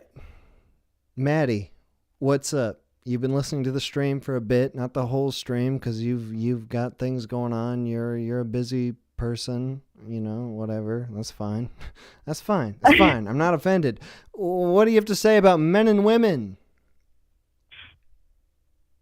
Oh my God. Where do you start, really? Just like hearing some of the previous calls already. Mm-hmm. Oh my goodness. Where do you start? Women are tables. And men are go-getters. That's what I've learned so far. Did you say women are the table? Because that was some Douglas talk. Yeah, I don't know if you were watching the chat, but yeah, it quickly devolved into women are tables. Yeah. Well, but it was. Well, okay. I'm not gonna defend Douglas. That's not my place. No, please do. No. He was talking about women and tables. I wasn't totally following it, but okay, whatever. What do you have to say about men and women? If you don't have something to say right now, I'm going to James. Okay. I would have to say that, yes, they definitely contrast each other, I think, in a lot of good ways. But in your early years, like Douglas, I think it's really, really difficult to understand what you even want, which is where I think a lot of that angst comes from. How do you A mean? lot of How do that you mean? thinking is just like going on Tinder and looking for surface value, right? Like when Jay and I first met 4 years ago, almost 5 years ago now, which is insane. Oh my God.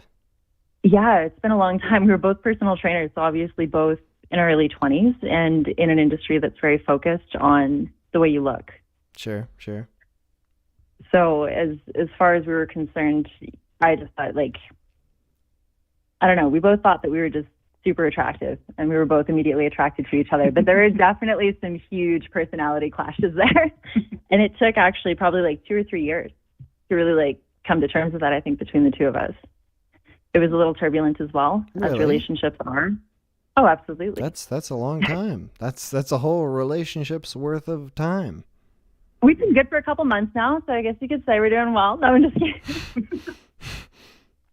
James, don't But worry. yeah, Don't, no. Okay, but I just want to say, James, I'm gonna get to you. I'm sorry, I was being disruptive earlier. We're gonna get to James. Don't. All right. Okay. All right. Shh. Wait. Hold on. I will get to you, but not yet. Okay. So, Maddie,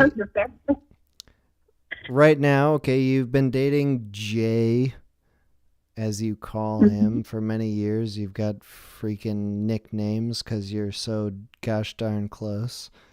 Amazing. Yeah, I'm very happy for you. All right, but what's your scenario now with your friends? Like, now that you guys have been dating for a very long time, do you have your woman friends? Absolutely. Recently, in the last like half year, I've picked up a job that's very demanding. Mm-hmm. Oh, sorry, am I too quiet? I don't know. Anyway, sorry, I've picked up a job that's very demanding, and it's kind of a struggle right now with where we live in Canada to even really have a social life. So yes, I do keep in contact with friends and stuff like that, but I've never really been super social in the first place, which was kind of nice, I think, for Jay as well, because we don't really like to go out much. He's very much into art and creating things, and I'm just very much into work, and video games, I guess. Nice. Pretty nice. eventful lives. So So it works. Yeah. You've been keeping up with your friends a little bit. It's been difficult. Do you have any male friends? Is that a point of contention at all? Do you have male friends? You know, I think that as you get into your, I guess I don't want to say later years, but just it seems like past 25 for us, he started to kind of relax a little bit more and started to understand that yes, it is okay to have friends that are males. But of course, I mean, I think he's more comfortable with it knowing that I am very self-aware and I'm also very open and I'm very honest with him about things too. So I'm not friends with any exes or anything like that. It's always been very much just platonic or networking, like through university kind of thing. Networking, aka using your friends to climb the ladder. Corporate ladder. The corporate ladder. Okay, I'm being brutal. yeah, yes and no, I guess, actually. I'm being unfair. Very utilitarian. Okay, Brutal. wait. But what's your Okay, take on Maddie, that? Maddie, I'm done with you right now. I want to talk about James right now. James? Okay. All right. So my take on it, and this is where we differ. This is where we differ. Okay. So I've always maintained that men and women can't be friends. I know it's kind of harsh to say, but I do feel that way because as a man, I mean, especially a man with higher testosterone, there's always that you can just like pick up the underlying like tones. You know what I mean? It's just like we can't be friends. We're gonna you know what I mean? I know that not everybody's like that, but I'm speaking on behalf of, I can't generalize, but shut up. Maddie, I'm talking to James right now. Please yeah, this is so rude. Please let me do this. I'll get back to you, Maddie. I'm not done. Just I want to get the James perspective. Jay. Yeah. So yeah, I mean, I've always personally felt that you can't really just be friends, right? Like, I mean, to be friends with somebody, you're obviously, you know, digging each other, vibing, right? Like whether it's, you know, I'm friends with my guy friends or, you know, all my girlfriends. Yeah, right. Right. You know, but with females, I mean, there's always that, you know, unspoken, you have a vagina and I have a penis, right? 1 + 1, right? Kind of thing. Perhaps. So, Perhaps we could figure something out with this arrangement. I don't know. Do you? I don't know. But that's, I don't know, that I've always felt that way. Like I can't just have like a friendship, or else it just seems like, this is so brutal, but like a waste of time. You know what I mean? Well, I mean, obviously, I know what you mean, Jay. Okay, but so wait. Before we get back to Maddie, and you're coming back, I'm gonna get back to you. This is not okay. So you've done away with your female friends now because you do kind of have this feeling, but. Okay, that's the thing is, like, I've never really had, you know, great female friends. They're more, you know, like acquaintances or, you know, friends of friends kind of thing. You know what I mean? So I've never really had like just a straight platonic relationship with a woman. And it, you know, is just like even if it's not like a right off the rip attraction, is it like a fear that you would become attracted or that they would become attracted? Like that something would develop just because you have these interlocking parts? That's a really interesting point. Like, because personally, I feel like, I don't know. It's not, to me, it's not a fear. It's just like, again, it's more of a, I don't know, like a vibing thing. I don't know. That's a really good question. I might have to ask myself that, you know, do some reflecting. All right, James. You think about that. Bring me back to Maddie. We're bouncing back and forth.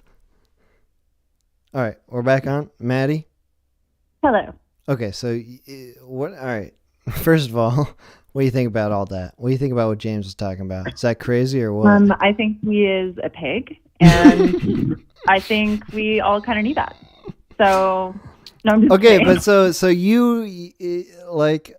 You can be so honest with us right now. We don't know who the hell you are. I mean, obviously you've got James right there who's judging your every word, who's just ready to pounce, obviously, on anything you say. Staring teeth at me. But, you know, you said that like when it comes to your relationships with men, you might just think of them as like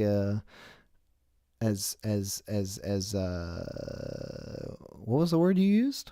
Professional? What was the word? It's always a working relationship for me and for networking. Obviously, you have commonalities that you share with people, but I also have something called borderline personality disorder. Oh, nice. So for me to have healthy interpersonal relationships with anybody can be a very difficult thing, male or female. Well, so do you feel... Okay, go on. Oh, no, sorry. You go. Well, I was just going to say, so like in your relationships that you've had with men, let's say, platonic relationships, do you feel like it's a clear barrier that you have decided where it's like it is networking, it is platonic, it is not something else? I'm not thinking about our interlocking parts at all. It just has to do with this alternative thing. Yes, absolutely. It's really great that you asked that, actually, and I appreciate that because I really don't think about people like that. It's kind of weird. Jay has asked me before very seriously if I'm, what is it? What is the term for not liking sex? Asexual. Asexual, is that what it is? Yeah, that's a term. Yeah, okay. Well, anyway, we're going to use that for this. He didn't make that up. But he's asked me very seriously. He asked me very seriously before if that's kind of how I am, because I look at a person for just who they are, not necessarily, you know, like male or female necessarily. Just if I find somebody to be interesting, then... You can appreciate the way he's No, I don't look at people.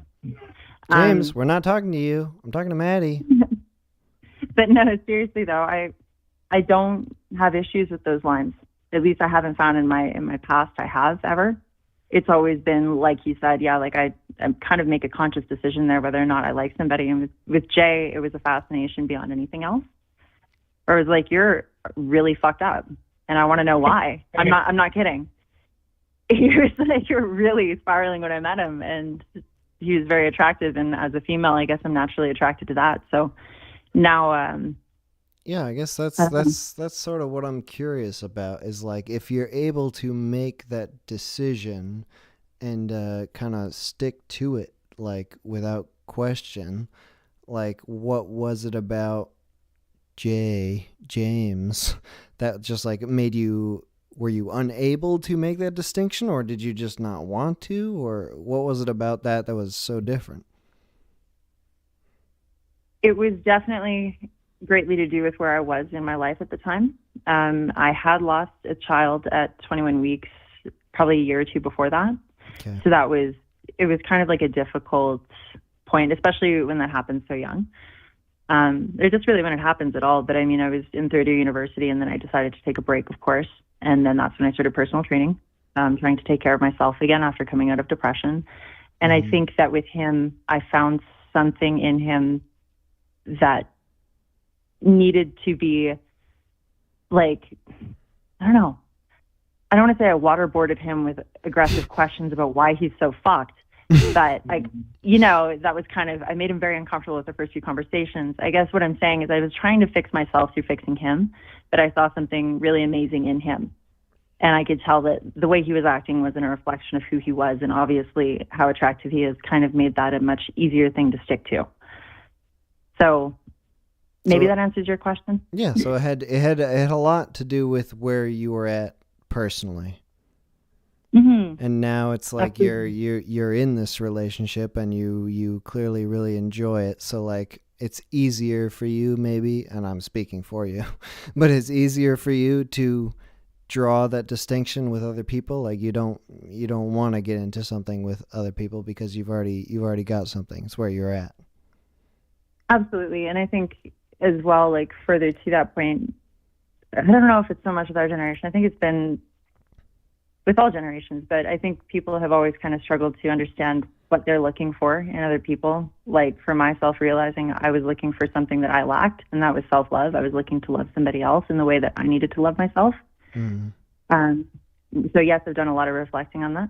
But as far as it goes, though, I think that's where people kind of run into trouble, is they think they're with the right person, but they're not really seeing things for how they are, because they're seeing them for who they want them to be. And with Jay, I saw him for who he was, and I saw him for how he knew he could be, maybe. Do you see that with other people, like where they are in a specific situation, and like that's what's kind of coloring their opinion of other people? Like they maybe are wanting to see something that isn't there, and they're like, because of where they're at? Absolutely. I think so. I think you see it a lot if you kind of are aware of that in the first place, and there's a lot of people who aren't. They're so caught up in themselves. Like I work in an industry that's very male dominated. Mm-hmm. And there's a lot of older men of 50, 60 years old who, as you know, back in those generations, nobody really nurtured men in emotional ways. So it's very apparent to me now, looking at it like from how aware I am of myself, and also for what I went to school for too, with like psychology and all that.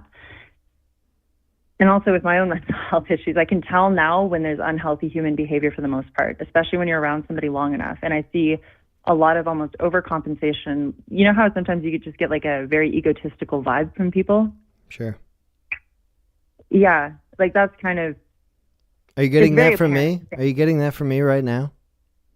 No, but we're super curious how you're doing though. Like we wanted to ask how you are. I'm so great. I am so great.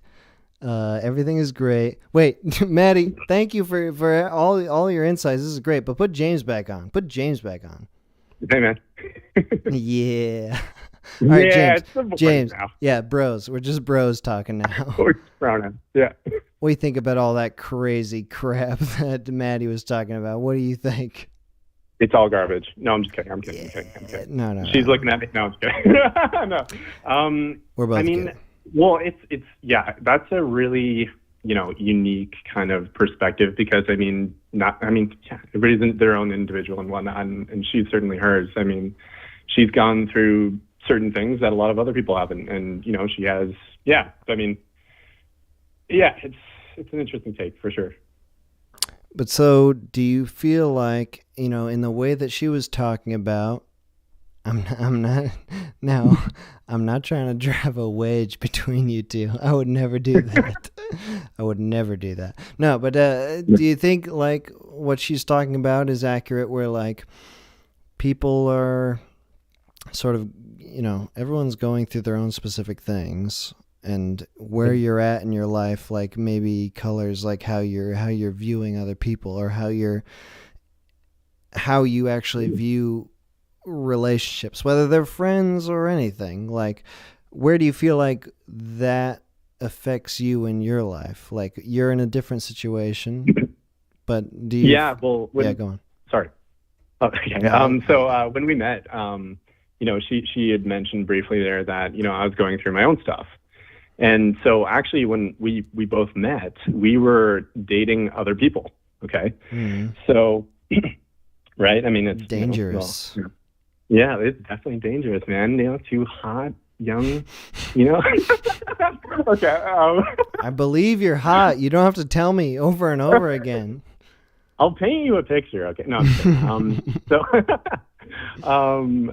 So anyways, yeah, we met, and I was in a really bad spot with my relationship in that I wasn't feeling fulfilled anymore. Like, I just completely lost interest, right?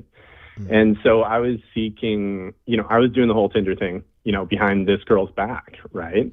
Ooh. And that gym environment was just, and I was bouncing at the same time. So I'm a personal trainer and I'm a bouncer. Whoa. Like, it's just women everywhere. Yeah, there's women literally everywhere. It's just oh man, it's quite the environment. It's if you're trying to get your head on straight, don't do those things, guys. Just a little word of advice. But so yeah, I'm cheating on this girl that I'm seeing, right? Like left, right, and center. It's brutal. It's absolutely just terrible. And I'm feeling guilty, but not caring because I'm getting my rocks off, right? So it was not a good time. And so she sees this guy and she's like, she saw right through me somehow. I don't know how, but she was like, "You're a good dude. Like, I can tell, and I like despite everything. Yeah. Despite your terrible, terrible behavior. That's right. Never go on. Just wanted to get a dig in at James. Yeah. Twist the knife a little. Do you feel like there was? I mean, like this. Okay, this is. I'm gonna wrap up here, but like this is some heavy shit I'm about to get into. So fucking buckle up. Do you feel like that is something that either of you think about? And I'll go back and forth, actually. I'm going to get to you and to Maddie on this one. But do you feel like, if you were both in relationships when you were getting into your current relationship, is that something you think about? Is that something that worries you, or just is it a thing of the past? Oh yeah, big time. Because those habits carried over into our relationship. We both ended those relationships, and then we said, you know what? Let's try, you and I, right? Mm-hmm. And because we just had this instant connection. It was crazy. So you could feel it. It was something I'd never felt before with anyone. And so anyways, that did carry over, those bad habits. Like, I was still, online, chatting to people, and it was like a drug. It had become a drug to me, and it was extremely toxic, and it took a while for me to get out of it. Like, it's really hard for me to say that, but it's true. So be careful, guys. you think it's like fun and games, but it's playing games with your psyche. Like it'll mess you up. So it's not for everybody. But yeah. Okay, James, put Maddie on. Yeah. I've got my final bit here. Maddie, are you there? Yes, I'm here. Okay. So like I just asked James this question, but I'm going to ask it to you in just a very slightly different way.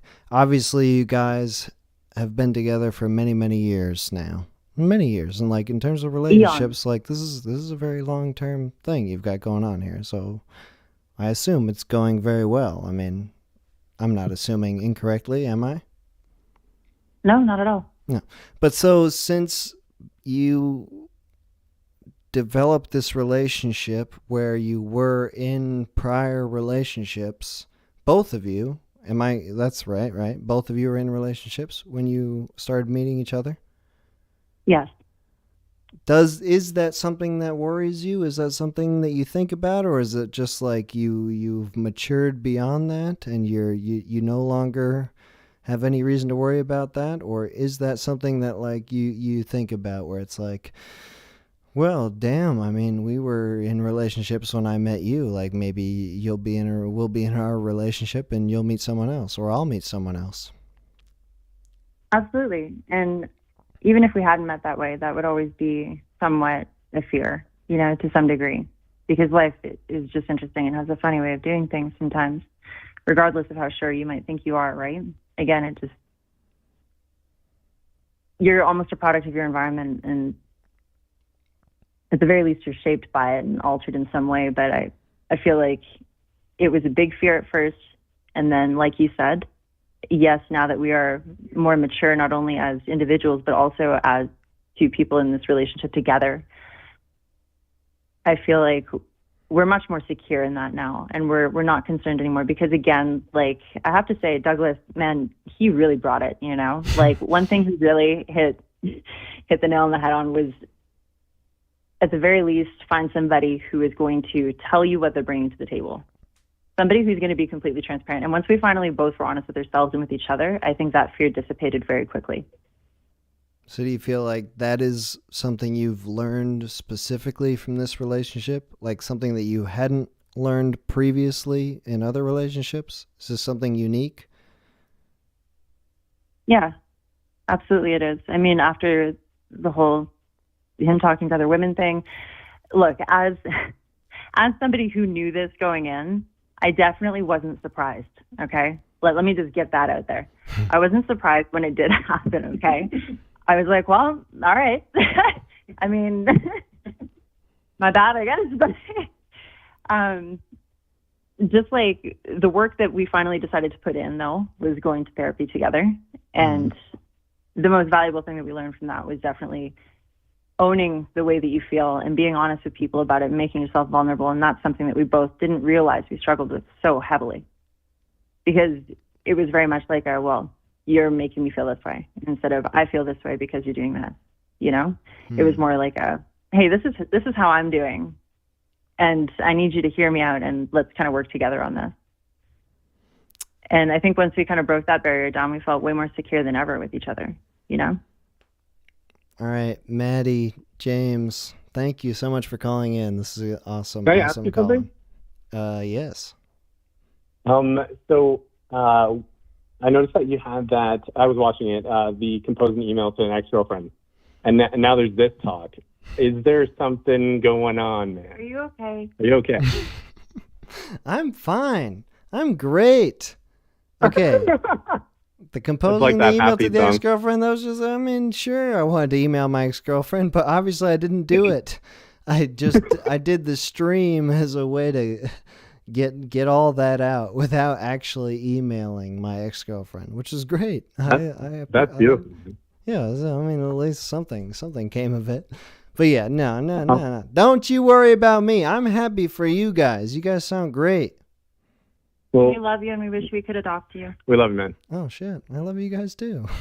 Have you ever tried pitching to Adult Swim? Just quick question. No.